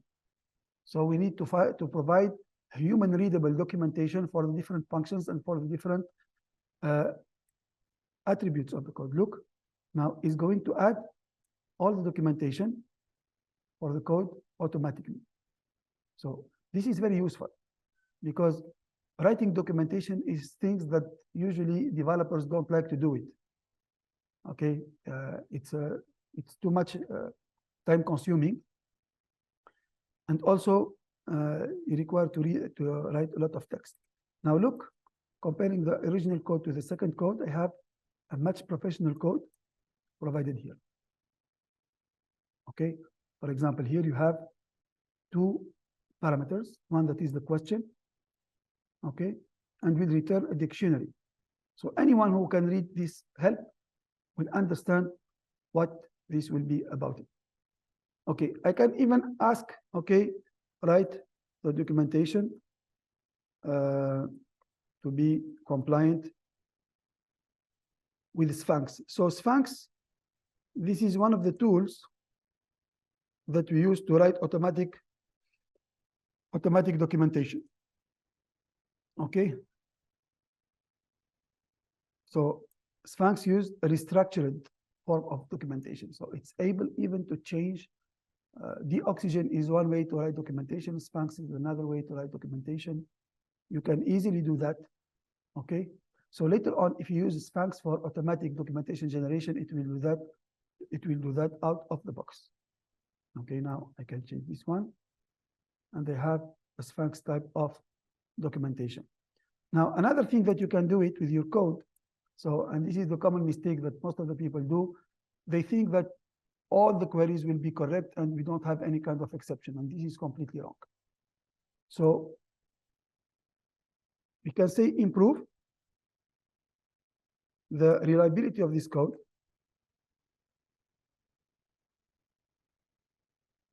by adding try except blocks. So here it will identify which methods are more susceptible to errors, and we'll try to put them into a try except block. Like, for example, calling it ChatGPT. Okay, now it made a try except into ChatGPT over here. Okay, except if there is a value error, if there is an exception, it will write an exception. This is how we can write a professional program. And this is not less than important than writing the program by itself. Okay, I can also ask to provide a general review about the reliability and safety of my code. And if this is very important in production. When you do development, when you do prototyping, that's not a big deal. But when you do production, it's really important that you take care about all these different aspects of my code for production. Look, for production.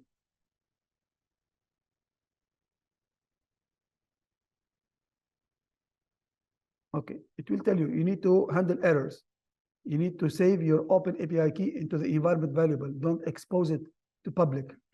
You need to make proper course setting. Don't allow connection from anywhere because of security threats.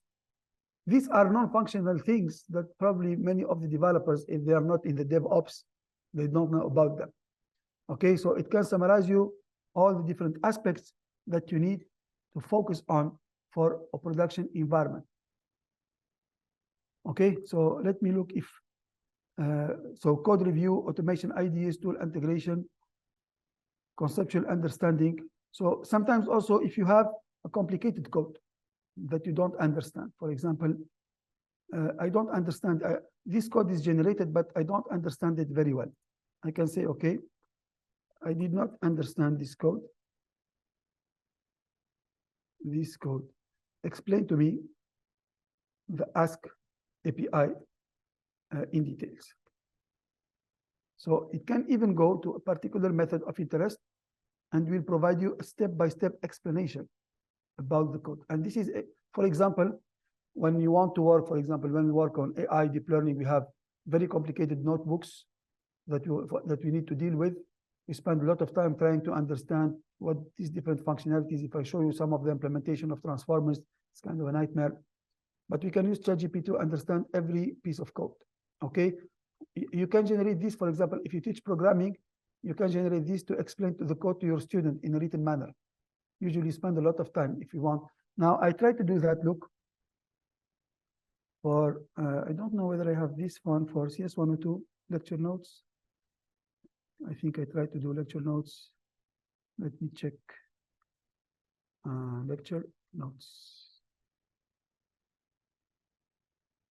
Yeah, I try to do that in generative AI. For example, I took my slides and I generated lecture notes from ChatGPT based on my slides.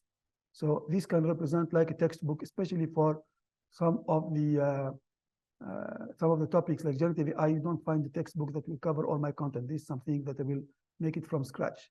So I can use ChatGPT to convert my slides into written text. Okay, that's one of the things that you can do. Look, I written 37 pages in no time. And this will be very helpful to the students that are probably could not grasp everything, because some students learn more from videos, some learn more in classroom, and some other may learn by reading. You can, yes, you can. But when you read the text, you write a textbook, you need to elaborate. So الاختصارات موجودة في السلايدات. Yeah, you know, we try to adapt to different learning skills and different learning experiences of the students. So unfortunately, I didn't teach this course because I had very few students. They were scared. But this is something that probably we can do, especially for topics that don't have textbook, or you want to have a lecture notes very quickly to your own. You can also use it to explain codes to your students in a very simple manner, like this one, for example. Okay, when sometimes you develop a notebook, for example, I can show you some of the notebooks where I use ChatGPT when I did a notebook for, I think for data science, no, it's for, I did a notebook. Okay, let me check. Self-attention, yes, when I did a notebook on attention, notebook, pull up.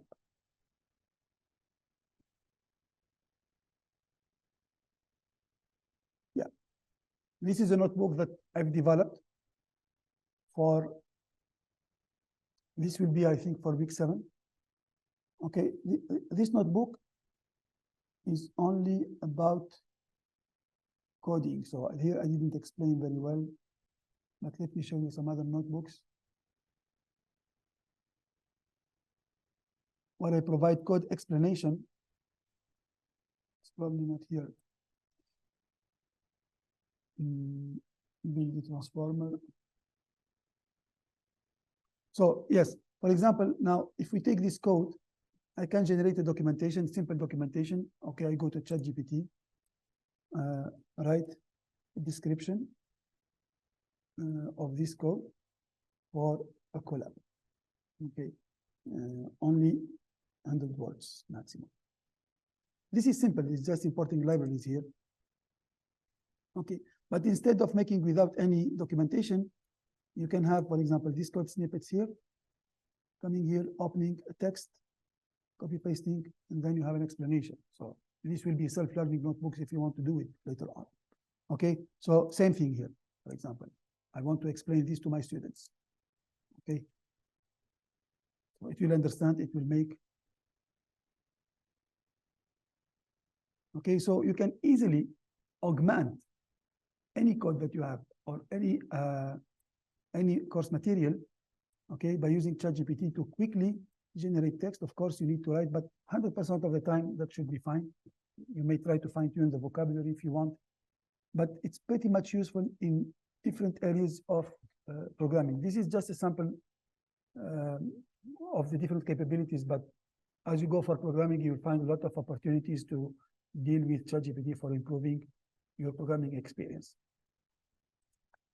Okay, so I think we came to the end of the lecture. I don't want to be more heavy on you. So I hope that you get a good understanding about the different capabilities of ChatGPT, either in education, teaching, curriculum development, course management, later on research, and also on programming. Thank you. Is there any question from here or from the audience on Zoom?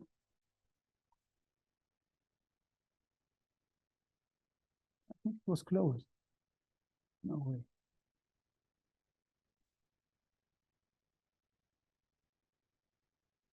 Just a moment. Why it's closed?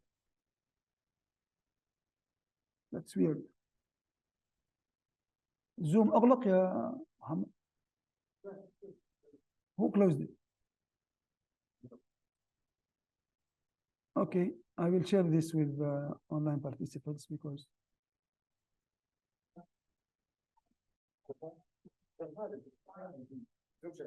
okay.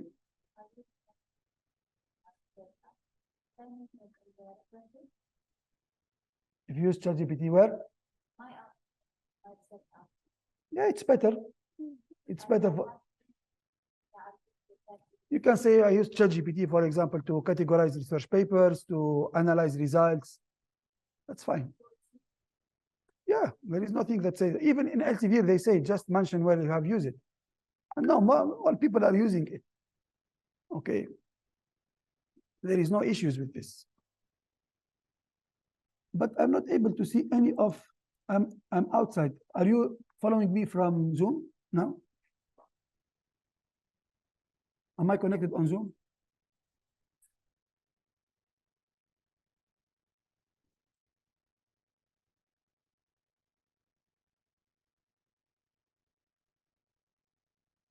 Presenting. Okay.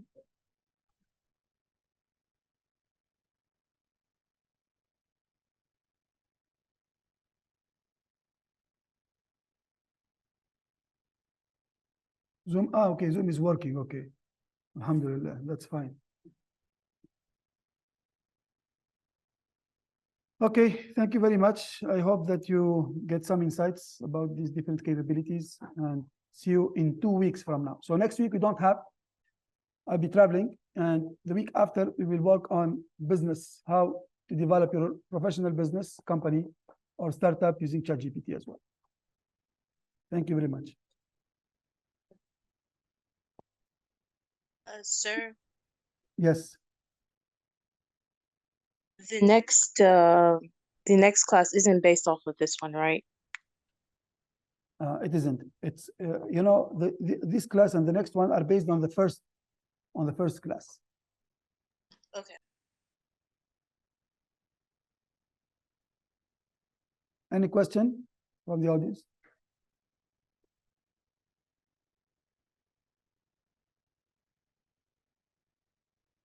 Okay, jazakallah khair. No, it's same tools. That's ChatGPT 4.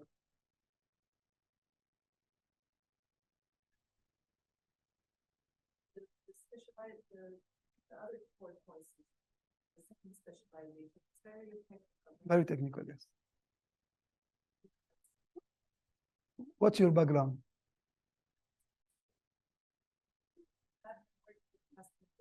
Yeah, if you have the computer science background, you'll be able to grasp at least the first and the second one.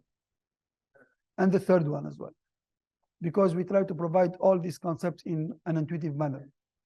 Okay, so you can manage. With the computer science, you can manage. But without computer science background, it will be difficult. Excuse me, Professor, I have a question if you don't mind. Yes.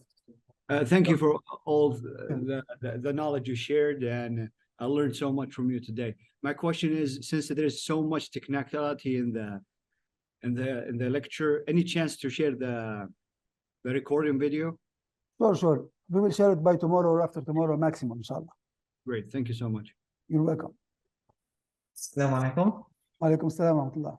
Thank you, Doctor, for your lecture. It's really interesting. Actually, your recommendation for learning or for advising the students to use ChatGPT for programming mainly, is it recommended at the first or second level, or it's better to avoid this recommendation? No, it's recommended at any level. Okay, let me give you some examples.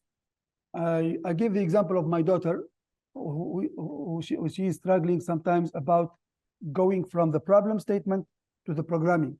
There is a gap that doesn't explain how to solve a problem first, which we call computational thinking and critical thinking.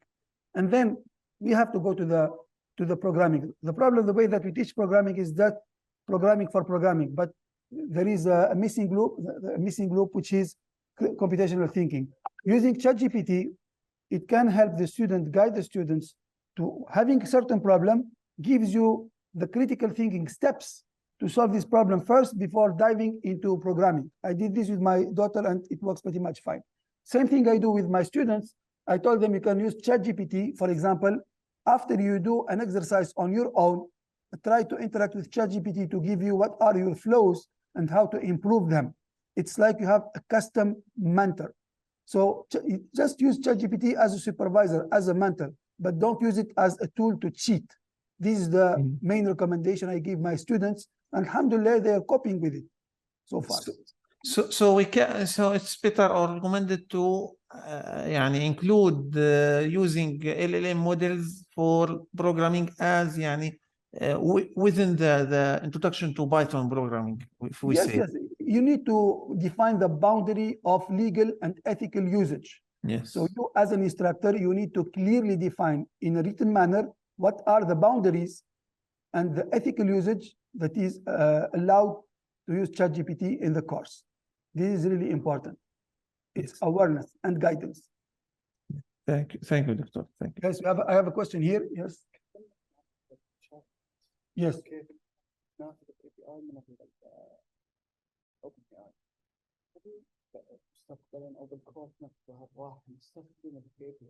نعم في نعم this is when we talk about long chain advanced programming of application, we will talk about OpenAI by itself and other frameworks to improve programming LLMs.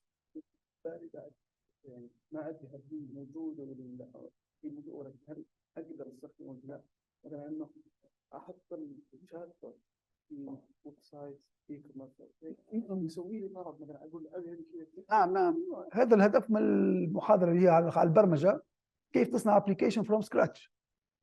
وفي موجود اي مثل الاكزام جي بي تي يستعمل نفس الطريقة نعم. of course we're going to see this in detail في البروجرامينج، لأنه في advanced techniques. It's not only ChatGPT API by itself is limited.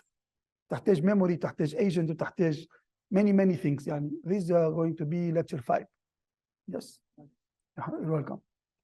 Okay, thank you very much and see you in 2 weeks inshallah. Assalamu alaikum wa rahmatullah.